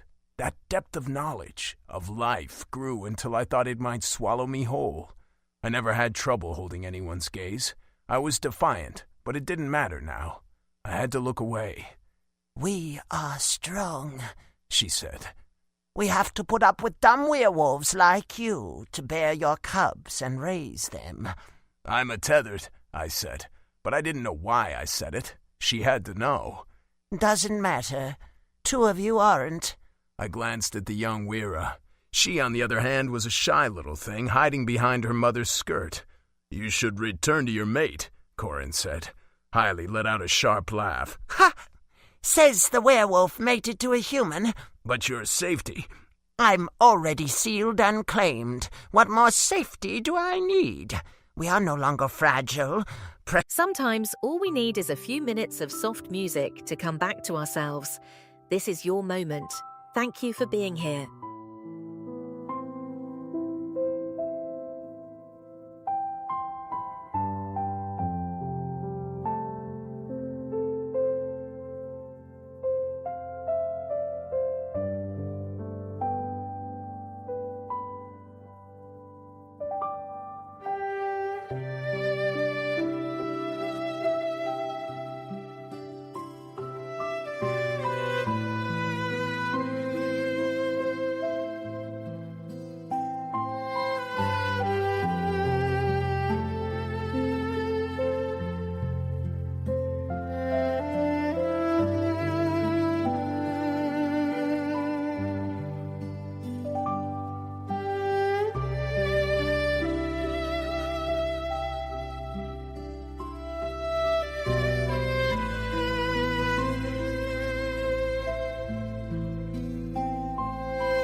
Precious jewels to be locked away in a chest?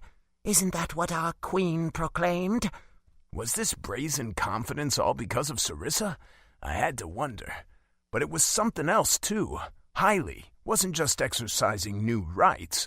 Her nostrils flared, and she let out a heated breath. She did, I said. And aren't you glad she did? Hailey tissed. Perhaps, if it would last. What do you mean? Todd said. You irresponsible mates. That's what I mean. You'll need to explain that, I said. Now I was getting impatient. I folded my arms and tried to push away Sarissa's growing agitation. I could hear my heart pounding in my ears, throbbing like an open wound. Hell, it was distracting. I tried to send comfort her way, but it got lost in the sea of her need. You, the Moonlight Knights, supposed protectors and closest advisors of our queen and our kingdom, will doom us all if you impregnate her. I don't see how, and I'm tethered, I reminded. It could be a problem. Todd stared vacantly at a point just above Hailey's head. I know you. Our lead technician. You overheard me talking to my Laurel. She glanced at her cub. About the mate claim some time ago. The Caspian won't. Hailey laughed darkly. Her cub grabbed her skirt. It's hard, isn't it? The mate claim, the drive to seal and be sealed. It throws out all logic even for one like you. I did think about it, but she needs us, Todd murmured. What the fuck is she talking about, Todd? I asked. When he didn't answer, I looked to Corin. Corin cleared his throat. He spoke slowly. Our queen left in a rush for Paws Peak. It's for Moonlight Knight Caspian. He's the last to seal her. I scrubbed my hand down my face. So, Sarissa is pregnant, hypothetically. How's that going to doom us all? She isn't pregnant, Todd said. But if Caspian seals her... Her body isn't just begging to be sealed. It's demanding cubs, Hailey said. A pregnant wearer means no moonlight. All moonlight a wearer has and will absorb on the following moon nights for the 4 months of her pregnancy will go to the cubs inside of her. She won't have a say in the matter. My jaw dropped. I should have known this, right? Maybe. I was tethered and was never educated on wearers like this, but I felt like I should have known this. I knew about Moonlight, how it and Sarissa being the only cub in her mother's womb attributed to her power, how she was expected to mother a new generation of werewolves, but I swore I didn't know this. It will leave her powerless, Hailey said. We all know this precious piece is teetering on the edge of a cliff. The only thing holding it together is our queen's vast moonlight reserves. I growled. Why didn't you speak up sooner? She smacked Laurel's hand away from her skirt and growled back. It wouldn't have made a difference. Even now it won't make a difference unless the Moonlight Knights can take our queen's place. I'm sorry, Corin said. I should have maybe thought to... our queen is just... So powerful, yes, Hailey agreed. No one would think to consider her moonlight could disappear, not when we've all been enraptured by it. Our queen, our alpha, the moonlight child, but even she is not invincible. If the rapture disappears, there will be chaos among werewolves, not to mention the vampires and humans. Hailey's cub once again grabbed for her skirt, but Hailey swatted her away again. You are much too old to be clinging to me like this, cub. Be strong. She pursed her lips. This is why a wearer should never lead a pack or a kingdom. It's why a wearer never has. Another growl ripped out at the entryway. The guard stepped aside as a large werewolf made his way through. His brown eyes were trained on Hailey and Laurel. Saz, Hailey said. Her voice fell back a few notches to a much more pleasant volume. It was as if she was afraid to hurt this guy's ears. You left without a word, he said. Our sons are tearing the house apart. Our queen may have changed the rules, but you're still my mate. Hailey dipped her chin. The defiance she showed moments ago melted away like butter on a simmering frying pan. Saz grabbed her forearm and yanked. The young wearer grabbed Hailey's skirt and moved forward with her. Easy, I warned. She won't bother you again, Saz said. She wasn't bothering us. Hailey placed her hand on top of her mate's. He loosened his grip. I thought I saw red where he had held her, but it faded away quickly if I had. I said what I wanted to say. Hailey held Saz's arm when he offered it to her. I know my place, just like our queen knows hers. It's instinct. I seriously considered stopping them, but Laurel released her mother's skirt and went to Saz's side. She grasped the back of his shirt instead, and he placed a hand on her back. She smiled brightly. It was the first time she had felt safe since coming here with her mother. Her father smiled back at her. You coddle her too much, Hailey said, and she smacked his forearm. Corin saw them out. A happy family, maybe. Content with their lot in life at least, and no desire to change it. Fuck. Will it matter if we say something? I asked. I don't know, Todd said. That old wearer had some valid points. Maybe this will turn out to be a problem. A problem? You mean it could be a catastrophe? This is about more than our little pack, if you say so. I ignored him, closed my eyes, and thought about Sarissa.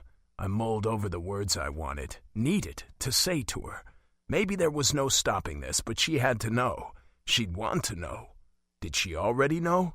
A burst of energy hit me. It hit me so hard I almost fell to my knees. Todd did.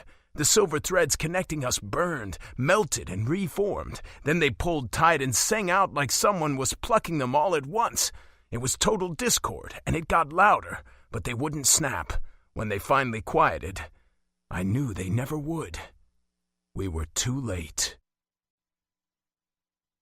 Chapter 20. Caspian.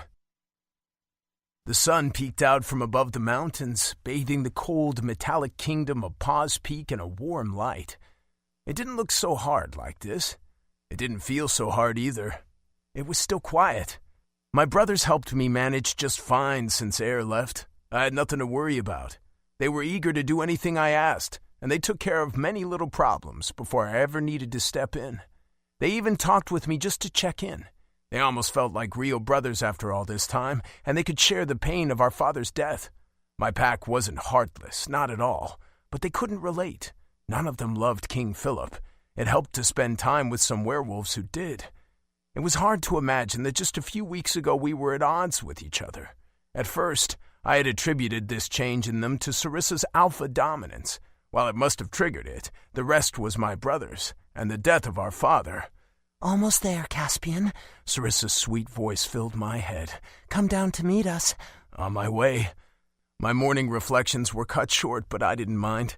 I had been doing too much reflecting lately. There was no more room for doubt. Sarissa's need clamored inside my body. She kept a lot of it to herself, but I was feeling it too, a need stemming from my own body. My gums ached with the cry for moonlight. I had to actively fight to keep my moonlight reserves dormant, not to mention my aching dick. I turned on my heel and made my way down the hall for the staircase. Dominic was there too, walking in the direction opposite of me. "She's here?" he asked. "I didn't hear the announcement."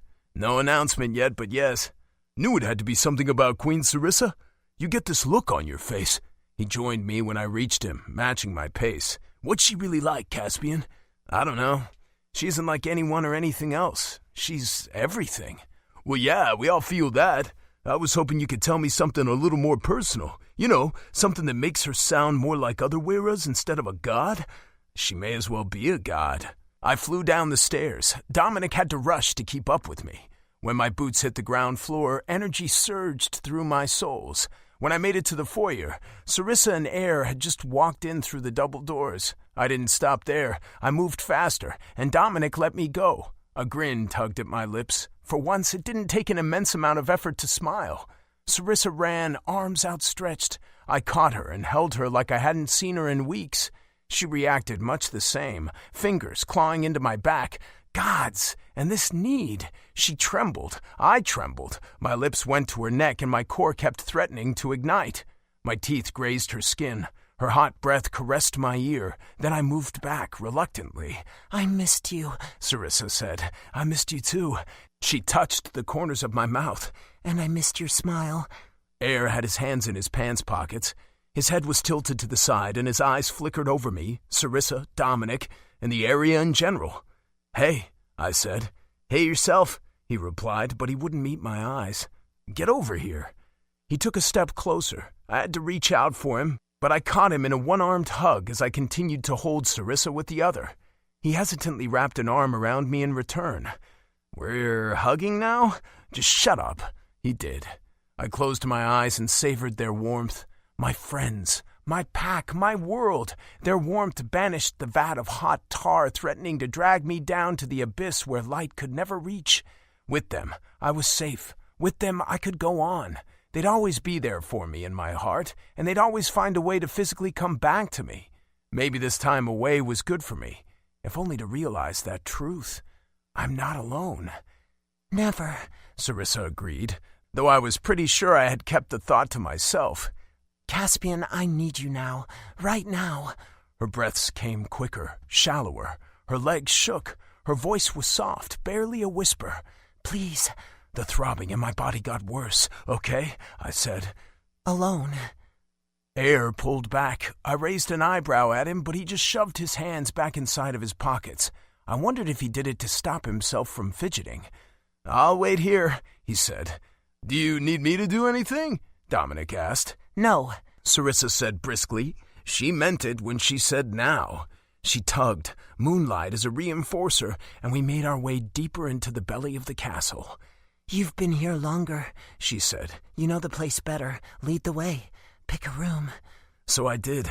I took us to the room I'd been staying in, one many floors up with a great view of the kingdom. Sarissa didn't complain about the time it took to walk there, but she didn't say anything either. She was content to hold on to me. Her shaking had subsided some, like the knowledge her need would be sated was enough to extend her patience. The bed was right there, not a wrinkle on the yellow duvet, and I stopped. I stared. Sarissa clung to my side, and the tremors returned. Was I stalling? No. I just didn't know where to start. This was real. This was happening.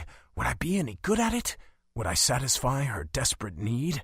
Sarissa, don't! She let me go. She stepped forward so her back was facing me. Then she pulled her tunic over her head and unraveled the binding she wore underneath to keep her breasts close to her chest for mobility. She grabbed the thick curls of her hair and draped them over the front of her right shoulder. My eyes followed the curve of her back, the expanse of bronze skin. Then they bounced up to the back of her neck, where 3 bites scarred her skin. Fresh claims. "Bite me," she said. "Why do you hesitate, Caspian?" I don't know. "Is it air?" What? "Is it because of air? Is he the one you want?" No, I don't know. I want you, and I want air, somehow. I still wasn't sure what I wanted from air, but I wanted something. I had wanted something for a long time. Friendship? Acceptance, maybe? Whatever it was, he had started giving it to me. "Then take me," Sarissa said. "Please, I know it's bad timing. I know you've been hurting, but I can't wait. You're with me here." She wrapped her arms around her chest. "But I need this physical tie, too. I need it. My body craves you. If you don't want me, break it off now." She shook and rubbed at her temples. "It hurts." "Sarissa," I stepped up behind her and wrapped my arms around her waist, her skin on my palms, my teeth on the back of her neck. "Don't doubt me."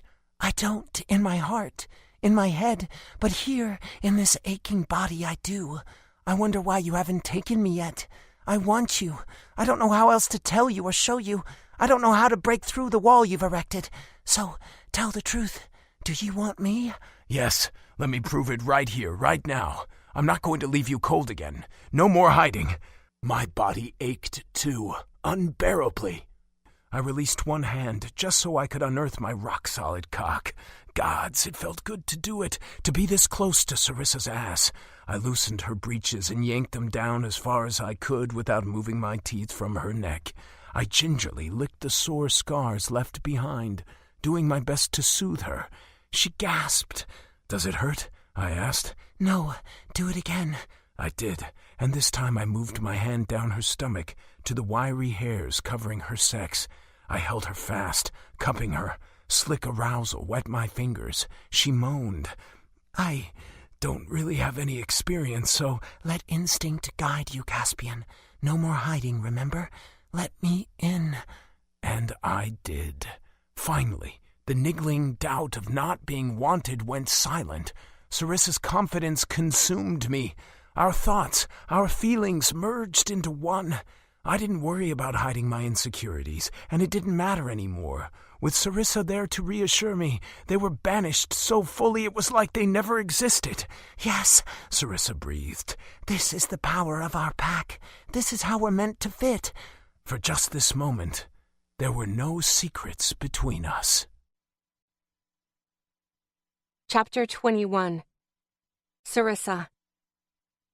I turned around in Caspian's grasp, so I was facing him. I grabbed the back of his neck and urged him down to meet my lips. We kissed. I held on to him with one hand, managed to loose my breeches and dropped my underwear. Then I took his cock with my free hand. He puffed hot air into my mouth. "Let me take my clothes off," he said. I went for the edge of his pants and yanked down to assist him. He leaned away from me to work off his shirt without jabbing me with an elbow. When we were both naked, we went back to kissing. He tasted hot and sweet. We panted in time, our chests expanding and depressing. Sweat shimmered on our skin, and I held him tighter. his hard-on pressed into my stomach as I leaned forward on my tiptoes. Instinctively, I rolled my hips, begging for contact. I burned. I burned as hot as the sun. I felt as bright as it, too, about to explode, and I shared it all with him unfettered. Kisses with tongue turned into bites with anxious teeth. My lips throbbed, but I bit back just as fiercely. Caspian grabbed my hips and forced me to join him, nearly taking me off the ground. Wisps of blue fire caught in my vision. Active moonlight was stirring in both of us. He hit me just right. For a moment, our bodies aligned. I pushed off the ground with my tiptoes and wrapped myself around him. I breathed heavily into his mouth when I felt him at my entrance, sliding against my slick heat. He supported me with a hand under my ass. He kneaded my flesh and growled into my neck, teeth grazing. My skin tingled. Caspian walked us to the bed. When his legs hit the ledge, he bent down. My back brushed the yellow duvet, but I held on to him like tied ropes. Let go, Sarissa, he whispered into my skin. I tried to do what he asked, but it was hard.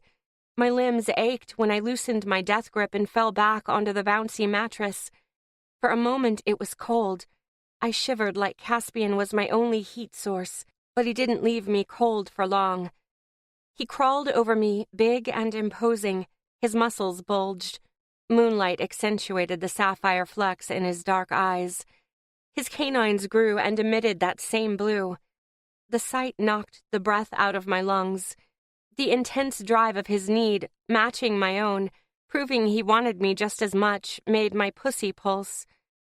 Need you, he gritted out. Me too. I reached up, tangling my hands in the curls of his short black hair. His black skin seemed to radiate blue underneath the surface. It was all blue until it grew almost white-hot. He reached down and kissed me. He lowered his body against mine as far as he could while still supporting most of his weight. My hips rocked up to meet him, to find our alignment, and he licked the dip in my neck. Slow, sensual, I took in a shuddering gasp. My heart nearly burst with his feelings for me. Both of our heads were too jumbled to form words between us, thoughts or spoken, but our feelings ran free. He wanted me. He really wanted me. My chest almost hurt with the swell of my heart. Piece by piece, I was becoming whole. More than whole. I had never been broken, but now I was more. When Caspian sealed me, I'd be even more than that. We'd be more. I wanted to protest when Caspian pulled back, but he dove back in, mouth on my chest. Wet. Hot. So wet and hot. I was making delirious noises, small grunts, whispered moans. He tentatively licked my breasts, focusing on my nipples, coaxing them to hard points. My chest bobbed up and down with each breath I took. My breasts quivered. I yelped and held him tighter when he took a nipple into his mouth and gently bit down. My body pulsed with a small release, but then the tension came back that much stronger. My hips became wild things with a mind of their own, squirming, bucking, anything to hit that peak and release again. Caspian, I begged. He groaned when our hips met, when he slid down the arousal covering my sex, my thighs. Let me taste you first. He traced down the center line of my body with his tongue. He grazed my belly button and my stomach flipped. Then he reached the apex, the point in between my legs. A flick of his tongue made me scream. My senses were heightened. Any touch he made was almost too much. My body coped by sending another series of pulses. It was sweet relief for a moment, but it wasn't what my body wanted. The tension came back again, even worse. My muscles locked up. Caspian licked again, this time long and slow, riding all the way up to that bit of especially sensitive flesh. Stars exploded in my vision. Everything went black, and then that faded away into white. Blotches of color introduced themselves next. I thought I might pass out if this continued. I can't wait anymore, I said between gasps. I can't take any more. Now, Caspian, seal me now. Fulfill the mate claim. He kissed me silent. I could taste myself on his lips, more wet, more sweet, erotic. Then he turned me around so my front was pressed into the bed. He held himself up on hands and knees. I followed, fitting snugly underneath him. He lifted a hand, wrapped it around my chest, and fondled my breasts, one at a time. He worked his hips, inch by inch. I was surprised at my patience. I was tempted to grab him, to sit on his lap, to take what I needed. But it wouldn't have been complete without his bite. I needed all of it. I needed him to take the lead. If he wanted to take me at an agonizingly slow pace, I had to let him. Right now, all power was his. Then he was inside me. My body pulsed again, another release just to be replaced by more tension. His cock was hard, swollen, so big. He filled me up and stretched my insides. Our bodies rocked together, slow and smooth. Still he didn't bite me. Still he hadn't come. Gods, he gasped. How can you feel this good? How can you have so much self-control? I asked. But then I decided I didn't mind it. Not one bit. This slow build-up was a different kind of good. All of my mates were so different. I'm just trying to savor every moment with you. He breathed. He rocked his hips again, a little harder this time. Our bodies were flush. I loved his skin covering mine like a blanket. One moment he was breathing in my ear, then down my neck. Rounds of shivers lit my body up one at a time. You say that like you won't have me again, I said. Not like this. I only get to seal you once. The next time is better anyway. And the time after that. He chuckled. Then he picked up the pace, in and out, never fully leaving my body, burying himself as deep as he could go, hitting some point of ecstasy hidden inside of me. I panted faster, shallower with each thrust. His heart beat double time into my back. Our bodies made a wet smacking sound each time he thrust. My flesh twinged, but I wanted more. Harder, I said. He obliged. Blue moonlight eclipsed both of us, reinforcing our bodies for intense love-making. The bed groaned underneath us. It slammed into the wall and screeched. The metal frame bent and it dented the wall. Sparks jumped from the point of contact. I screamed. My vision blinked in and out. The back of my neck burned and blood trickled down. Caspian had my hair in hand and had finally bitten me. He sunk his teeth down, deeper than any of my mates had gone before. I felt it in my bones. The moonlight in his teeth fused with every fiber of my being, catching bits of the claims left by my other mates, tying them together and changing my body at the most fundamental level. Fire roiled in my belly. Caspian's cum. It leaked out in waves from where our bodies were joined. Blood would follow soon after. It was all so hot. Slowly, Caspian removed his teeth from my flesh. I whimpered. My arms shook with barely enough strength to continue holding me up as he licked the area over and over. He stayed buried inside of me, a comforting warmth as he shivered against me. As soon as he pulled away, the fire would rip free. Are you ready? He asked. Yes.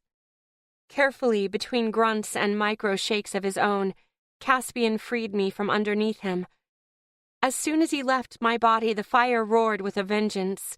It seared every piece of me, sealing my body's change once and for all. Blood gushed between my legs. It was worse than every time before. Caspian, I couldn't hold myself up anymore. I dropped onto my stomach and tilted my head to the side so I could breathe. My mate gently rolled me over and scooped me in his arms. I curled into him as he rested on his spread-wide knees. The pain was bearable with him holding me. Just barely. He pressed his forehead to mine, and that helped, too. His skin was cool compared to the fire running through my veins. Sarissa. Roderick's voice echoed in my head. Caspian, it's done, isn't it? You don't sound happy about that. Caspian said. It's not that. I didn't realize Weras lose all of their moonlight when pregnant. Caspian held me tighter. He moved the hairs sticking to my face and kissed my forehead. My eyelids fluttered. Maybe that doesn't apply to Sarissa. Do you really think that? Caspian grimaced. I don't know. To be safe, maybe we should hold off on anything else for a while. The sealing was unavoidable. I tried to.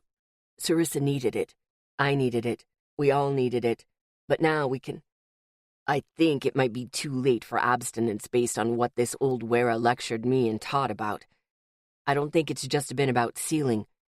Sarissa found 4 potential mates, chose 4 mates. At first things weren't this intense, remember? I remember, I said. My brain had cleared enough to join the conversation. My body continued to ache in unimaginable ways, but my drive for sealing, for sex, was finally satisfied. I had this strange notion that it would be for some time now. It was instinct talking. This, Sarissa running off for you to seal her as soon as possible, was joined with another need. Roderick said. Todd joined, his thoughts as quiet as a whisper. We think Sarissa's body is ready for cubs. Demanding cubs. It's common for that to happen soon after sealing, but since there are 4 of us... Caspian rubbed his temples. Cubs. We knew this was a distinct possibility. We'll make it work. I'd agree if the stability of Wolfbridge and Paws Peak wasn't dependent on Sarissa's moonlight. Roderick said. Sarissa, can you still access your moonlight? I'm sure I can. You're all worrying too much. Everything will be fine as long as we're together. I closed my eyes and searched for that dormant pool of moonlight resting in my core. Something's wrong, Air interjected. Now you decide to join us? Caspian asked. A howl echoed all throughout the castle. It was quiet at first, like a hole somewhere had let in a leak of air, but it grew more powerful. Someone was amplifying it with moonlight. It was a challenge, and the werewolf responsible wanted me to hear it. Chapter 22. Sarissa. Caspian and I had just made it back into the castle foyer when several werewolves activated their moonlight. Blue lit up the room and turned yellow banners green. Most of Caspian's brothers were present, standing at Air's side. They faced the first 3 werewolves I had met outside of my woods. I was dumbstruck. I shouldn't have been shocked, perhaps. Lear, Den, and Nash hadn't treated me well before when they took me to Paws Peak as a prisoner. But this was different. No one had had the balls to question my authority so boldly. Zeke didn't count. He had been intoxicated. These 3 were sober. What is the meaning of this? I demanded. My body was still quivering with the aftershocks of the sealing. Blood painted my thighs, but no one could see that immediately through my clothes. Though the blood was seeping through as angry red blotches, there was no time to clean up properly.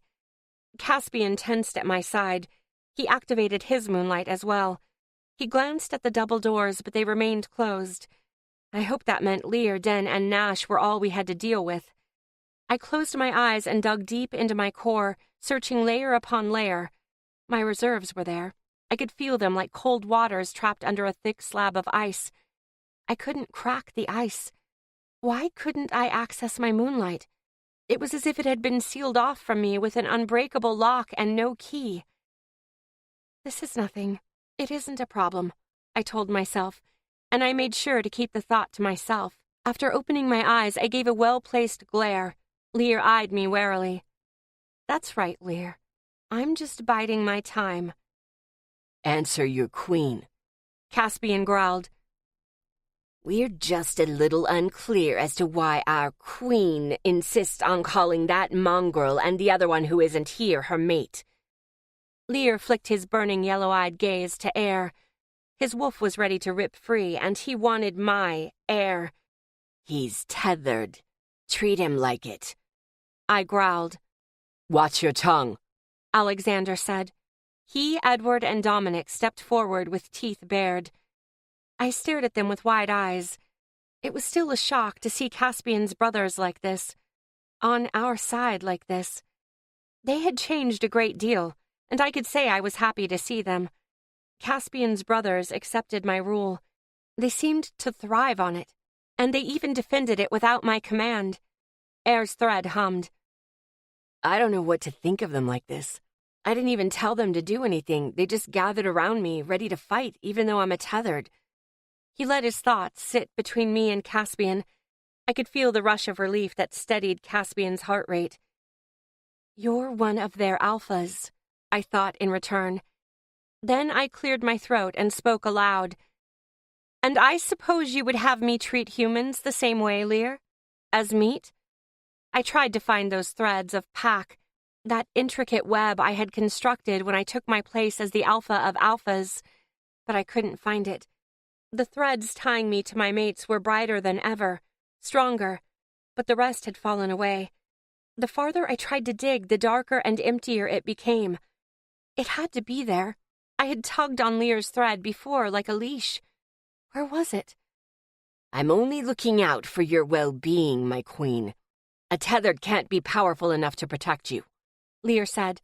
Nash and Den chuckled at his side. I need no protection, I said. I'm your alpha. I'm the strongest werewolf in existence. Lear's lips upturned. His wolf was in his teeth, too. I don't feel your dominance anymore, Wera. Sarissa. All of my mates' voices combined into one. Their concern radiated through me. I can't access my moonlight, I admitted to them alone. Lear ripped through his clothes in the form of a big brown wolf. Den and Nash followed, gray and blonde. Their jaws snapped in time with Lear. Claws clicked against metallic flooring, and then air was shifting into his pure white wolf, followed by Caspian's brothers in dark speckled whites. Shreds of clothing littered the ground as the two sides clashed and conglomerated into one huge wash of blue. It was like being underwater. I couldn't see much beyond a watery blur. My eyes were slow. My vision wasn't as sharp. I tried again to call my moonlight, more out of habit than anything, because I knew before I hit that icy lock once again that I couldn't access my power. Den broke out of the fray and came my way, but Caspian was ready for him. Moonlight flared as he caught Den's jaw in his hands. He opened them wider than they were meant to go, and something cracked. He roared in Den's face, more like a bear than a wolf, and twisted his body around in one elegant motion. Then he smashed Den into the castle floor with a resounding crack. I had given Caspian a good portion of my moonlight when I left him in charge of Paws Peak. It put Den out cold. He might have even broken his body into pieces. A bloody bone protruded from his balding right foreleg. His moonlight form melted away, leaving him a bloody white mess of skin. Enough, Caspian bellowed. Back down before I maim you all. His words carried power. It made me shrink inside of myself. I even thought to cower like a submissive. I found the ties I was looking for, but they were all pointing to Caspian. Instinct told me he was my alpha, that he was the strongest, that he could protect me. I shook my head. Everyone in the room froze in place and hung their heads low, except for Air. He was a central point in this web, too. Roderick, Todd, they were below Caspian, but part of his inner circle. I didn't exist there anymore. My position was invisible. Without moonlight, I didn't have a rank. Shift back, Caspian commanded. The werewolves in their moonlight forms listened without question. They reclaimed their base forms and turned off their moonlight. Shadows crept in from all around the foyer. The bright yellows seemed dulled compared to the white-hot moonlight that had been blazing moments before. Lear and Nash wouldn't look up from the floor. Some well-placed dominance was all it took. A great amount of moonlight was all it took. It didn't matter who it was. It was werewolf instinct to follow the one who held the most power. Edward, Dominic, Alexander, take them to the dungeon to cool their heads, Caspian ordered. Right away. They stepped behind the traitors. One picked up Den and forced them forward, using moonlight as an extra deterrent. I thought the traitors would keep their heads down, but Lear glared my way. The defiance sent shivers down my spine.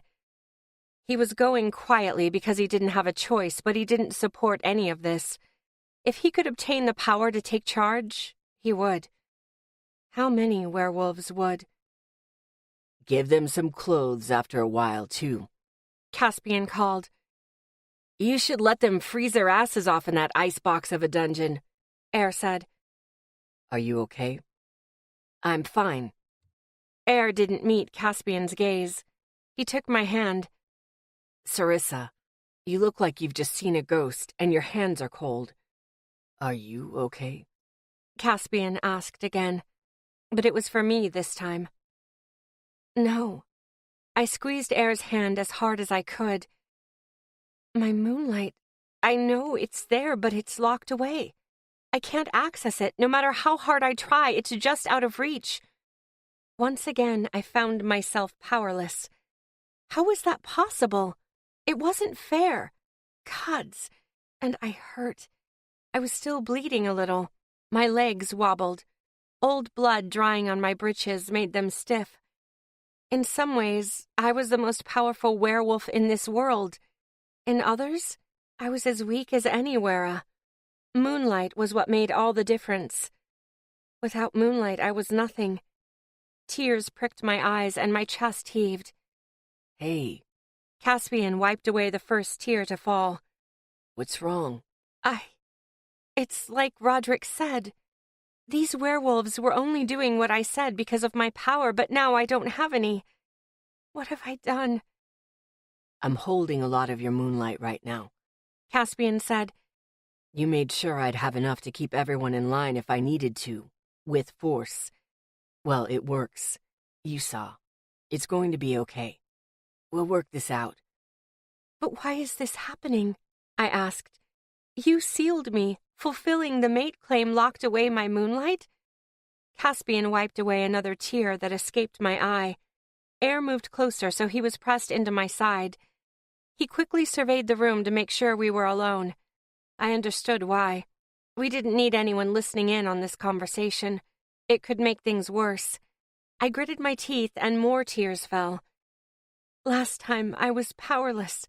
I almost got sealed to a lecherous prince who... Sarissa. Caspian caught my face. He caught my eyes, too. Though I wanted to look away, he wouldn't let me. I saw the power in him. The moonlight I could no longer use at will. You have us.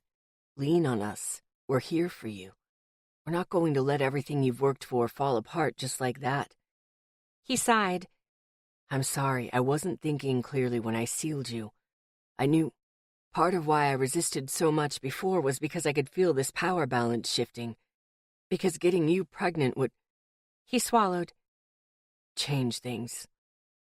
I hooked my fingers around his wrists and let out a pitiful hiccup. I didn't give you much of a choice. I don't understand, though. Does this mean I'm really... I had read something about this in Alana's journal.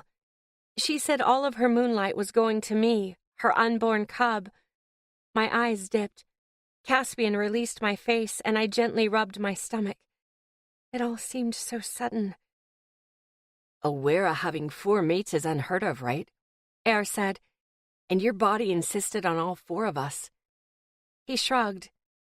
Hell, I don't know. Gods, for the first time in days my head is clear, I said. And this is so bad. You have a lot of my moonlight now, Caspian, but how long are Wera's pregnant for?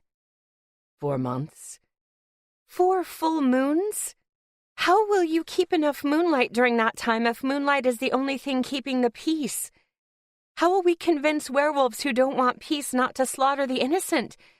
Free will? Do we all deserve it? For so long I've been searching for freedom. I took it away from all these werewolves. Now they're taking it back and I don't want them to. I can't allow these monsters to hurt the ones I love. Sarissa. Caspian placed his hands on my shoulders. Calm down. But what if everything falls apart before the Unity of Prime Conference?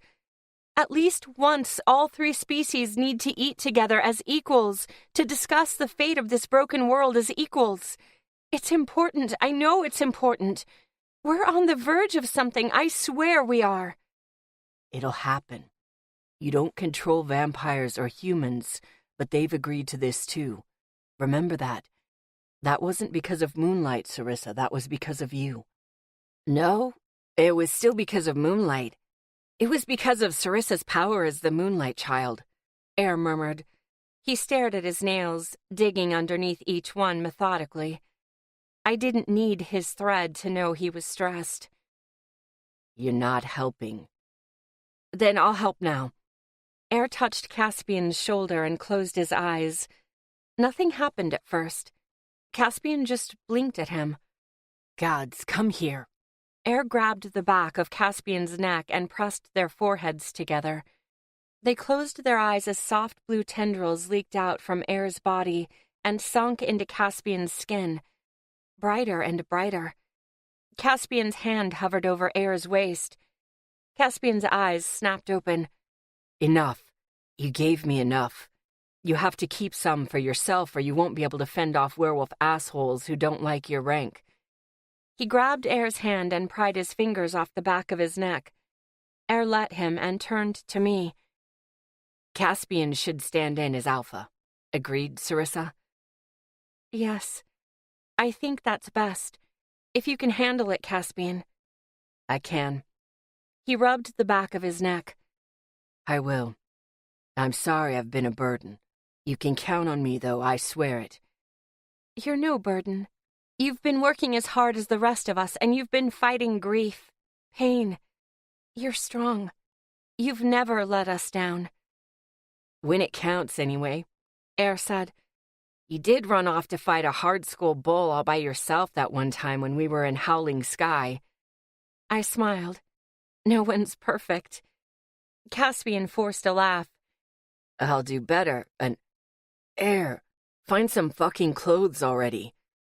Why? Why else? Caspian raised an eyebrow. Modesty? Air scoffed. You've seen me naked how many times before? Hell, we had a fuck session with Sarissa together, all three of us. Caspian muttered something under his breath that sounded like, yeah, but anyone could walk in on us right now. I thought modesty only applied to me anyway, I chimed. Air growled. Only with anyone who isn't in our pack, Sarissa. He licked my neck over and over, focusing on my raw bites. It coaxed a laugh out of me and chased away some of the tightness in my chest. It soothed some of the pain racking my body. You can be naked in front of me however much you like. He grabbed my thigh and forced me against him. He was hard for me. Maybe he was hard for Caspian, too. I don't think I'm up for anything too crazy right now, I whispered against his mouth. He kissed me, but he let me go after that. You've all been quiet. What happened? Roderick spoke through our link. You heard Sarissa can't access her moonlight. It's like you said. Caspian replied. But it's fine. My moonlight seems to be enough to keep things running the way they have been. I can feel the faint ties to Wolfbridge, too. It's brighter than before. Like Sarissa gave me her place as alpha. But I don't have as much moonlight as she did. I might need to borrow some more from you and Todd. Does that mean we're having cubs? Todd asked. Caspian's and Air's eyes dropped to my stomach. Caspian grabbed the left side of my waist and Air grabbed the right. I hugged them fiercely. I think it does, I said. For the first time in weeks, my body is satisfied. When I let Caspian and Air go, I saw a gleam in their eyes. A nervous smile tried to fight its way onto Air's lips. A broad grin took Caspian's. Cubs, he explained. Various feelings passed between my mates, but it settled into one emotion shared by all of us. An anxious warmth. Chapter 23. Caspian. Everyone's been gathered, my liege. I didn't say anything at first. I gave Henry a once-over, noting how he couldn't look me in the eye anymore. My liege was new, too. This ancient werewolf power, all of this damn moonlight, and these once-diluted pack instincts were nothing to trifle with. But here we were, about to take a risk in more ways than one. I led the way out onto the main castle balcony overlooking all of Paws Peak with Sarissa and Air on my heels. The sun was setting, bathing the kingdom in a red I had grown used to.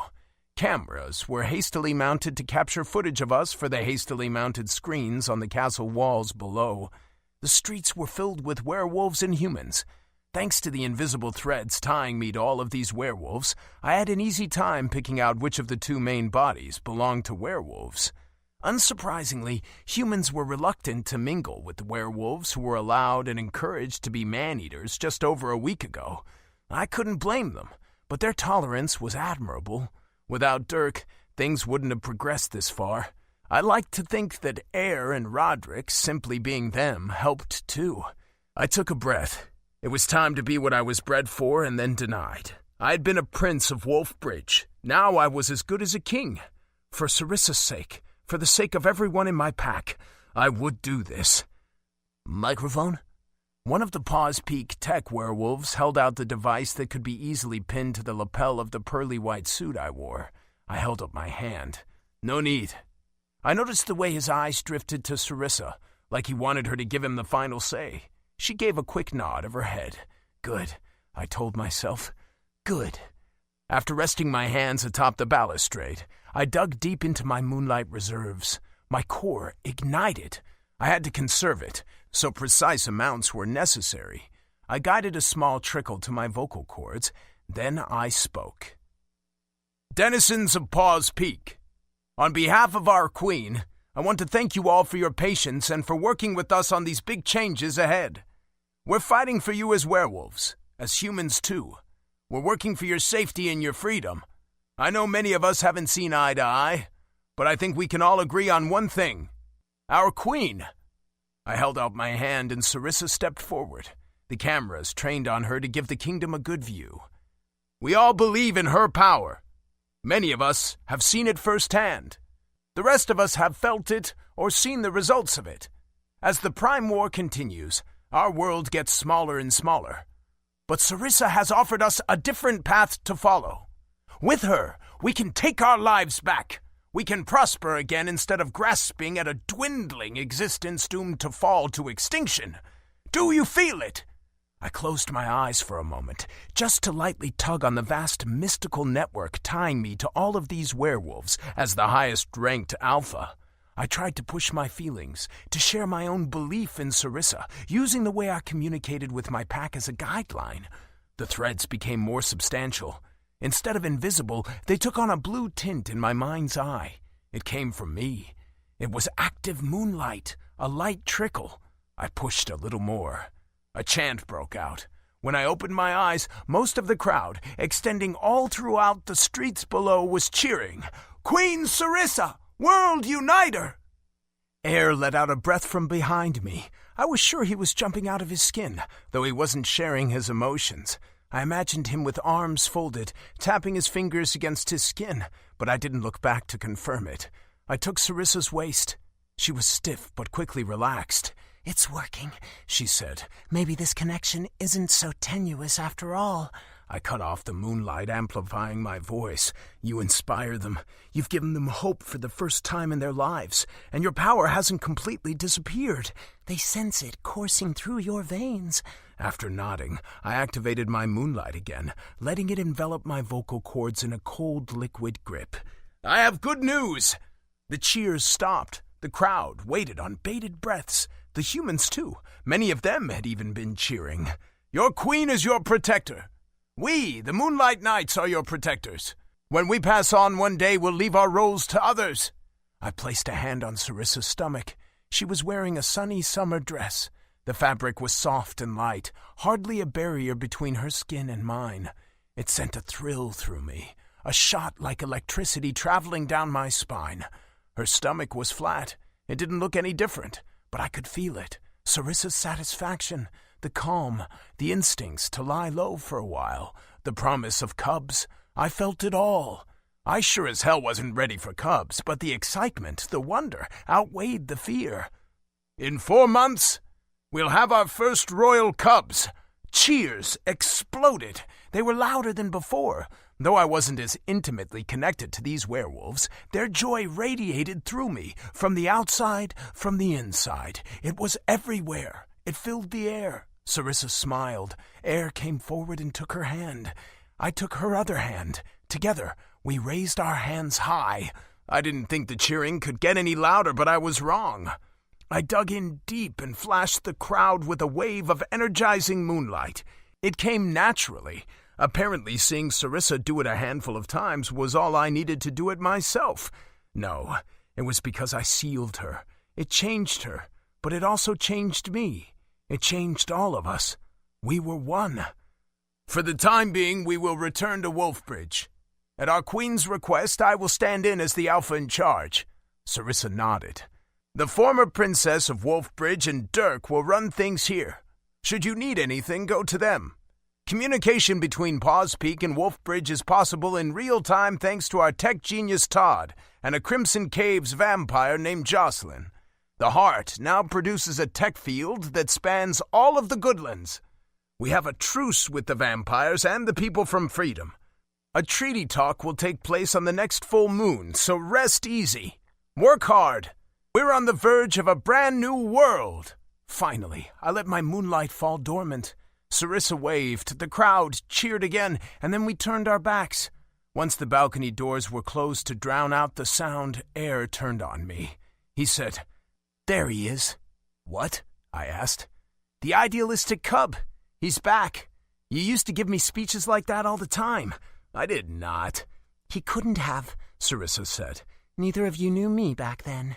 She wore a satisfied smirk. Her lips were curved just so. It seemed she was quite pleased with herself. "It was close enough," Air insisted. "And even after that, when you tethered me, when you formed Phantom Fangs, you were born to lead. Finally, you're taking your place as a king." "That's funny, Air. Sarissa's still the queen. I'm just standing in for her. My point." Sarissa giggled. She grabbed both of our arms and yanked, smooshing us together. "I love you," she said. "I love all of you." Todd and Roderick sent warmth back. I stole Sarissa away. I grabbed her waist and lifted her into the air. "See? Everything is going to work out." "As long as we're together," she said. I set her down and wrapped an arm around Air. "Smile," he said. "I am smiling. Bigger." Air's smile grew sinister. His lip curled up to show his canines. He wiggled out of my grip, wrapped an arm around my neck, and rubbed his knuckles against my skull. I didn't let him do it for long. I kicked out his legs from underneath him, and we both tumbled to the hard floor. "Gods, get off me! You're fucking crushing me, fat ass!" "You started it, and how do you expect me to do that when you won't let me go?" I stayed right where I was, pinning him underneath me. His arm was still hooked around my neck. Our noses almost touched. My mind went blank. Air's body was flush against mine. I wasn't holding my weight up at all. Heat flashed through me when Air moved. I was acutely aware of his hips aligned with mine, of the undeniable hardness. Air hooked his arm from around my neck. "No excuse now. Get off!" I did. I got up and held out my hand to him. Sarissa stood on the sidelines, shifting her eyes between me and Air. He hesitated, but Air did eventually take my hand. When he was on his feet, he plastered a hand to the side of my face and turned my head away. "Don't look at me like that." Then he quickly stepped back, past Sarissa and out of the room. "I'm ready to leave when you both are. Meet me outside the castle." Then he was just gone. I stared after him for a moment, trying to process what just happened. "Caspian?" Sarissa drifted to my side, hands clasped behind her back. "I thought you and Air had things figured out." Not really." "You kissed him back, didn't you?" "I did." She raised an eyebrow at me like this wasn't at all as complicated as the two of us were making it out to be. Maybe it wasn't. Maybe it was. "Let's go," I said. "Back to Wolfbridge. We have good news to share." Sarissa. The first thing we did when we returned to Wolfbridge was repeat what we had done in Paws Peak. The kingdom's denizens flooded the streets. Caspian was our spokesperson. And, like Paws Peak, the crowd's reaction was much the same. They were still cheering by the time we had retreated inside of Wolfbridge Castle. I was about to signal for the guards to go ahead but Caspian did it for me. It was just as well. I supposed I didn't have any power to back up my commands anymore. The werewolves especially seemed happy to receive the news of my pregnancy and a future with royal cubs. I didn't think I'd be ignored if I made a request for myself and my comfort, but I had lost my role as alpha. I was the pretty little wera meant to be locked away like a valuable jewel, like so many thought I was always meant to be. I hoped I wasn't wrong to want my pack together, but I couldn't stand having them so far away from me. Paws Peak would have to hold out with Caspian's brothers and Dirk at the forefront. Sarissa? Todd stopped walking in the middle of one of the long halls. The rest of us followed his example and looked back at him. Todd, I said. You don't have to pretend with us. My lips twitched. I'm sorry, he said. Why? Sorry for what? This entire situation. I'm not. But you're having a hard time with it and you insist on suffering alone. I thought we were past this. Roderick, Air, and Caspian gave me looks. Their eyes were like sunbeams burning my skin, but there was no shade to hide in. I wondered if this is what vampires felt daily. Todd hugged me. He wrapped his arms around me and squeezed. A puff of air escaped my lips. My eyes stung, and I let my mates feel what I was feeling. The knots in my stomach, the tightness in my chest, the stinging in my eyes, the sense of satisfaction, too. I was a mess of conflicting emotions. Warmth surrounded me as all of my mates touched me, hugged me, kissed me. A part of me was truly happy. They were everything I wanted, the pack I had dreamed of. The other part of me loathed being powerless. If there was one thing in this world I hated more than anything, it was being weak. Because if I had power, I had freedom. No one could tell me otherwise. No one could force otherwise. I couldn't protect my pack anymore. My pack has to protect me. We're happy to, Roderick growled. Besides, little fighter, it's not forever. Your moonlight will obey your will again after the cubs are born, right? That's right, Caspian said. So, for a little while at least, leave the big things to us, Air said. I hugged my mates. I tried to wrap my arms around all of them, though that was impossible. It felt good to be so close, to have the heat of their bodies mingle with my own, to get flashes of their emotions, to hear bits of their wandering thoughts. Todd, Roderick, give Caspian as much of your moonlight as you can spare, I said. We need to make sure he has enough to deal with any problems that might arise. It seems werewolves respond best to a single leader, the alpha. Beyond that, there seems to be a certain threshold of moonlight that must be met in order to send out large waves of dominance. With at least that much moonlight always available to Caspian, I'm hoping we'll be able to avoid any real fights. Agreed. Caspian pulled away. One by one, all of my mates did. Roderick and Todd each clasped one of Caspian's hands, and all three closed their eyes. Blue drifted from them and into Caspian. The power radiated through me, along with the knowledge that this werewolf was much stronger than me. It was a crippling instinct that said Caspian was my alpha. With alphas, with the mate claim, with breeding and everything else in their lives, werewolves were bound by their instincts. As much as I hated to admit it, it seemed the same was true for me. Even if I had known for a fact that this would have happened after Caspian sealed me, I would have likely done the same thing. My body hadn't taken no for an answer. So I understood. I understood why things were going so smoothly. We were wired for survival. Vampires and humans weren't exactly the same. I could see that much. But even they were fighting for their survival. Evie, Merrick, they understood we had to work together and put past differences aside or they wouldn't survive. But in the end, I had to wonder, would we really have peace?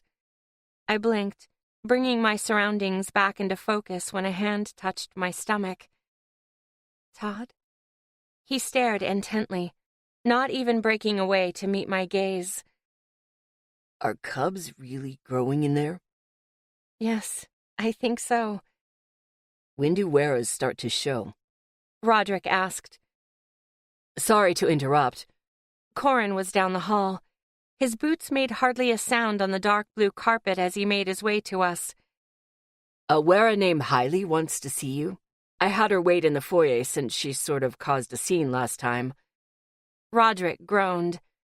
What does the damn crone want this time? She wants to see the queen. Chapter 24. Sarissa. You wanted to see me alone? I asked. My mates were reluctant to allow it, but Caspian stepped in for me. He assured everyone it would be fine, since I wanted to oblige this old wera. Besides, they agreed that one of them would be at my beck and call at all times. Todd waited outside my royal chambers. My queen, I'm honored to have been invited into your private place. The old wera gave an elegant curtsy, holding up her skirt just so. She was beautiful as ever, but her hazel eyes gave her away. They didn't have the depths Babaga's had, since she was truly ancient. But this wera had seen much more than I had, that much I was sure. I raised an eyebrow at her, but I didn't comment. I settled my gaze on her timid daughter, peeking out from behind her mother. I wondered if she was scared of me. Such quirky responses. What was it like to grow up in the witch woods? I frowned. You want to talk about my time in Babaga's woods? Well, I'm sure it's a fascinating story. You're the Moonlight Child, and yet you would have turned out so differently had you been raised like any other wera. From Wolf Bridge, from Paws Peak, from Howling Sky if it still existed. We were all similar enough. No offense, Howling, but I'm glad I wasn't raised as a wera. I glared. The old wera continued. I thought you might have questions about your current situation. What do you mean? Your sealing, pregnancy, cubs, things I know well but you have no experience with. I wish to assist you, my queen. Despite what you think, being a wera in Wolf Bridge wasn't all bad. No, it wasn't bad at all. Say what you mean. I hope your changes don't ruin us. Even if you had a cozy life here, the world was crumbling around you. Didn't you see it? You don't know that. Wolf Bridge was strong enough. We would have survived. She dipped her head and curtsied again. Forgive me. I would never have dreamed of saying such things to you when you were brimming with moonlight. Keep your mates close. Where is your mate? I asked. I was almost certain she had one. Currently, he and my sons are working in the fields alongside humans at your request. I imagine you asked because you assume it isn't often my daughter and I leave the safety of our home unattended, which is true. However, unlike you, we can access our moonlight. Her eyes lit up bright blue, proving her point. I suddenly felt tired. It hit me like a downpour. I sat on the edge of my bed and held my hand out to a couple of chairs. Have a seat if you like. Howling accepted with a nod of her head and pulled her daughter along. When they were seated and Howling's ankles were crossed, the old wera spoke again. Fatigue is normal. You'll need much more sleep than usual.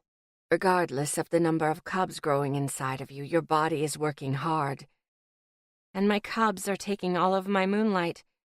I remembered the words of Alana, the words she wrote for me in her journal. I wasn't entirely clueless, but clueless enough. Yes, they are. Because of the amount of moonlight you hold, your cubs will be exemplary. They will be stronger than any other werewolf, even if you are growing 10. They will have at least 4 full moons to process all the moonlight you can hold. 4 times you will empty and fill to the height of your power. This will determine the amount of moonlight your cubs will be able to store. My jaw dropped. That was a lot of moonlight. I hadn't thought about it to this degree, about the value I had to werewolves as a breeder. Alana was right. Any cubs I produced would bring about generations of werewolves unlike any seen before. Male or female, they would be powerful alphas. If the world was bigger, they would undoubtedly form packs of their own. Yes, such power, well, it's nearly as unimaginable as your own. And yet here you are, at the end of the world. You've given werewolves something we had almost lost. Hope. Hope for werewolves to rule the world? Yes, for some. For others, it simply means a future that doesn't include our extinction. My eyelids were heavy. I wanted to lie down, rest my head on my pillow and sleep. It's not just your moonlight at work, my queen. Your body will be doing plenty as well. It takes more than moonlight to grow cubs. Once they're born, you'll hardly leave your den because they'll want to eat constantly. Drink plenty of water, eat well, and rest. Leave the affairs of your kingdoms to the moonlight nights. Prince Caspian, the cast of Wolfbridge, is alpha now, king, as he should have been after he killed his father. And I accept my pre-assigned fate as a breeder and feeding trough? I growled. A mother. Hailey patted her daughter's thigh and then straightened her skirt. Werewolves were built to lead, to protect. Weras were built to nurture. My Laurel knows that very well. I bared my teeth. I was built to protect. As soon as my cubs are born, I will be alpha again. No one will tell me what I can and cannot do. With how much sleep my body craved, I wondered if I had transformed into a grizzly bear, fighting torpor. I was disconnected from the world around me. I floated like a ghost down the castle halls as I made my way toward the royal armory. Aside from the silver threads connecting me to my pack, I had been cut off from the network of werewolves I had grown used to feeling under my skin. Beyond the daily reports I requested, I mostly stayed out of kingdom affairs. I talked to Evie once in a while, thanks to the Heart Field. Roderick took care of relations with Merrick and the humans from Freedom. Paws Peak and Wolf Bridge were sort of merging together. We didn't tell anyone outside of our kingdoms about me, though.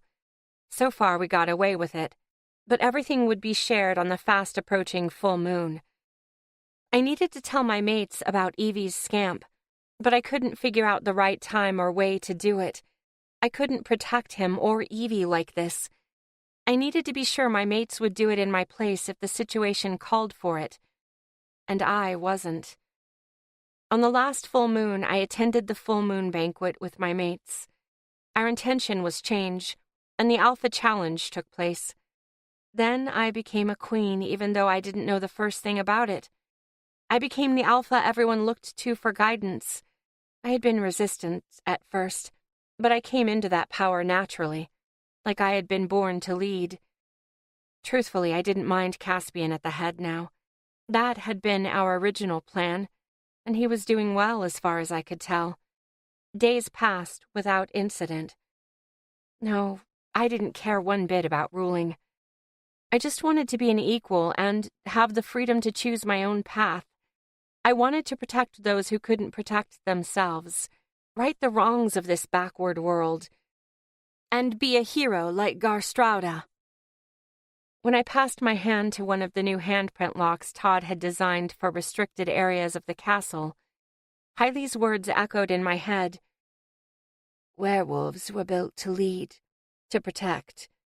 Weras were built to nurture. Light bathed the royal armory as I stepped inside, and the door closed automatically behind me. The first thing I saw was the hard skull sword I had forged with my mates mounted on the wall ahead of me. Perhaps my Garstrauda wasn't the most effective weapon here, but it was the grandest. I continued forward until I could reach up and touch its hilt. Its 6-foot blade was safely hidden inside its sheath. Dark blues, light blues. The sword reminded me of moonlight. Rightly so, I figured, since it could only be wielded by the greatest, the most powerful. I couldn't use it anymore. That knowledge almost hurt more than anything. It was a painful reminder that as I was, I could protect no one. I understood why Caspian had hidden his pain from us. There was nothing we could do to solve it, just like there was nothing my mates could do to solve this. I believed we were better together, but that didn't mean we were always in perfect synchronization or well enough equipped at all times to handle each other's pain. Even now, after everything we had been through, we didn't always see eye to eye. I rested my hand on my stomach, mapping out the tiniest bulge. No one else would notice the difference, but I did. Today, like most days recently, I wore a loose cotton shirt and trousers. Comfort had become my top priority since I began sleeping so much. Evie seemed to be fine, and she was much farther along than I was. I had asked Trace about humans. She said according to her mother, pregnancy tended to make a woman tired, but it seemed to be hitting me much harder. I even asked for Hailey again. She said weras grow cubs faster and usually in greater numbers than vampires and women. She assured me once again that what I was experiencing was normal. Weras were built to nurture. Sarissa, you didn't wait. Air interrupted my thoughts. Roderick steps away to talk to Merrick and you disappear before I can take his place? I'm fine. The kingdom has been nothing but thrilled with the news. I'm not in danger. Oh, and I'm in the Royal Armory. I know. You let that slip. A small whoosh signaled the door opening again. I looked over my shoulder, acknowledging Air's presence. Then I went back to staring at Garstrada. My fingers curled against my stomach, wrinkling the light cotton fabric covering it. Air stopped at my side and followed my gaze to Garstrada. It's been so quiet, I said. It's nice, though I miss our sparring sessions. I'd be going stir-crazy if I wasn't sleeping so much. Are you feeling okay? Air gently pressed his hand to mine, adding a slight pressure to my stomach. I splayed my fingers and let them lie flat to even out the sensation. Just tired. I don't know what I'm supposed to be doing. I feel like I'm not helping at all. I go out for an hour and come back exhausted. You're all busy moving so many werewolves and humans from Paws Peak and bringing them here. They feel the pull to their alpha, to Caspian, and want to be closer. It's fine, Sarissa. We have it covered. You're doing everything you need to do. You mean sleeping? Yes. If you need to sleep, you need to sleep. I leaned into him. When I blinked, my eyelids were heavy. With Air, my body said it was okay to drop. Instinct said, my mate, my protector. It said, safety. Air held my back with one arm and scooped up my legs with the other. I pressed my hand to his chest and leaned my head against his shoulder. It was nice to be held like this. I'm taking you to bed, he said. What are we going to do in bed? Sleep, obviously. I pulled down the collar of his tight black shirt. The fabric was strong and stiff, so doing it took a bit of effort. At least he wasn't in full armor. My mates always seemed to be wearing one uniform or another. That's it? Sarissa, you can barely keep your eyes open. Fine, but give me a goodnight kiss. I'll kiss you right now. He tilted his head down and I met him eagerly. He kissed me long and sweet, though not long enough. I chased after his lips when he stopped.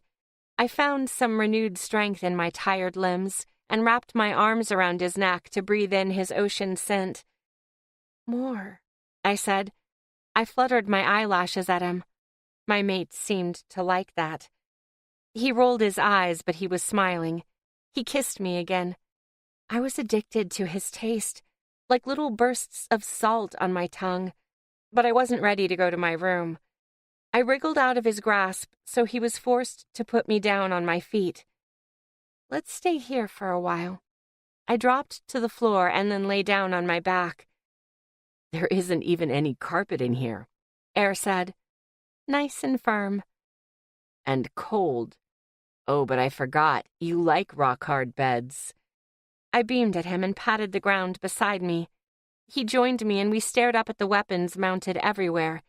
They twinkled like stars. These creations had their own kind of beauty. The craftsmanship, the time spent, the imagination. All meant for killing. I rolled over and wrapped an arm and a leg around Air. I pressed my nose into his neck again. I closed my eyes and simply breathed. It was getting hard to open my eyes. How are things with Caspian? I asked, after a silent moment had passed. What do you mean? I liked feeling the vibrations of Air's voice against my nose and chest. Air, how hard is it? Why are you and Caspian acting so strange? We aren't. You are. You can barely look at him. Air huffed. I don't want to pressure him into anything. I pressured him into tethering me, Sarissa. He didn't want to do it, I told you. I've hurt him. A lot. I'm trying not to do it again. Just talk to him. When your shift is over and Todd is with me, go talk to him. I'm not good at that kind of talking. You're talking with me.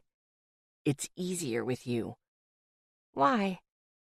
He was silent for a notable pause. I don't know. Because of our history, I guess. We're a pack. Talk to him. Those were the last words I got out before my eyelids refused to open again. Chapter 25. Caspian. Most of Wolfbridge was finally asleep. I walked the perimeter of the castle, allowing myself a moment to breathe. My new position as top alpha wasn't as bad as I thought it would be. I had Sarissa's guidance just as she had mine. The rest of the packs, too. I didn't feel alone. I was even happy. The kingdom was quiet. Inviting lights lined the streets. They seemed warmer than usual, like they had a yellow undertone instead of pure white. I could see and point out houses with humans and werewolves living side by side. Some of the buildings were new. Some of the residents were from Paws Peak. It was truly extraordinary. I never thought I'd see anything like it. That wasn't to say the unlikely neighbors were friendly toward one another, but the tolerance, the willingness to live so close to another species meant something. It had to. I stopped as I neared the castle's wooden front doors. I closed my eyes and singled out one of the distinct silver threads of my pack. These threads were as bright as the moon.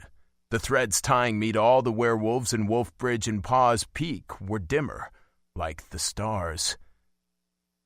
Todd, you're with Sarissa, right? Yes. Good, take care, Sarissa replied. Night, Caspian. Good night. Sleep well, my queen. When I opened my eyes again, Air was standing in front of me. I blinked and asked, "Where'd you come from?" "My mom's place. I wanted to check in with her, Trace, and Corin." "And? They're good? Happy?" Air tapped the sole of his boot against the rocks underfoot, and then he stopped as if he just realized he was doing it and demanded an end to it. "I think she's got a new favorite son." "Yeah, right. I don't know your mom personally, but I saw her with you enough to know she adores you." "Stalker." "I wasn't, okay? I was sort of stalking. Can a kid really be accused of stalking?" Air shoved his hands into his pockets. "You should meet my mom, for real. The whole pack. She asks me about you a lot. She likes a close family. Something like that. I invited her, Trace, and Corin to move into the castle since there's plenty of room, but I guess they want to hold on to that stupid old house. Said it's cozier. Well, I can't say they're wrong. The castle is big and empty unless we're together." Air's eyes went to the orange-red ground. I let him stay like that for a moment. I thought he wanted to speak. Something tugged on the thread connecting us, but I couldn't figure out what it meant. Neither of us had brought up the night I kissed him back. It had been a few days since then. Having him here, alone with me, brought the memory to the front of my mind. It was always lurking in the background somewhere, just waiting to be acknowledged. Air, I said. Yeah? I took a step forward. He didn't move back, so I took another one. Did you want to say something else? Air caught my hand when I was close enough for him to reach out and do it. I laced my fingers through his without hesitation. Holding hands was definitely not a thing we did. I was hyper-aware of the feel of it, though. I mapped it out, took in the sensation. Rough, warm, a bit smaller than my hand, but much more substantial than the elegant mold of Sarissa's hand. I don't know, he said. Did Sarissa send you? Yes, though I still put it off until now, Air muttered. Apparently we don't know how to do anything on our own. I had to laugh at that, but it also stung. It was too true. Where would we be without our beautiful queen? What would we be? She didn't want to join? I asked. This is something between the two of you. That means you must figure this out for yourselves. Sarissa's voice sounded loud and clear as if she was standing next to me. And honestly, I'm too exhausted to think about sex. Who said anything about sex, Sarissa? Air joined. Sex or not, the thread connecting the both of you must be straightened out. It's a tangled mess. We need our pack strong. I saw an image of her yawning in my head. Our ties became more powerful by the day. At some point, I wouldn't have been surprised if distance hardly mattered, because it was almost like we could be there, physically, at all times. Good night, she said. My eyes are closed, and sleep will take me soon. It was already starting, too. Her voice melted away by the end. Air's grip on my hand tightened. I really want you to take the lead here, Caspian. You always want me to take the lead. With my free hand, I grabbed the back of his neck. I gingerly probed the scar left behind by my teeth. It had faded, but I could make out the indents still, the jagged rips left by my teeth. What do you want, Caspian? I know what I want. Then say it. I don't want to change your mind. I don't want to... Air grimaced. I don't want to take advantage. Not ever again. I knew he meant it when he had apologized to me back in Paws Peak, but it still surprised me to hear him say this. For some reason. Gods, but it also gave me hope. I always wanted him to be happy. I always cared about his well-being, but I was convinced he didn't give a damn about me. Now I thought he did. I knew he did. A slight inconsistency in my heartbeat, a restrained breath. I felt it all through the silver thread connecting me to Air. Say it. I pressed my fingers into his neck. Will you make me talk if I don't? I thought you knew me better than that. A smile flashed on Air's face, but it disappeared just as quickly, replaced by a solemnness. I want to bite you back. The skin on my neck prickled. Bite me back? You know, tether you to me. It probably doesn't work like that, but I can't stop thinking about it lately. Blue leaked from his mouth like steam. The powerful static of active moonlight called to my senses, but Air turned it off as quickly as that smile. I tugged on his hand. Air stepped forward, closing the space between us. I reached around, dropped my hand to his waist, and grazed the back of his neck with my teeth. He shuddered. I felt it through our clothes, and I felt it deeper through our bond. It was a buzz of energy that traveled through my entire body. You know, I breathed, I would have let you that night in Paws Peak. I do know, but it wasn't the right time. Air's eyelashes fluttered against my neck. You have to want it. You can't regret it. He grabbed my arms, fingers shaking. You can't regret me or all the time you've spent on me because you're the only thing that kept me sane for so many years. I've never admitted it before. I never even understood it before, but after Zeke and the change of being tethered, I wouldn't have made it without you. I wouldn't have made it if you had refused to tether me. You've kept me stable for all these years, and I want to be that for you if you'll let me. I want to be that for our pack, too. You can count on me, okay? I swear I'll do everything I can. He swallowed. Being tethered to you was never something I resented. What a blatant lie. I mean it. Even though you had to leave, Jenna. You said it before, Air. You could have lived a perfectly normal life. You wanted to, but you came to me and demanded I tether you. You said stupid things like it had to be me. Gods, and after Jenna had become your everything. But you picked me. At least, that's what I wanted to believe. I wasn't stupid. I'm not stupid. It was for your mother, your sister. I was just being used by you. Fuck if you don't confuse the hell out of me. Constantly. Hey. Air framed my face with his hands. He applied some pressure, so I turned to him and met his gaze. I leaned down like he wanted me to. Then he pressed his forehead to mine. This is why I apologized before. I know. I fucking know, he hissed, hot breath caressing my face. Everything about us is taboo. Since the first day you, a prince of Wolfbridge, came to play and make friends with the human boy in the tech-off zone. I've been mad at the world for a long time, Caspian. I've always felt so powerless. I've hated werewolves, and I've hated being human because of what it meant for my life in Wolfbridge, in this world. In defense of my sister, my family, he swallowed. Just know that. If nothing else, know that being angry is how I deal with things. But it's not because of you. It was never because of you. Gods, you're a mess, Air. You should have picked a different human to get attached to. You picked the worst one. It had to be you. No one else would do. Now you're talking like Sarissa, because Sarissa is right. No one in our pack is replaceable. It was always going to be us. It was always going to turn out like this. You think? I think Sarissa's very convincing and so often right, so yes, why not? Air closed his eyes. He moved, tilting his head just so, but he stayed close, intent on keeping our foreheads together. Yeah, she's our center.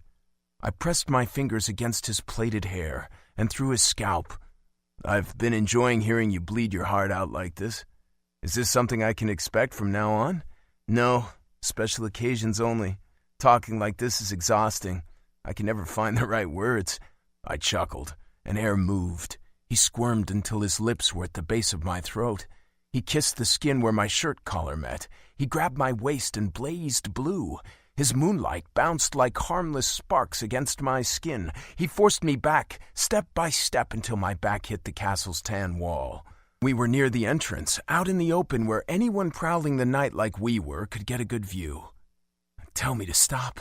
Use your moonlight. Your power is my alpha anything, Air growled. I met his gaze, sharp teeth, and so much bright blue.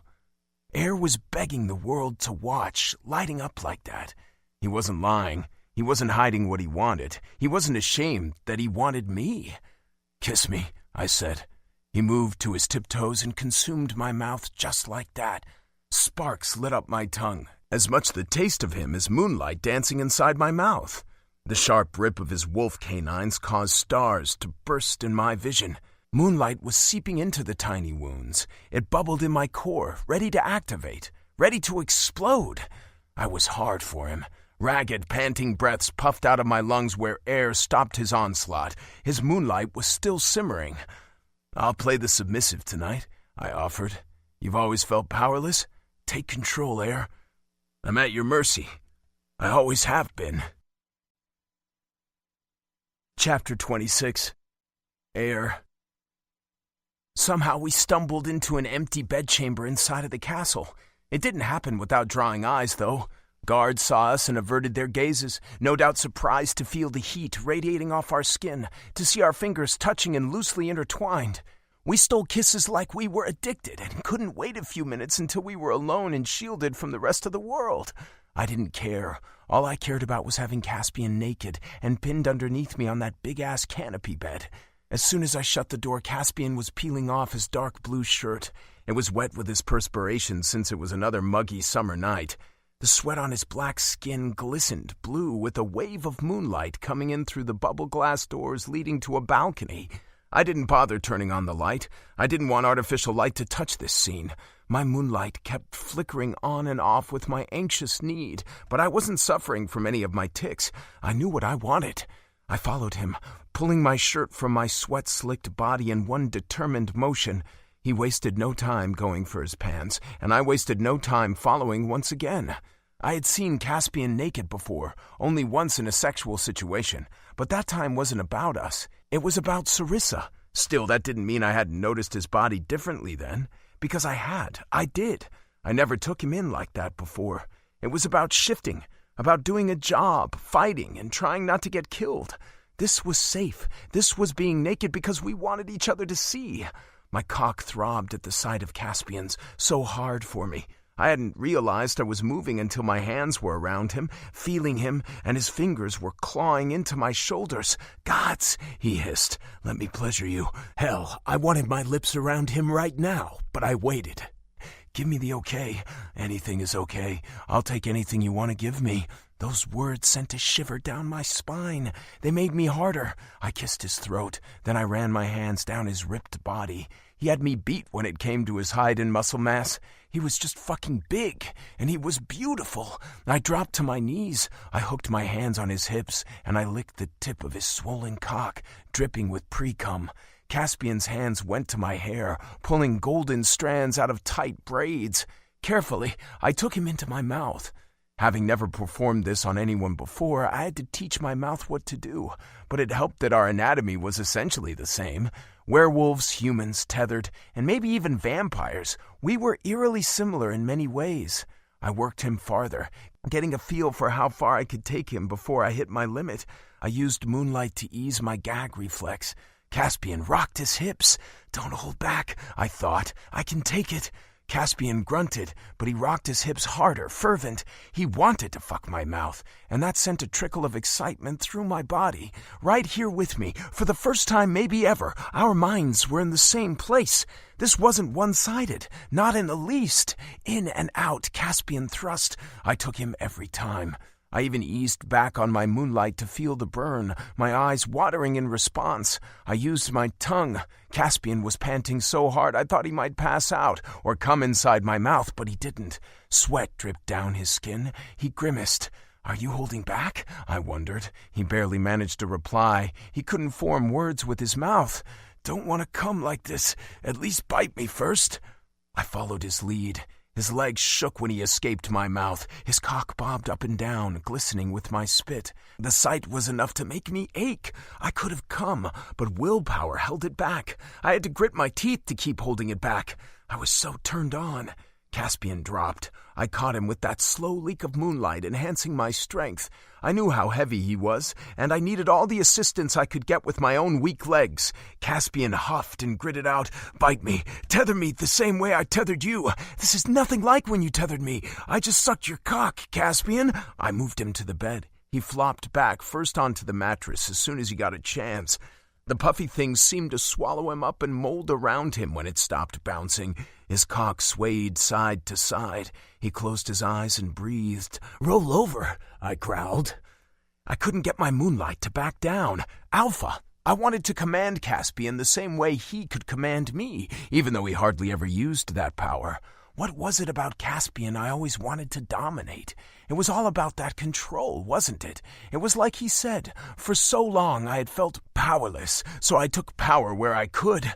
And he did the same, with me, Todd, and Roderick, with Phantom Fangs. Caspian did what I asked. His arms struggled to move him, but he was so obedient for me. Gods, that got me going. I crawled onto the bed over his big body. He panted and shivered when I settled down, when my dick hit his lower back near his ass cheeks, when I grazed the back of his neck with my teeth. "Air," he rasped. "What? I'm going to come all over this bed. Can't wait, huh? You could have come in my mouth, you know." Caspian trembled. "Maybe I should have. Why are you fighting it?" "Not ready to let go of this feeling yet, but I don't know how much longer I'll last. Bite me!" I nibbled at his neck, taunting. I enjoyed his begging entirely too much. "Never thought I'd turn on you like this." "Me neither." He took in a quivering breath and sighed. Not until recently. I mean, I always wanted you, but I never thought of it like this. I can live with that. You didn't feel this way about me before, did you? If I had, I wouldn't have realized it. I couldn't. Humans and werewolves can't be friends, let alone this. Yeah, and now? Now we're way past that. You make me so hot I feel like I'm on fire. I want to fuck you silly. Moonlight burned in my gums and make you mine the way you made me yours. For the last time, Air, bite me. I'm begging you. My teeth called moonlight, and they led the way. I sunk them deep into Caspian's neck. He rolled his face into the pillows and his body seized up. Part of me was mortified by how deep my canines went, and they just seemed to keep going. It was the same way I had bitten Sarissa, unforgiving, with every intention of claiming, with every part of me that was turned werewolf. And, like with Sarissa, I couldn't stop. Instinct, this instinct that shouldn't be anywhere near someone like me, required I finish the deed. Caspian moaned, low in his throat. He panted harder and harder, hips gyrating underneath me, until he jerked and stopped. My bite made him come.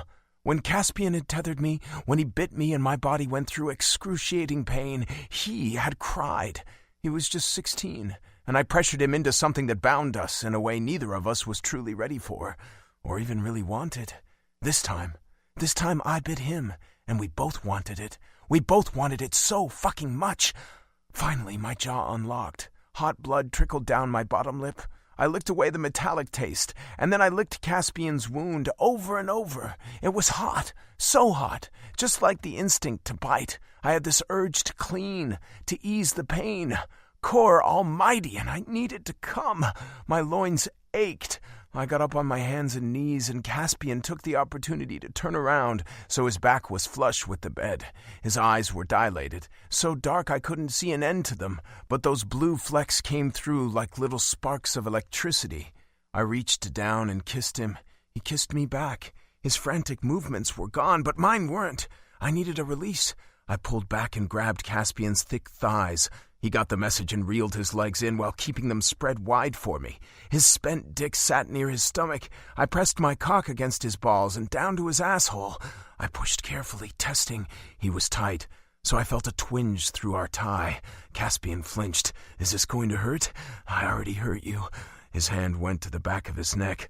I don't have to, I added, but I wanted to. I tried not to let that desperation show. I tried not to let it seep through the thread connecting us, but my control was slipping second by second. Just tell me now. I shook. Your choice. I need your consent or I won't. Caspian blinked. When his eyes opened again, they were blazing blue. Do it. I pushed against his hole again. The only lubricant we had was the pre-cum dripping from the head of my dick. It wouldn't have been nearly enough, but the moonlight would make this first time enjoyable. I growled and huffed as I pushed my way inside of him. Caspian panted along with me. I found his lips as his legs wrapped around my lower back, then the back of my thighs, trying to find an angle that would drive me deeper. I moaned long and strained. Caspian was getting hard again. I could feel it where our bodies met. He moved as well as he could to meet my lips, fighting against our difference in size. I kissed him hard. I thrust and ate a mangled cry as Caspian clawed at my hair. I hit him somewhere good, really good, and I couldn't hold it anymore. He was so tight around me. There was so much friction, so much stimulation. Pent-up energy rippled down my spine. My balls drew up tight and I came. I kept thrusting, riding the wave, riding Caspian. He tore through my braids as hot cum spilled between us. He probably ripped out strands of hair, but I didn't care. Gold fell into my eyes, but all I could see was the moonlight in Caspian's eyes. We panted together as I collapsed onto him. Our bodies were ready to disconnect, but I was too tired to get off him. I rested my head just under his chin, my neck sitting at an uncomfortable angle. I felt him breathe against my chest and closed my eyes for a moment. When I had enough strength to push up onto my hands, I pulled out. Caspian stayed on his back as I sat on my knees. He grabbed his hard-on and rubbed fiercely. Then he sat up too, and he came all over me, marking my chest, my abdomen. It hit my nose. Potent. Definitely a mark. I smirked at him. Thanks for that. You liked it? Yeah, I did. I leaned in and kissed him again. Caspian caught me in his arms and yanked. We fell side by side on the bed, our breaths returning to normal, the aftermath of our coupling sticky and pungent on our skin. Caspian rolled over to face me, and I did the same. He grabbed the back of my neck. He looked back and forth between my eyes before settling. I love you, Air. My chest heaved. That's the sex talking, I murmured. Fine. I'll say it again when sex isn't involved so you'll believe me. By the way he was smiling, he already knew I believed him. Of course he knew. Silver threads. Ours wasn't in knots anymore. I grabbed the back of his neck in return. Hot liquid met my fingers. Why don't you heal it? I want it to scar so everyone will know you're my mate. I have too, and I won't hide it. I ached everywhere. Caspian never wanted to hide anything about us. He always wanted our friendship out in the open as a human and a werewolf. He wanted to wear my mark now for the world to see. That was how much I meant to him. He called me his mate. My eyes stung. Caspian. He kissed me, a soft smack of lips. It was gentle. It wasn't driven by a want for sex, to try something new, to explore this attraction we had both discovered that we finally dared to pay any attention to. It was more than that, deeper. He kissed away a tear that rolled down my cheek. He did it because it was me. He kissed me because he loved me. Caspian. Air. I love you too. Chapter 27. Sarissa. The conference was ready to take place. The castle courtyard was set up and decorated.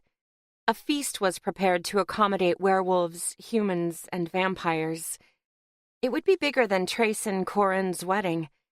The leader of the three species would have some of their best and most influential attend. As leaders, we needed to pave the way for those who would follow us.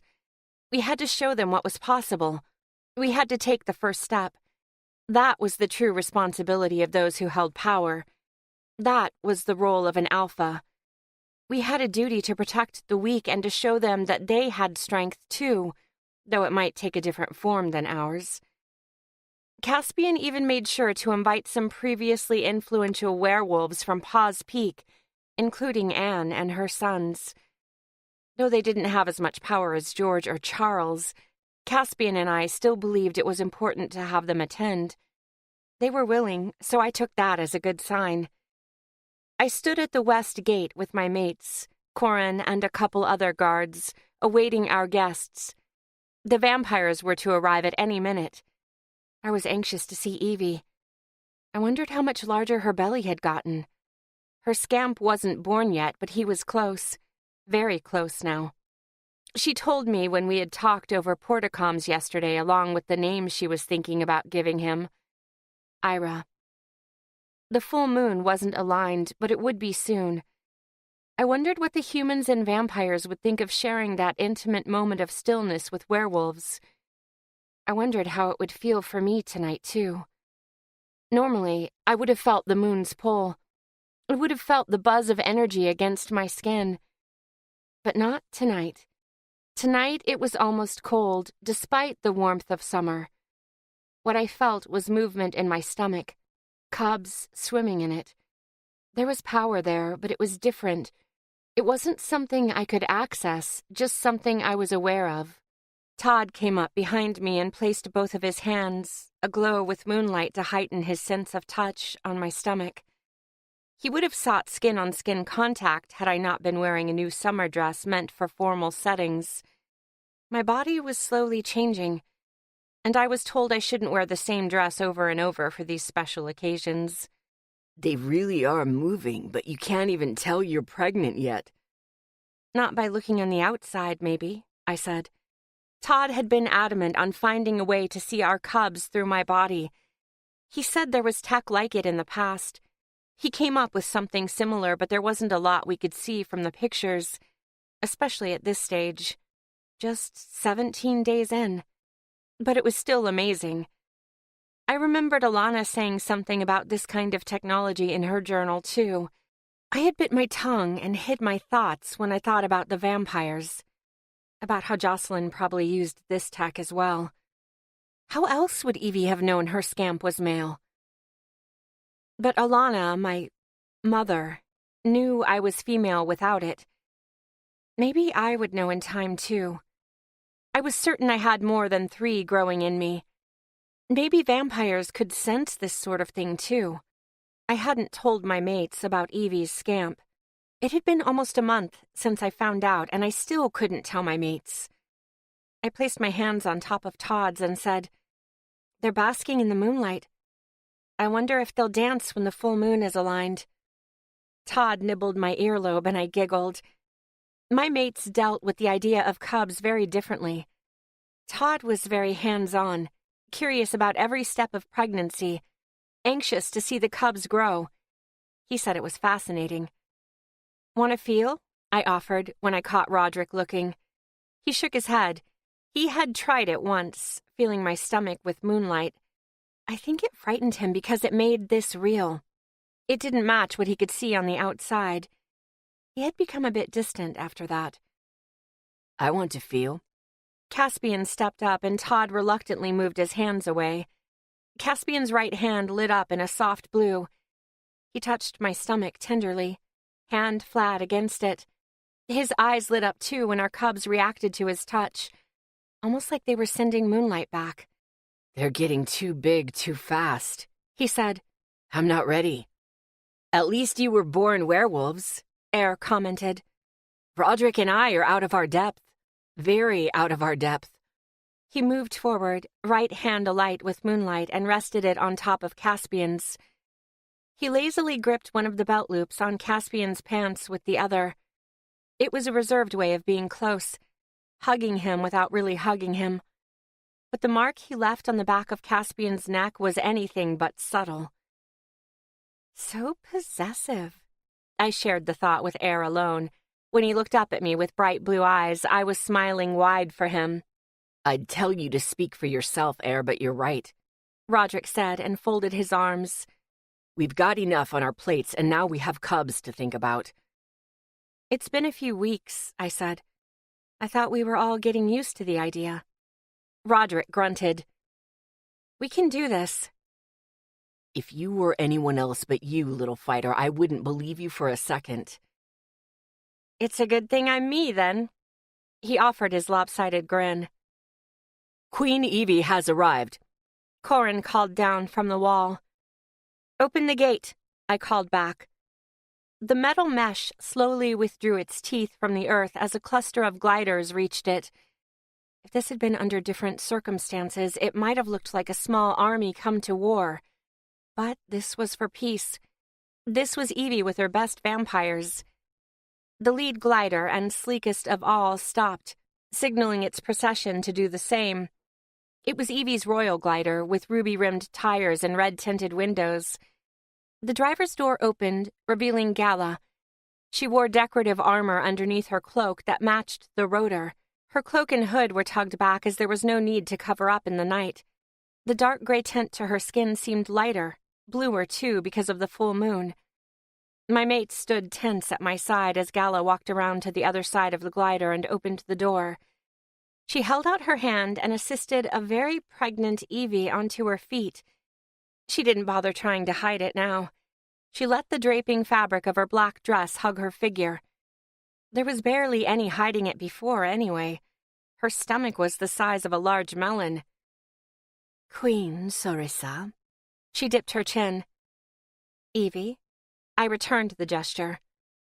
"Has Merrick arrived?" "Not yet. The guards at the east gate will call in when he does." "Then let us wait and proceed to the castle courtyard together. I think it would be ideal to arrive at the same time." She walked forward. Gala didn't move with her but continued holding her hand. She stopped the queen from reaching us. Evie looked back at her expectantly, and the vampire commander relented. She let Evie go, straightened her back, and stood guard at the glider. All of the nearly silent engines cut out and the other vampires followed suit. They stood and waited patiently outside of their vehicles as their queen walked through the gate. Evie smiled at me and pulled back a strand of her too long black hair. More of it was hanging down than usual. I wondered how she managed to keep it shiny and untangled when it practically always touched the floor. "It's good to see you again," she said. I couldn't stop my eyes from going to her stomach. She was beautiful as ever, but her stomach held so many questions for me. It was also a relief. She was carrying an infant on the cusp of change just as I was. She was working with me, with us. I felt I had a friend. "Can't very well hide it anymore, can I? It's questionable if I managed to hide it in the first place," Evie said with a quick glance at Roderick. She ran her hand over her stomach. "He's ready to see the world." My mate's eyes were glued on me and Evie. Their ears were peeled and they wondered why she spoke the way she did. Their questions trickled into my mind one by one. Evie must have noticed. "Did I speak out of turn?" "Everything will be fine. I'll keep my promise," I said. "Care to fill us in on this promise?" Roderick asked. His arms were folded and his muscles flexed underneath the silvery suit he wore. I was glad he didn't reach for his holstered gun. "You didn't tell them?" Evie pursed her lips. I needed to make sure the time was right. My heart beat painfully in my chest. I was aware of each beat, of the hurt hitting my mates all at the same time. There should be no secrets between those you love, Queen of Werewolves. Take the advice of a queen who has lost much and regrets much. What secret? Air asked. His jaw was clenched, and his fingers were digging into his arms. Todd and Caspian exchanged looks. Then they looked at me. The look on Todd's face nearly broke my heart. It was cold instead of warm. His amber-brown eyes took on a bright yellow. When he silenced our connection, something inside of me fractured. Worse than sharing pain was when we refused to share it at all. I reached out my hand. Todd. He didn't budge. He didn't take my hand when he had always been so eager to. It shouldn't have been like this. Even the closest guards, those on the wall, could hear this conversation. Maybe Gala and some of her vampires, too. Most everyone could surely see the body language. Queen Evie is carrying a scamp. I kept my voice low, for only my mates to hear. Everyone else would hear the news together in the courtyard, over peace talks and a bounteous banquet. A male scamp. Caspian expelled a rush of air. All will know that at the Unity of Prime Conference, Evie said. And you didn't think it was a good idea to tell us, Sarissa?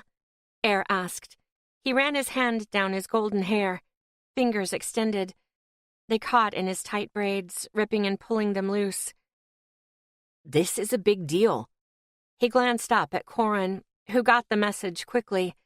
He and the other guards moved back along the wall, allowing us more privacy from prying ears. Hey! Caspian grabbed both of Air's wrists. Air's hands continued to shake, but they eventually stilled when Caspian refused to let him go. I didn't want you to be upset, I said. I didn't want you to say something awful like, vampires could become a real threat now. I didn't want you to say the peace talks are a bad idea. You think that's what we're going to say? Caspian asked. I shook my head. I didn't know. You've hurt each other so much in the past. Both sides have killed. It sounds like you're the one who doesn't think peace is possible, Roderick said. That's no good, little fighter. If you don't believe in this thing. I do. I do believe in it. That's why I promised to keep Evie's scamp safe no matter what happens. At the conference, I will back her up when she gives the announcement. We'll be a united front. Without us, Todd murmured. I had made the wrong choice. That much was clear. Sarissa, you can't command moonlight. You wouldn't be able to silence a revolt if one broke out over this news, Caspian said. But you can. You would back me up. After the shock wore off, and who's to say? You didn't think we'd back you up before, so why do you think we will now? He gave me a beseeching look. We need to be on the same page, Sarissa. We need to be united before we can hope to do the same for these two kingdoms tied to you, let alone the rest of the world. I thought you trusted us. Gods, we sealed you. You should trust us. Evie laced her slender fingers over her stomach. The Moonlight Child can't wield moonlight? I'm carrying cubs, I said. All of my moonlight is going to them. I see. Caspian has more than enough moonlight between us and has been taking care of alpha duties in my place. The Phantom Prince? Evie tisked. Forgive me, a phantom no longer. As always, she was unable to look Caspian in the eye. Any time she tried, she found a point just below his head to stare at. It was like that with all of my mates, and I knew why. Phantom Fangs killed her mate. But they weren't Phantom Fangs anymore. They were the Moonlight Knights. My mates. I'm sorry. I bit back tears, refusing to let any fall. I didn't deserve to cry. I fucked up. Evie let out a delicate laugh. You've been spending too much time with these hooligans, at least. Such language. Somehow that made me feel better. Not just me, it cleared out the tension a bit. Roderick even wore a fleeting smile. Your queen has a good heart, Evie said. I know you have no reason to listen to me, but I hope you will forgive her. She likely did this for your sakes, hoping to put you all through the least amount of pain. She cares for you deeply. Maybe we do have a reason to listen to you, Todd said. Maybe listening would have stopped things from going so far. Jocelyn is smart, you know. We've done something I couldn't figure out on my own, and it only happened because a werewolf and a vampire worked together. Evie gently ran her hand over her stomach again. I see why Jocelyn speaks so highly of you, Todd Bizimont.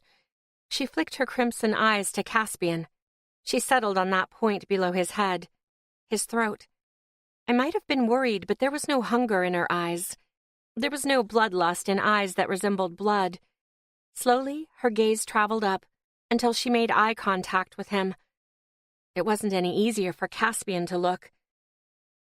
I have much to apologize for, and I've yet to do it, Evie said. I wanted to be sure I meant it when I did. I'm sorry for taking your mother away from you. Caspian flinched. Air placed a hand on the back of his neck, which seemed to steady him enough to keep Evie's gaze. I won't ever forgive you for that, vampire. I'm not asking for forgiveness. I simply hope we can move forward from here, beyond Queen Sorissa as the only pillar holding us all up. I don't want our children to carry our sins. Caspian looked at me. He studied me, and his dark eyes drifted to my belly. He looked at Roderick, at Todd. He took Air's hand from his neck and dropped it to his side. Their fingers touched the tips laced, but not quite holding hands. Then he looked back at Evie. He didn't blink. He didn't waver. I'm sorry for taking your mate. I see now there's more to you, to vampires, than bloodthirsty monsters. I didn't want to, but Sorissa did. I think she wants to see the best in everyone. If there's any goodness in them, she'll find it. Todd, Air, and Roderick dipped their chins. We're all sorry. We've been fighting too long, and it's accomplished nothing but create more pain. That's what tonight is all about, isn't it?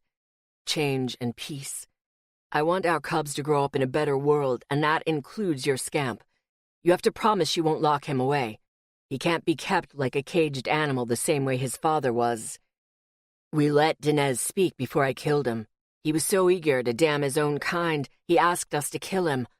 But do you know what his dying words were, when he was lying there in his own blood, eyes about to close for good? He apologized. To you. He said he was sorry he couldn't wait for you to change things. He said he couldn't live like this anymore, and he thanked me for killing him. He fucking thanked me. But I think he wanted to believe in you. I think he might have even loved you. If werewolves, humans, and vampires are going to get along, there has to be change within ourselves, too. Our weras are no longer prizes given to the best werewolf candidates. They are no longer pieces to be played in an endless power struggle. They get to choose their mates and govern their own lives. Let your scamp choose. Evie's painted black lips parted. I had never seen that look on her face. She was always so poised, but with Caspian's words, the mask had slipped. I'm at a loss for words, she said. Her crimson eyes shimmered, and a tear rolled down the flawless, brownish-gray skin of her cheek. Say you let him choose. Gala stirred just outside of the gate, but Evie held up her hand, quieting her, signaling her to stay where she was. Evie cleared her throat and said, Yes, of course I will let him choose. That is my intention, Moonlight Knight Caspian. I was just surprised to hear you say it with such conviction about my scamp. No wonder the Queen of Werewolves picked you. All of you. Your hearts are unique.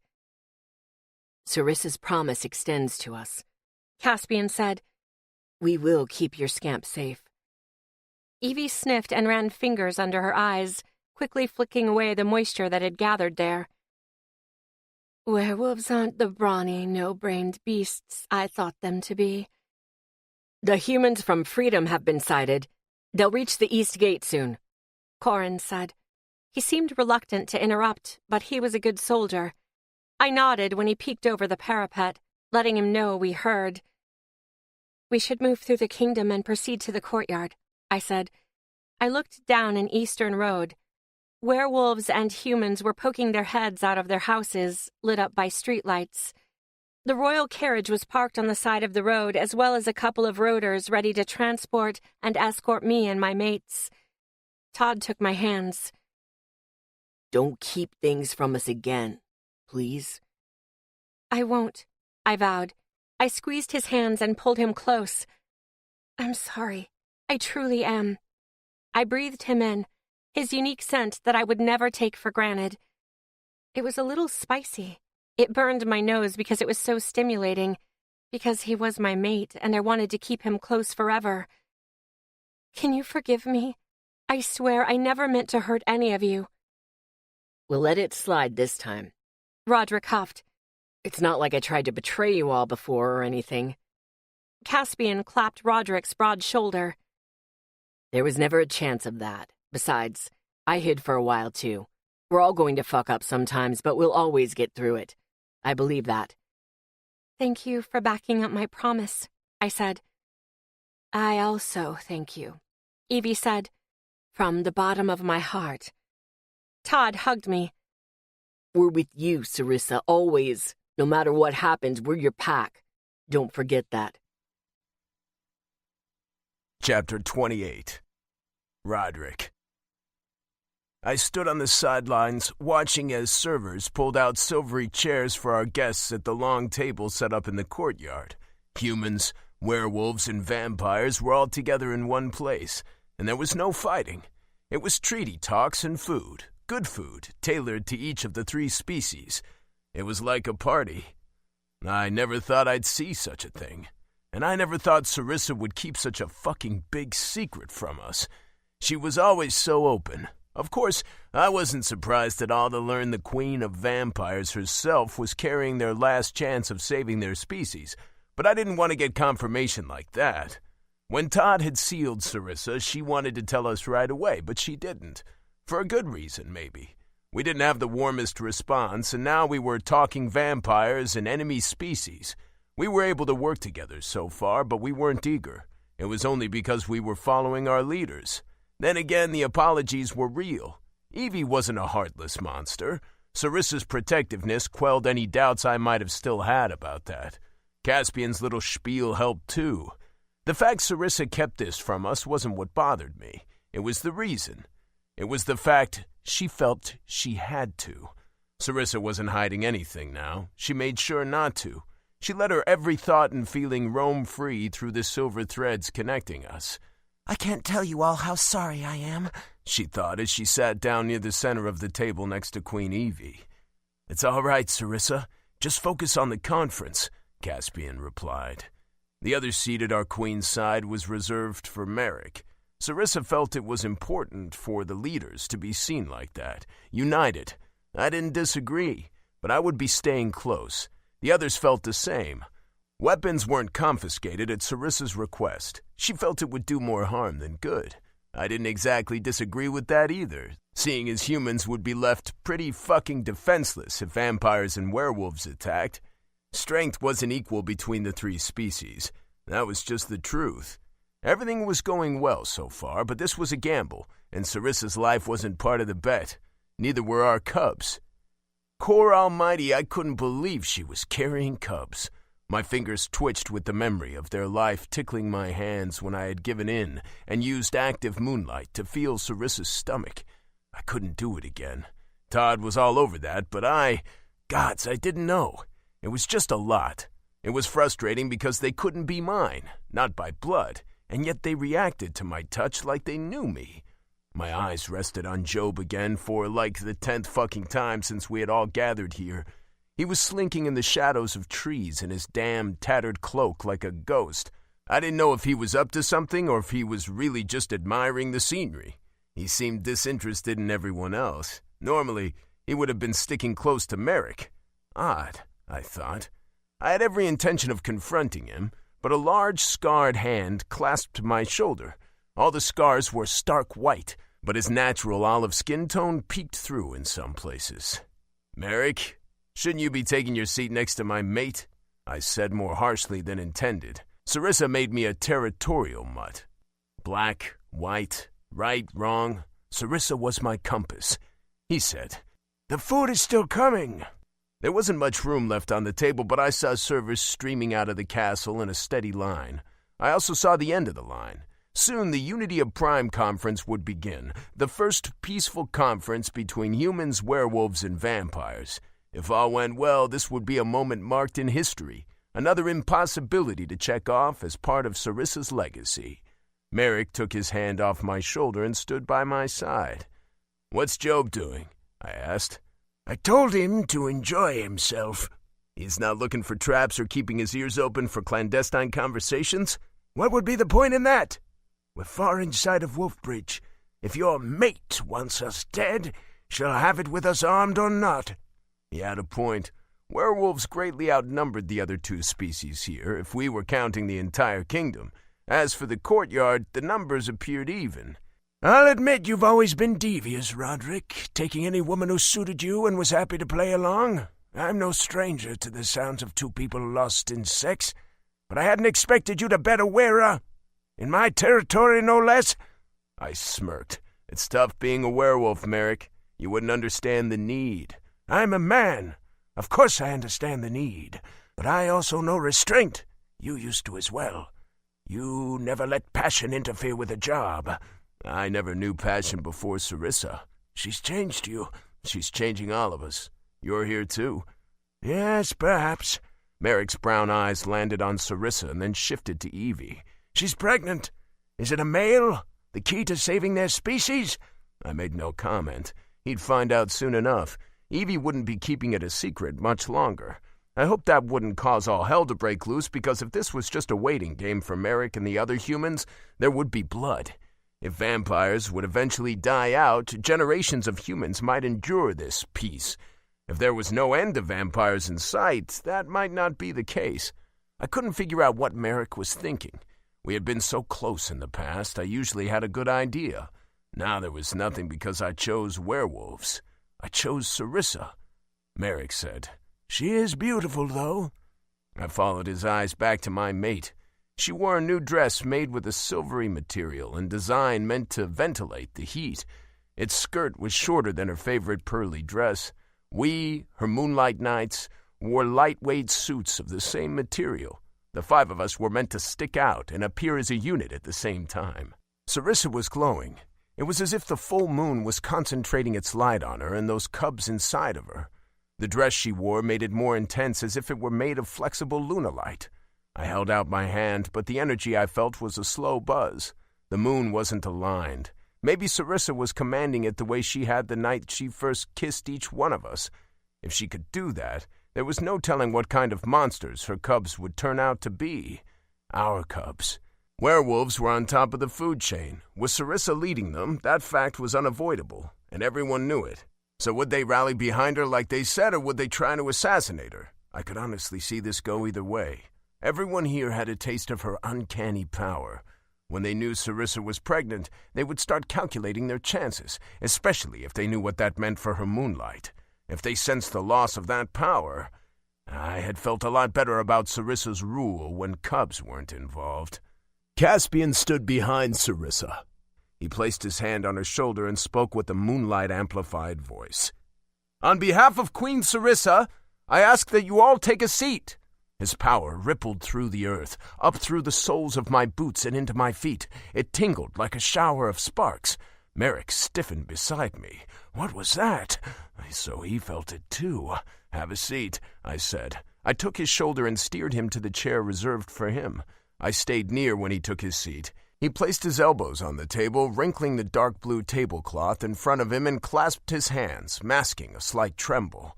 This werewolf dominance that extended to humans, probably vampires too, in whatever way they felt it. We all knew the power here was greater than any we had experienced before. Greater than Howling Sky.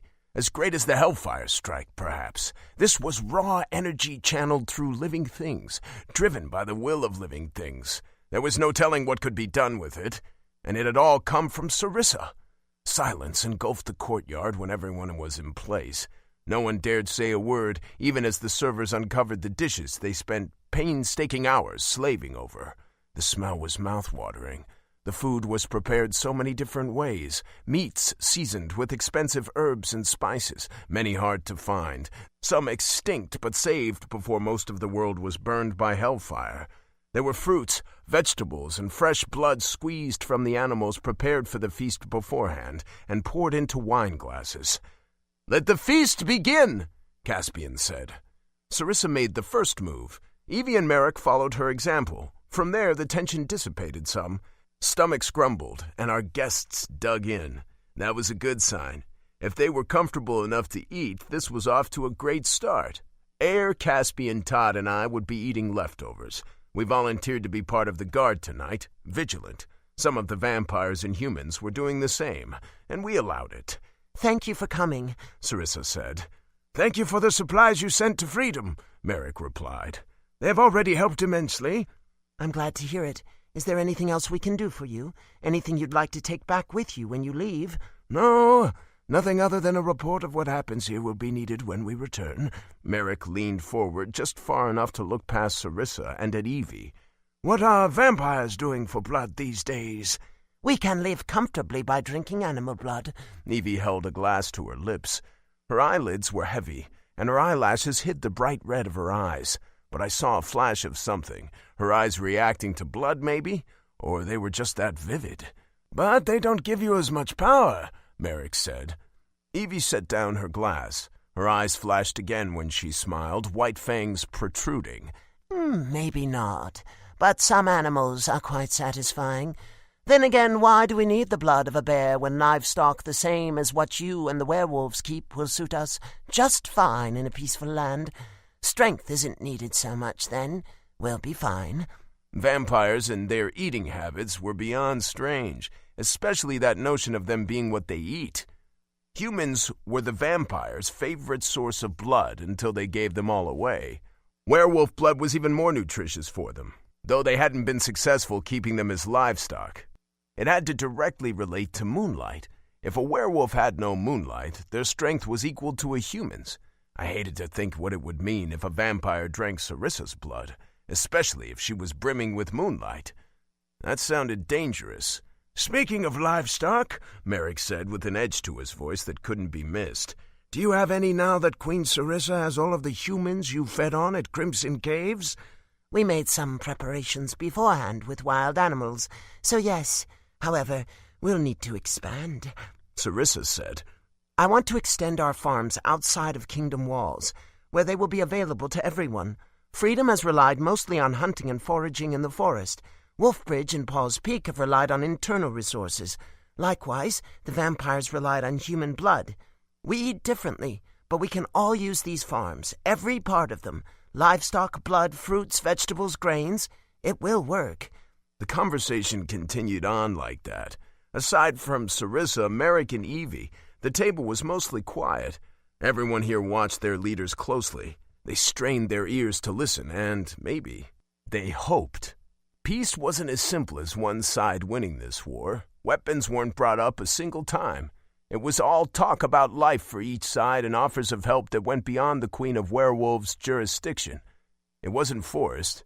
It was given freely. Then Sarissa killed the mood when she said, "Once that's done, we can explore the Badlands." Chapter 29. Roderick. Crickets took advantage of the silence. They chirped and chirped. The full moon came closer to alignment and my skin itched. I wasn't surprised by Sarissa's proposition, but going out there, way out there, was nothing short of a death sentence. Maybe there was talk about reviving the Badlands at times, but it was all just wishful thinking. The Queen of Vampires broke the standstill. "The Badlands, Queen Sarissa?" We don't have that much land, Sarissa said. What about future generations? If we all keep growing, but the land doesn't grow with us, what will we do? There has to be more out there. Hellfire destroyed anything that was out there, Merrick said. It didn't destroy Babaga's woods, the witch woods. Evie frowned. That place is protected by magic we do not understand. We all hope the Badlands can be revived, but there is no guarantee. Time is how the planet heals itself, and it's been 156 years, and the Badlands are no better than they were when I first laid eyes on them 70 years ago. So maybe we should go there and explore with the intention of revival, Sarissa said. Those who venture far never come back. Poor little fighter still wanted to see her witch, even though Babaga said our time in Howling Sky would be the end of that, because of the rules governing her crazy-ass magic. Maybe this world is big enough for you, but it isn't big enough for me, Sarissa said. Life always starts over somehow, right? After the cold of winter, grass grows again. It's been so many years since the Hellfire Strike.